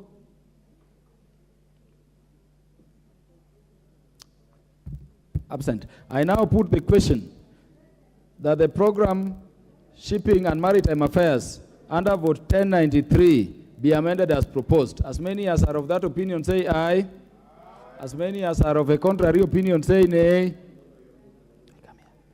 I now put the question that a sum not exceeding Kenya shillings 3,544,070,000 be issued from the consolidated fund to complete the sum necessary to meet the recurrent and development expenditure during the year ending 30th June 2024 in respect of vote Shipping and Maritime Affairs. As many as are of that opinion say aye. As many as are of a contrary opinion say nay. The ayes have it. Vote 1094, State Department for Housing and Urban Development. I propose the question that a sum not exceeding Kenya shillings 24,702,700,000 be issued from the consolidated fund to complete the sum necessary to meet the expenditure recurrent and development during the year ending 30th June 2024 in respect of vote 1094, State Department for Housing and Urban Development. Programs under vote 1094, housing development and human settlement, urban and metropolitan development, general administration, planning and support services. I propose the question that the program under vote 1094, as read out and sums allocated in the schedule, be approved. Honorable Ward. Honorable Chair and Honorable Ichungwa, as you left, Honorable Ichungwa, Honorable Chair, I want to suggest that the allocation of 29 billion is well grounded, but with a rider. I would want to suggest that this money be ring-fenced to cushion a sum of about 20 billion. Should have been ring-fenced to cushion taxpayers, Kenya's taxpayers who otherwise would have paid 3% or 1.5%, whatever that percentage is, instead of burdening the ordinary taxpayer on what they have not expressed is a basic need at this particular time. Honorable Chair, Article 43 of the Constitution does not talk about the right to own a house. It talks about access, giving access to a house. That would include even renting. It is okay to have housing that is affordable, that people can rent. If this money cannot be ring-fenced, I would like to suggest that the government adopts a phased-out model in which they use this 29 billion to provide housing to police officers and teachers in this country so that we can see whether this housing model really works before we can tax Kenyans. Honorable Joanna Ngeno, you are the chair of the departmental committee in charge. Proceed. Thank you, Speaker. I really do appreciate the concerns of the member who just spoken. So, the chair, the 29 billion allocated in this particular financial year, the chair, does not only go for housing alone. There are so many departments that where we deal with all these amounts. Speaker, there is social housings, there are affordable housing inside there are police housings, there are markets, there are stormwater, there is also money that goes to the counties in form of grants or donor funds. So, Mr. Speaker, that money alone does not go for housing. So it has to be known that... The point is made, Chair. Thank you. Point is made, Honorable Joanna Ngeno. I now put the question that the program under vote 1094, as read and the sums allocated in the schedule, be approved. As many as are of that opinion say aye. As many as are of a contrary opinion say nay. The ayes have it. I now put the question that the sum not exceeding Kenya shillings 29,702,700,000 be issued from the consolidated fund to complete the sum necessary to meet the expenditure for current and development during the year ending 30th June 2024 in respect of vote 1094 for State Department for Housing and Urban Development. Will as many as are of that opinion say aye? As many as are of a contrary opinion say nay? The ayes have it. Vote 1095, State Department for Public Works. I propose the question that a sum not exceeding 4 billion shillings, 729,444,000 be issued from the consolidated fund to complete the sum necessary to meet the expenditure, recurrent and development during the year ending 30th June 2024 in respect of vote 1095 for State Department for Public Works. Programs under vote 1095, government buildings.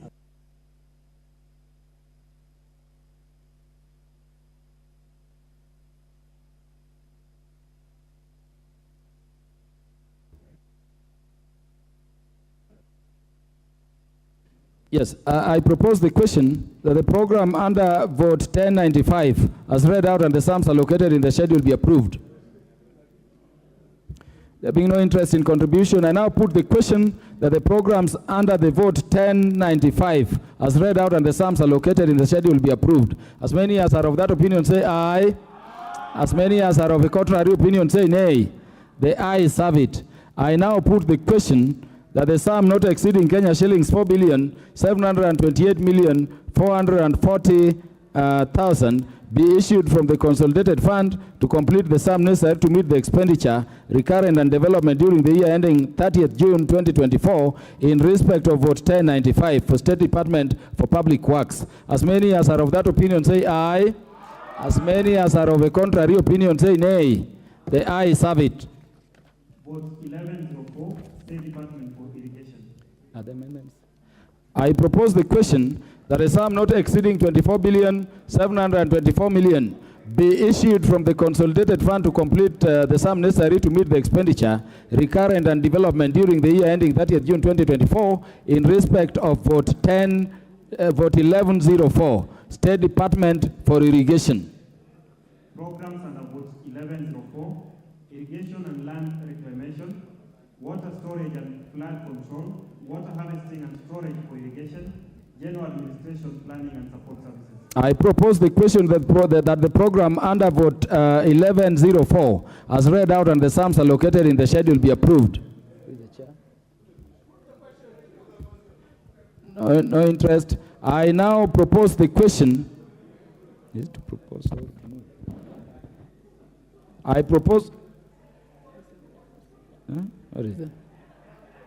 I now put the question that the program under vote 1004, as read out and the sums allocated in the schedule, be approved. As many as are of that opinion say aye. As many as are a contrary opinion say nay. The ayes have it. I now put the question that a sum not exceeding Kenya shillings 24,724,000,000 be issued from the consolidated fund to complete the sum necessary to meet the expenditure for recurrent and development during the year ending 30th June 2024 in respect of vote 1104 for State Department for Irrigation. As many as are of that opinion say aye. As many as are of a contrary opinion say nay. The ayes have it. Vote 1109, State Department for Water and Sanitation. I propose the question that a sum not exceeding 61,486,500,000 be issued from the consolidated fund to complete the sum necessary to meet the expenditure for recurrent and development during the year ending 30th June 2024 in respect of vote 1109. Programs. General Administration, Planning and Support Services. I propose. Where is the chair? Yes, Honorable Kangogo Bowen. But I first propose the question, Honorable Kangogo Bowen, that the program under vote 1109, as read out and the sums allocated in the schedule, be approved. Honorable Kangogo Bowen. Thank you, Honorable Chair. I want who is the chair budget? The chair of budget is. There is an amendment to this one. Sorry, Honorable Kangogo Bowen, the chair budget will move the amendment first. Chair budget. Thank you very much, Honorable Chair. I beg to move that the program be amended as follows. That the schedule be amended in vote 1109 by A, deleting the figure 70 million in column 7, that is gross capital estimates, under program 1001000, General Administration, Planning and Support Services, by substituting, therefore, the figure Kenya shillings 190 million Kenya shillings. Thank you very much, Honorable. Okay, sorry, let me continue. B, deleting the figure 13,296,000,000 in column 7, gross capital estimates at the program 1004000. Chair, in terms of procedure, we have to finish with the first amendment. Okay. So is it? I therefore propose the question that the program General Administration, Planning and Support Services under vote 1109 be amended as proposed. No interest. I put the question that the program General Administration, Planning and Support Services under the vote 1109 be under vote 1109 be amended as proposed. Will as many as are of that opinion say aye? Will as many as are of a contrary opinion say nay? The ayes have it. Water services management. Mover. I again propose the question that the program under the program water resource management under vote 1109 as read out and the sums allocated in the schedule be approved. Mover. Thank you very much, Honorable Chair. I beg to move that we amend the program as a bureau by deleting the figure Kenya shillings 13 billion 296 million in column 7, that is gross capital estimates, under program 1004000 water resources management, and substituting therefore the figure Kenya shillings 12 billion 446 million. I propose the question that the program water resources management under vote 1109 be amended as approved.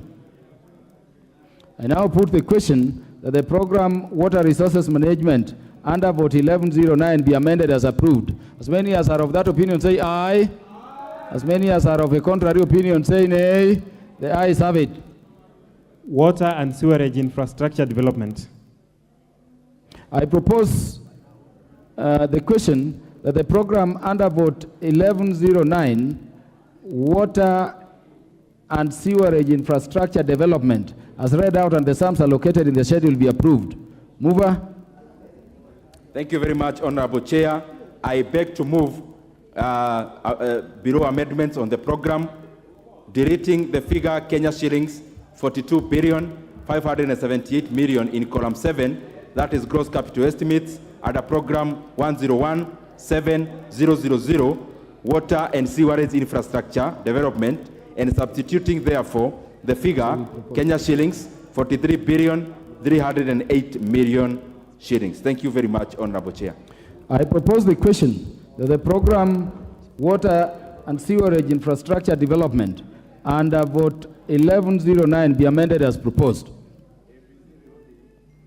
I now put the question that the program water and sewerage infrastructure development under vote 1109 be amended as proposed. As many as are of that opinion say aye.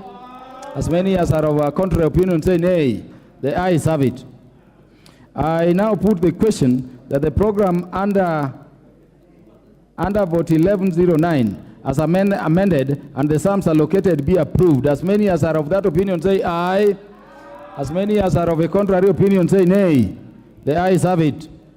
I now put the question that a sum not exceeding 61,486,500,000 be issued from the consolidated fund to complete the sum necessary to meet the recurrent and development expenditure during the year ending 30th June 2024 in respect of vote 1109. As many as are of that opinion say aye. As many as are of the contrary opinion say nay. The ayes have it. Vote 1112, State Department for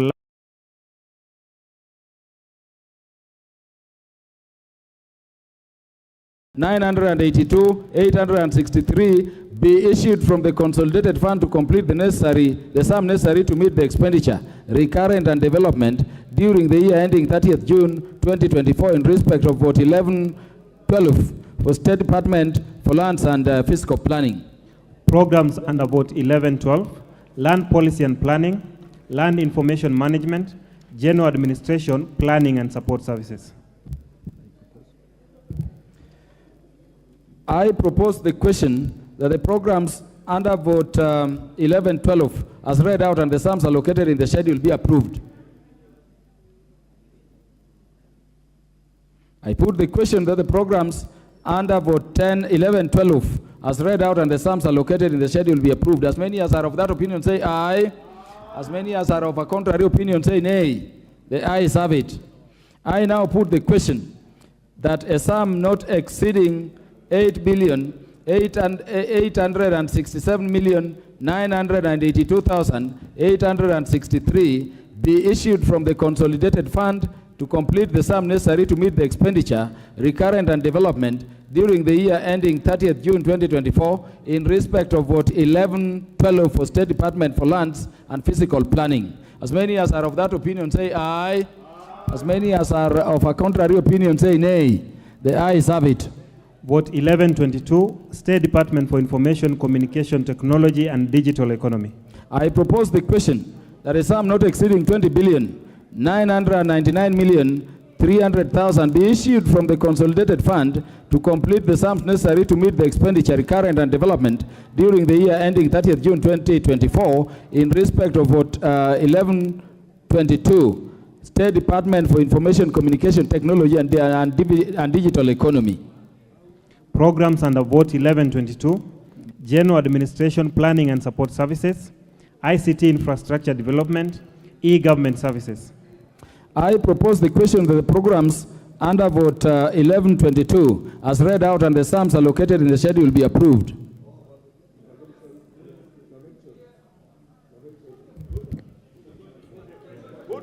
Chair for the relevant committee. Is it Honorable KJ? Honorable Kiarie? Chairman, I'm also with those who are saying that we can put the question on this. The import of allocating this money to this sector, Mr. Speaker, is that it cuts across all other sectors, Mr. Speaker. And it is in great support of the manifesto that is moving towards what we are calling the digital superhighway, including installation of 100,000 kilometers of fiber optic, the CIHs in our constituencies, and even the Wi-Fi that are going to our villages. Chair, point is made. I now put the question that the program under vote 1122 as read out and the sums allocated in the schedule be approved. As many as are of that opinion say aye. As many as are of a contrary opinion say nay. I now put the question that the sum not exceeding 20,099,300,000 be issued from the consolidated fund to complete the sum necessary to meet the recurrent and development expenditure for the year ending 30th June 2024 in respect of vote 1122. As many as are of that opinion say aye. As many as are of a contrary opinion say nay. The ayes have it. Vote 1123, State Department for Broadcasting and Telecommunications.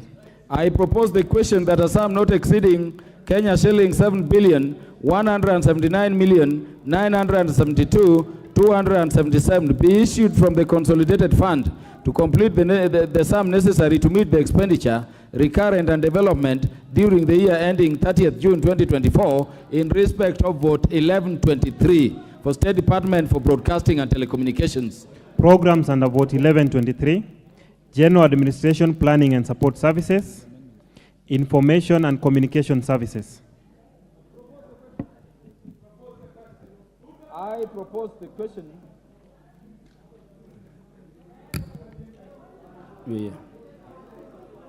I propose the question that the program under vote 1123 as read out and the sums allocated in the schedule be approved.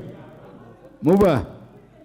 Thank you very much, Honorable Chair. I beg to move that the program be amended as below or as follows. Under program 020-8000, Information and Communication Services, by deleting the figure Kenya shillings 885,500,000 in column 7, that is gross capital estimates, and substituting therefore the figure Kenya shillings 444,500,000. You can move both amendments because they relate to the same budget item. They are both under vote 020-8000, so you can move both. Move the next one.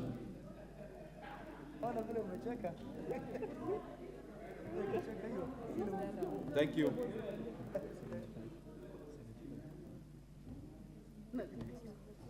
Yeah, you have the mic, Chair. Thank you very much, Chair. Apologies, I was talking to the chairman in charge of that department. Honorable Chair, I beg to move that the program be amended as follows.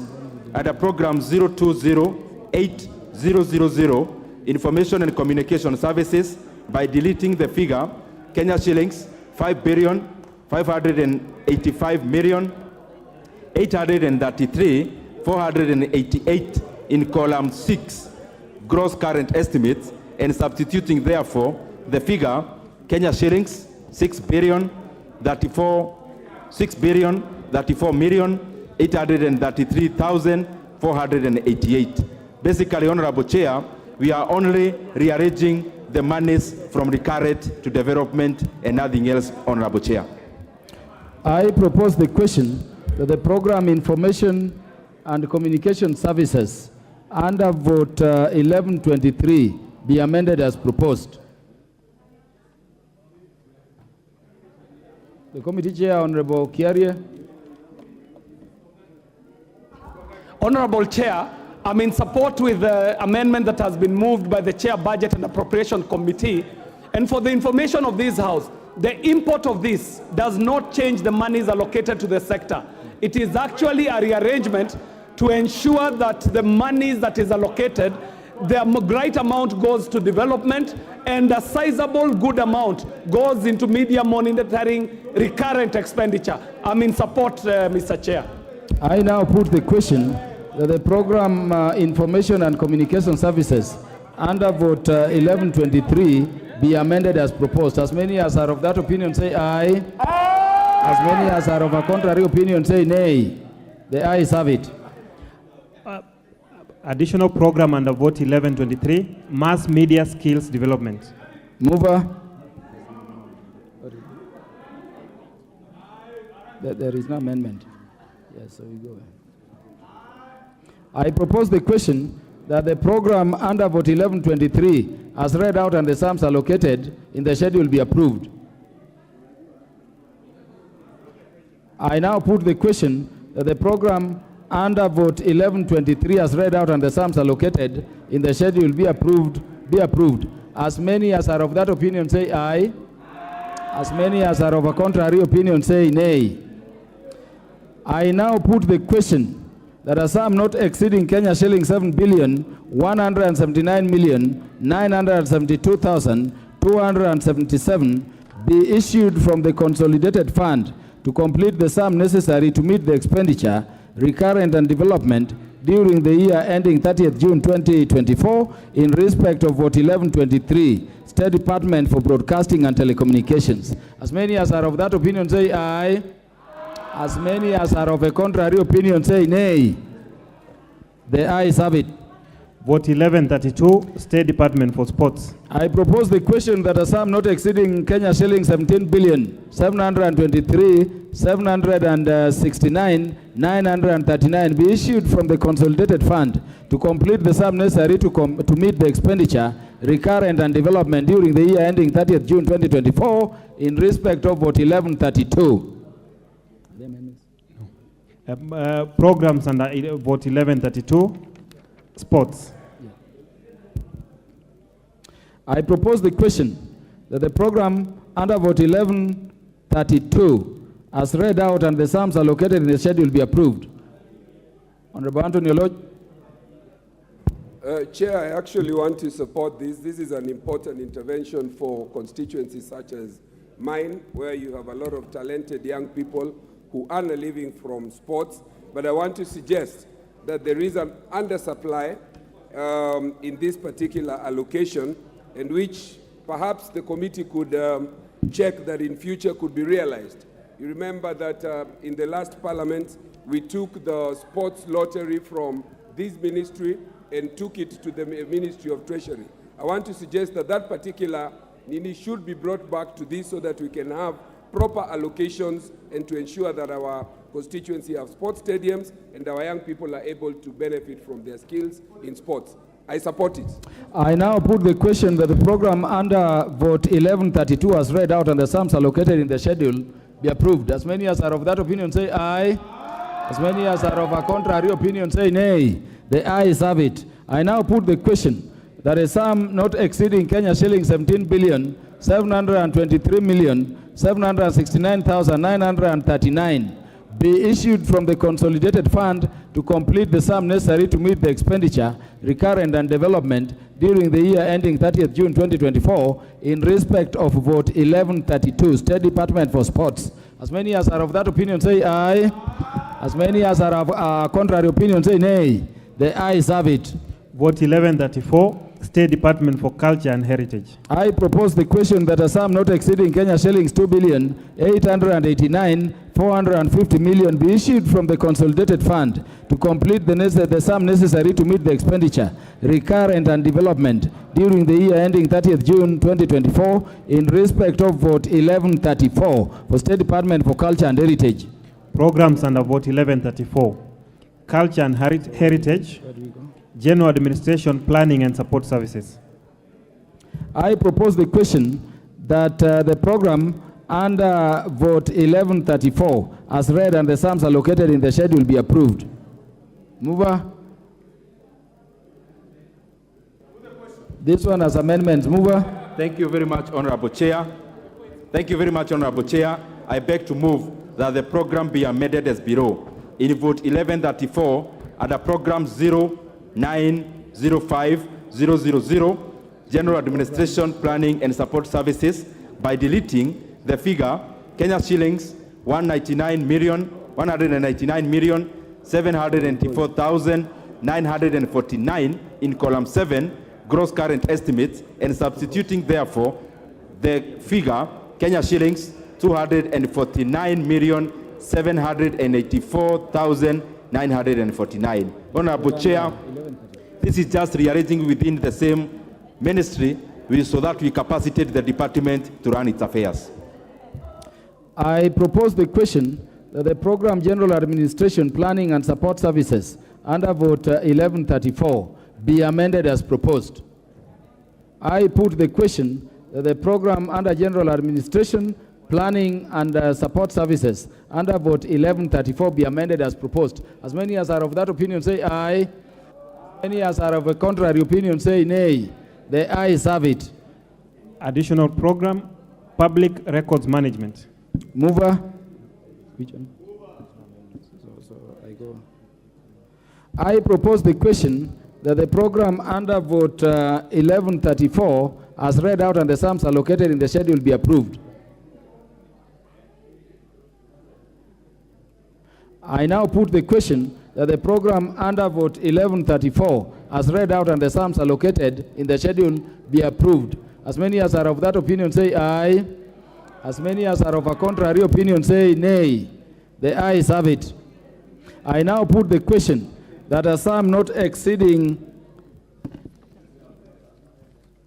2,939,450,000 be issued from the consolidated fund to complete the sum necessary to meet the recurrent and development expenditure during the year ending 30th June 2024 in respect of vote 1134. Will as many as of that opinion say aye?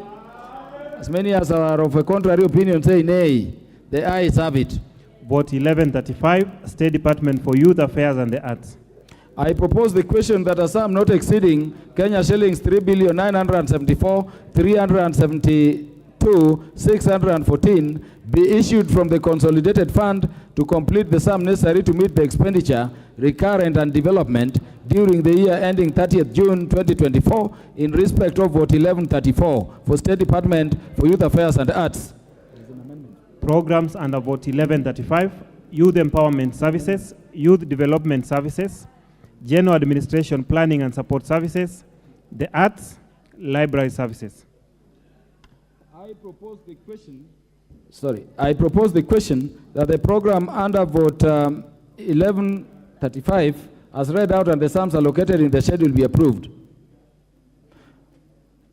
I put the question that the programs under vote 1135 as read out and the sums allocated in the schedule be approved. As many as are of that opinion say aye. As many as are of a contrary opinion say nay. The ayes have it. I now put the question that a sum not exceeding Kenya shillings 3,974,372,614 374,614 be issued from the consolidated fund to complete the sum necessary to meet the expenditure, recurrent and development during the year ending 30th June 2024 in respect of vote 1135 for State Department for Youth Affairs and Arts. As many as are of that opinion say aye. As many as are of a contrary opinion say nay. The ayes have it. Vote 1152, State Department for Energy.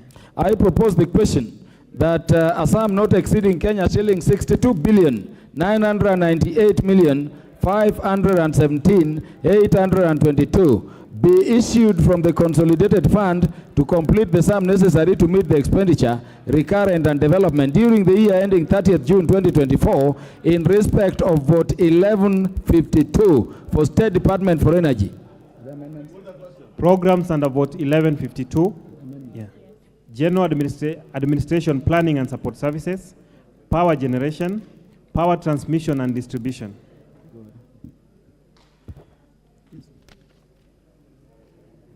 I propose the question that the program under vote 1152 as read out and the sums allocated in the schedule be approved.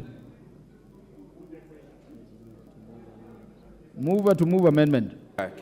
Thank you very much, Honorable Chair. I beg to move that the program be amended as follows.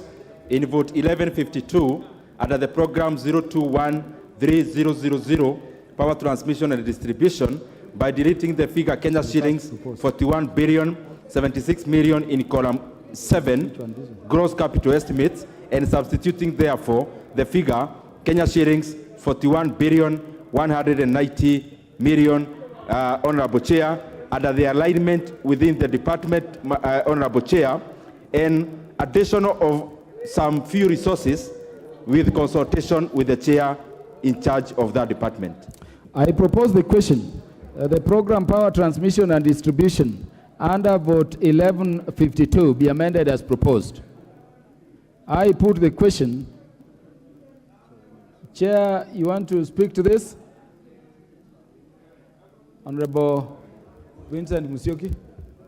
Yeah, basically, Chair, to concur with the Chair budget and also to thank the Budget Committee for the consideration of the increments, because you understand this is one of the votes that has a lot of interest with the members. This is where your transformers are. This is where your last mile projects are. This is where your street lighting projects are. The point is made, Chair. The point is made, Chair. I now put the question that the program Power Transmission and Distribution under vote 1152 be amended as proposed. As many as are of that opinion say aye. As many as are of a contrary opinion say nay. The ayes have it. Additional programs, alternative energy technologies. There's no amendment. I propose the question that the program under vote 1152 as read out and the sums allocated in the schedule be approved. I put the question that the program under the vote 1152 as amended and the sums allocated be approved. As many as are of that opinion say aye. As many as are of a contrary opinion say nay. The ayes have it. I now put the question that a sum not exceeding Kenya shilling 63 billion 112 million 517 820 be issued from the consolidated fund to complete the sum necessary to meet the recurrent and development expenditure during the year ending 30th June 2024 in respect of vote 1152. As many as are of that opinion say aye. As many as are of a contrary opinion say nay. The ayes have it. Vote 1162, State Department for Livestock. I propose the question that a sum not exceeding Kenya shillings 18 billion 800 million 740,000 be issued from the consolidated fund to complete the sum necessary to meet the expenditure recurrent and development during the year ending 30th June 2024 in respect of vote 1162. Programs under vote 1162, Livestock Resources Management and Development. I propose the question that the programs under vote 1162 as read out and the sums allocated in the schedule be approved. I put the question that the programs under vote 1162 as read out and the sums allocated in the schedule be approved. As many as are of that opinion say aye. As many as are of the contrary opinion say nay. The ayes have it. I now put the question that a sum not exceeding Kenya shillings 18,800,740 be issued from the consolidated fund to complete the sum necessary to meet the expenditure, recurrent and development during the year ending 30th June 2024 in respect of vote 1162. As many as are of that opinion say aye. As many as are of a contrary opinion say nay. The ayes have it. Vote 1166, State Department for Blue Economy and Fisheries. I propose the question that a sum not exceeding Kenya shillings 11,854,222,000 be issued from the consolidated fund to complete the sum necessary to meet the expenditure, recurrent and development during the year ending 30th June 2024 in respect of vote 1166. Are there amendments? Programs under vote 1166, Fisheries Development and Management, General Administration, Planning and Support Services, Development and Coordination of the Blue Economy. I propose the question that the programs under vote 1166 as read out and the sums in the schedule be approved.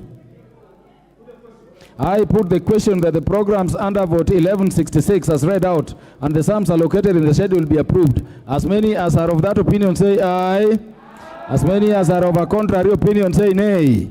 The ayes have it. I now put the question that a sum not exceeding Kenya shillings 11,854,220,000 be issued from the consolidated fund to complete the sum necessary to meet the expenditure, recurrent and development during the year ending 30th June 2024 in respect of vote 1166. As many as are of that opinion say aye. As many as are of a contrary opinion say nay. The ayes have it. Vote 1169, State Department for Crop Development. I propose the question that a sum not exceeding Kenya shillings 2,037,880,000 be issued from the consolidated fund to complete the sum necessary to meet the expenditure, recurrent and development during the year ending 30th June 2024 in respect of vote 1173. Programs under vote 1169, General Administration, Planning and Support Services. I propose the question that the program under vote 1169 as read out and the sums allocated in the schedule be approved. Mover.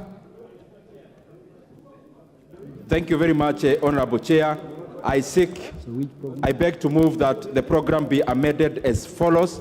Under program 0107,000, General Administration, Planning and Support Services, by deleting the figure Kenya shillings 1,466 million in column 7, gross capital estimates, and substituting therefore figure Kenya shillings 1,533 million. Thank you very much, Honorable Chair. I propose the question that the program General Administration, Planning and Support Services under vote 1169 be amended as proposed. I put the question that the program General Administration, Planning and Support Services under vote 1169 be amended as proposed. As many as are of that opinion say aye. As many as are of a contrary opinion say nay. The ayes have it. Crop Development and Management. I propose the question that the program under vote 1169 as read out and the sums allocated in the schedule be approved. Honorable Chair, thank you very much. I beg to move that the program be amended as below. Under program 0108,000, Crop Development and Management, by deleting the figure Kenya shillings 27,895,681,275 shillings in column 7, gross capital estimates, and substituting therefore the figure Kenya shillings 28,083,691,275 shillings. I now propose the question that the program Crop Development and Management under vote 1169 be amended as proposed. I put the question that the program under vote 1169, the program Crop Development and Management under vote 69 be amended as proposed. As many as are of that opinion say aye. As many as are of a contrary opinion say nay.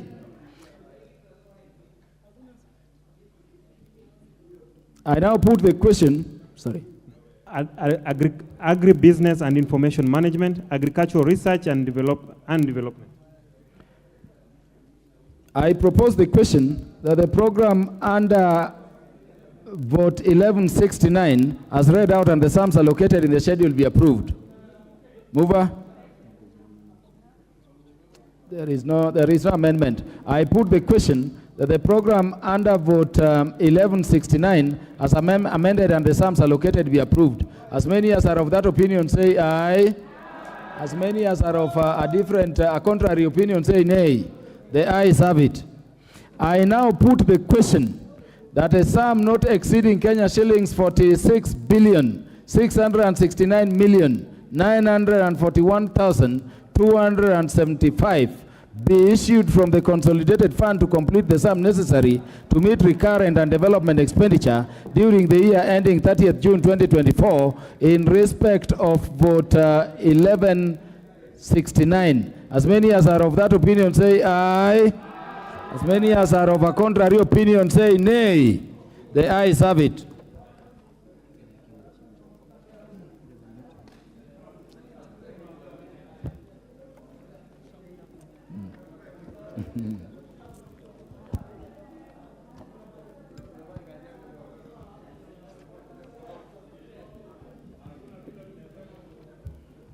We're going to 1173. Call it. Does it have amendments? No, cooperatives no. Cooperatives no. Okay. For 1173, State Department for Cooperatives. I propose that a sum not exceeding Kenya shillings 2,037,880,000 be issued from the consolidated fund to complete the sum necessary to meet the expenditure recurrent and development during the year ending 30th June 2024 in respect of vote 1173. Programs under vote 1173, cooperative development and management. I propose the question that the programs under vote 1173 as read out and the sums allocated in the schedule be approved. I put the question that the programs under vote 1173 as read out and the sums allocated in the schedule be approved. As many as are of that opinion say aye. As many as are of a contrary opinion say nay.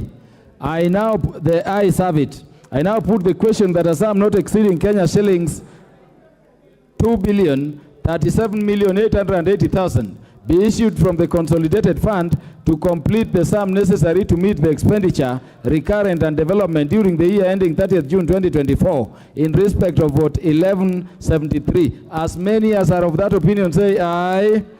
As many as are of a contrary opinion say nay. The ayes have it. For 1174, State Department for Trade.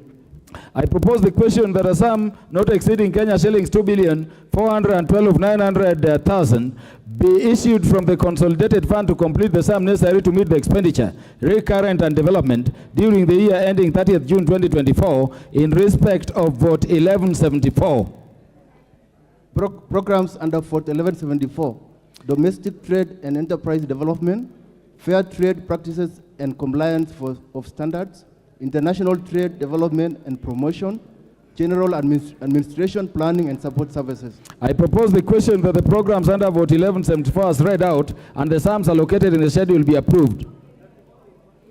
I now put the question that the programs under vote 1174 as read out and the sums allocated in the schedule be approved. As many as are of that opinion say aye. As many as are of a contrary opinion say nay. The ayes have it. I now put the question that a sum not exceeding Kenya shillings 2,412,900,000 be issued from the consolidated fund to complete the sum necessary to meet the expenditure, recurrent and development during the year ending 30th June 2024 in respect of vote 1174. As many as are of that opinion say aye. As many as are of a contrary opinion say nay. The ayes have it. For 1175, State Department for Industry. I propose a question that a sum not exceeding Kenya shillings 5,261,820,000 be issued from the consolidated fund to complete the sum necessary to meet the expenditure recurrent and development during the year ending 30th June 2024 in respect of vote 1175. Program under vote 1175, General Administration, Planning and Support Services. Industrial Promotion and Development. I propose the question that the program under vote 1175 as read out and the sums allocated in schedule be approved. Mover. Thank you very much, Honorable Chair. I beg to move that the program be amended as follows. In vote 1175, under program 0320000, Industrial Promotion and Development, by deleting the figure Kenya shillings 448,960,000 in column 7, gross capital estimates, and substituting therefore the figure Kenya shillings 5.148,960,000.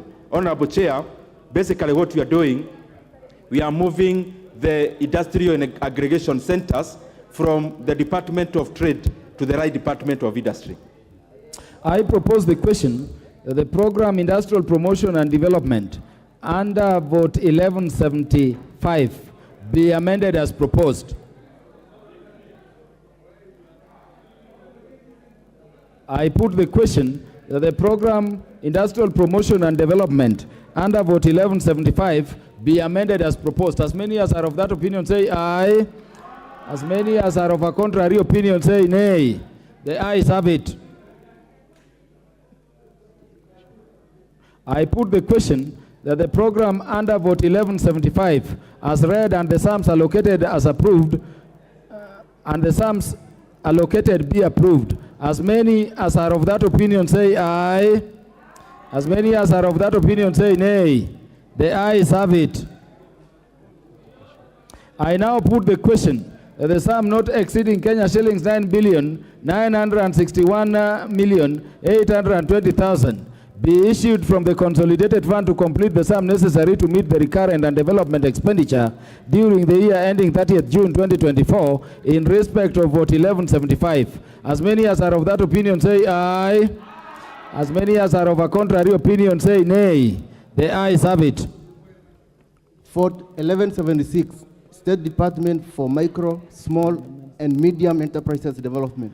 I propose the question that a sum not exceeding Kenya shillings 13,133,170,000 be issued from the consolidated fund to complete the sum necessary to meet the expenditure, recurrent and development during the year ending 30th June 2024 in respect of vote 1176. Programs under vote 1176, Product and Market Development for MSMEs, Digitization and Financial Inclusion for MSMEs, General Administration, Planning and Support Services. I propose the question that the programs under vote 1176 as read out and the sums allocated in the schedule be approved. I put the question that the programs under vote 1176 as read out and the sums allocated in the schedule be approved. As many as are of that opinion say aye. As many as are of a contrary opinion say nay. The ayes have it. I now put the question that a sum not exceeding Kenya shillings 13,133,170,000 be issued from the consolidated fund to complete the sum necessary to meet the recurrent and development expenditure during the year ending 30th June 2024 in respect of vote 1176. As many as are of that opinion say aye. As many as are of a contrary opinion say nay. The ayes have it. Vote 1177. State Department for Investment Promotion. I propose the question that a sum not exceeding Kenya shillings 12,737,29,340 be issued from the consolidated fund to complete the sum necessary to meet the expenditure, recurrent and development during the year ending 30th June 2024 in respect of vote 1177 for State Department for Investment and Promotion. Program under vote 1177, Investment, Development and Promotion. I propose the question that the program under vote 1177 as read out and the sums allocated in the schedule be approved. Mover. Thank you very much, Honorable Chair. I beg to move that the program be amended as follows. In vote 1177, under program 0322000, investment, development, and promotion, by deleting the figure Kenya shillings 11,252,000,000 in column 7, gross capital estimates, and substituting therefore the figure Kenya shillings 6,552,000,000. Honorable Chair, it is the same explanation that I gave, that you are moving the aggregation in industrial centers, 4.7 billion Kenya shillings, from the Department of Trade to the Department of Industry, where it is rightly domiciled. The point is made, Chair. Thank you. I propose the question that the program investment, development, and promotion under vote 1177 be amended as proposed. I now put the question that the program investment, development, and promotion under vote 1177 be amended as proposed. As many as are of that opinion say aye. As many as are of a contrary opinion say nay. The ayes have it. I now put the question that the program under vote 1177 as amended and the sums allocated be approved. As many as are of that opinion say aye. As many as are of that opinion say nay. The ayes have it. I now put the question that the sum not exceeding Kenya shillings 8,037,029,340 be issued from the consolidated fund to complete the sum necessary to meet the recurrent and development expenditure during the year ending 30th June 2024 in respect of vote 1177. As many as are of that opinion say aye. As many as are of a contrary opinion say nay. The ayes have it. Vote 1184, State Department for Labor and Skills Development. I propose the question that a sum not exceeding Kenya shillings 5 billion, that is 38,468,491, be issued from the consolidated fund to complete the sum necessary to meet the expenditure recurrent and development during the year ending 30th June 2024 in respect of vote 1184. Programs under vote 1184, General Administration, Planning and Support Services, Labor, Employment and Safety Services, Manpower Development, Industrial Skills and Productivity Management. Honorable members, I propose the question that the programs under vote 1184 as read out and the sums allocated in the schedule be approved. I put the question that the programs under vote 1184 as read out and the sums allocated in the schedule be approved. As many as are of that opinion say aye. As many as are of a contrary opinion say nay. The ayes have it. I now put the question that a sum not exceeding Kenya shillings 5,038,468,491 be issued from the consolidated fund to complete the sum necessary to meet the recurrent and development expenditure during the year ending 30th June 2024 in respect of vote 1184. Will as many as are of that opinion say aye? As many as are of a contrary opinion say nay. The ayes have it. Vote 1185, State Department for Social Protection and Senior Citizens Affairs. I propose the question that a sum not exceeding Kenya shillings 36,159,650,000 be issued from the consolidated fund to complete the sum necessary to meet the expenditure, recurrent and development during the year ending 30th June 2024 in respect of vote 1185. Programs under vote 1185, Social Development and Children's Services. I propose the question that the program under vote 1185 as read out and the sums allocated in the schedule be approved. Mover. Thank you very much, Honorable Chair. I beg to move that the program be amended as follows. Under program 090800, Social Development and Children's Services, by deleting the figure Kenya shillings 4,388,496,585 in column 6, gross current estimates, and substituting therefore the figure Kenya shillings 4,358,496,585. I propose the question that the program Social Development and Children's Services under vote 1185 be amended as proposed. Honorable Anthony Lodge. Oh, you want to go first? Let us allow the chair to speak Okay, first. Chair, go. Honorable Alice Nganga. Thank you very much, Chair. It is good so that the Inua Jamii program can be able to be pushed to another level, as well as our children, Chair, because our children right now, they are suffering. They are really suffering without food and also money for education. So I support. Thank you, Chair. Honorable Anthony Lodge. Chair, even as I support this was one of the ingenious invention of the previous administration, and I'm happy that this administration, in terms of administrative continuity, has picked this up. However, Honorable Chair, one of the things we need to ask is why our wazees are complaining continuously and for long periods of government not remitting money for their social protection. So even as we allocate this money, we must know that we allocate this money so that it can benefit people who are vulnerable, and these vulnerable people are your fathers and my fathers and my mothers. I would like that money that is allocated reaches the end beneficiary. Otherwise, I support it. I support it. I put the question, the program Social Development and Children's Services under vote 1185 be amended as approved. As many as are of that opinion say aye. As many as are of a contrary opinion say nay. The ayes have it. I put the question that the program under vote 1185 as amended and the sums allocated be approved. As many as are of that opinion say aye. As many as are of that opinion, as are of a contrary opinion say nay. The ayes have it. Program under vote 1185, National Social Safety Net.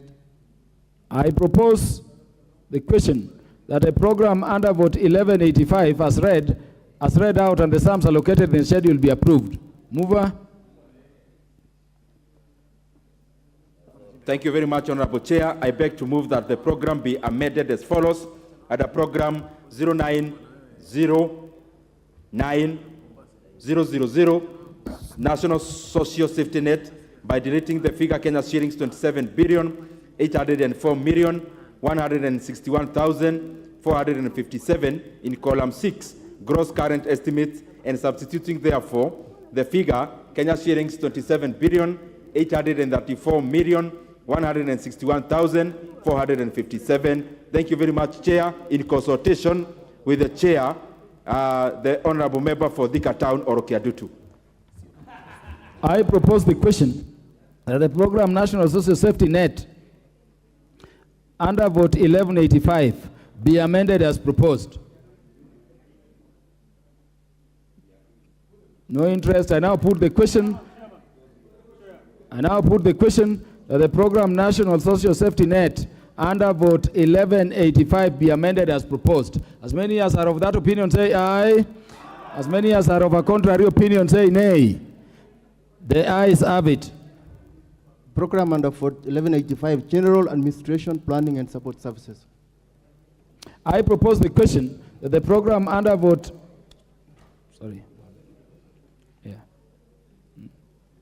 I propose the question that the program under vote 1185 as read out and the sums allocated in the schedule be approved. I now put the question that the program under vote 1185 as read out and the sums allocated in the schedule be approved. As many as are of that opinion say aye. As many as are of a contrary opinion say nay. I now put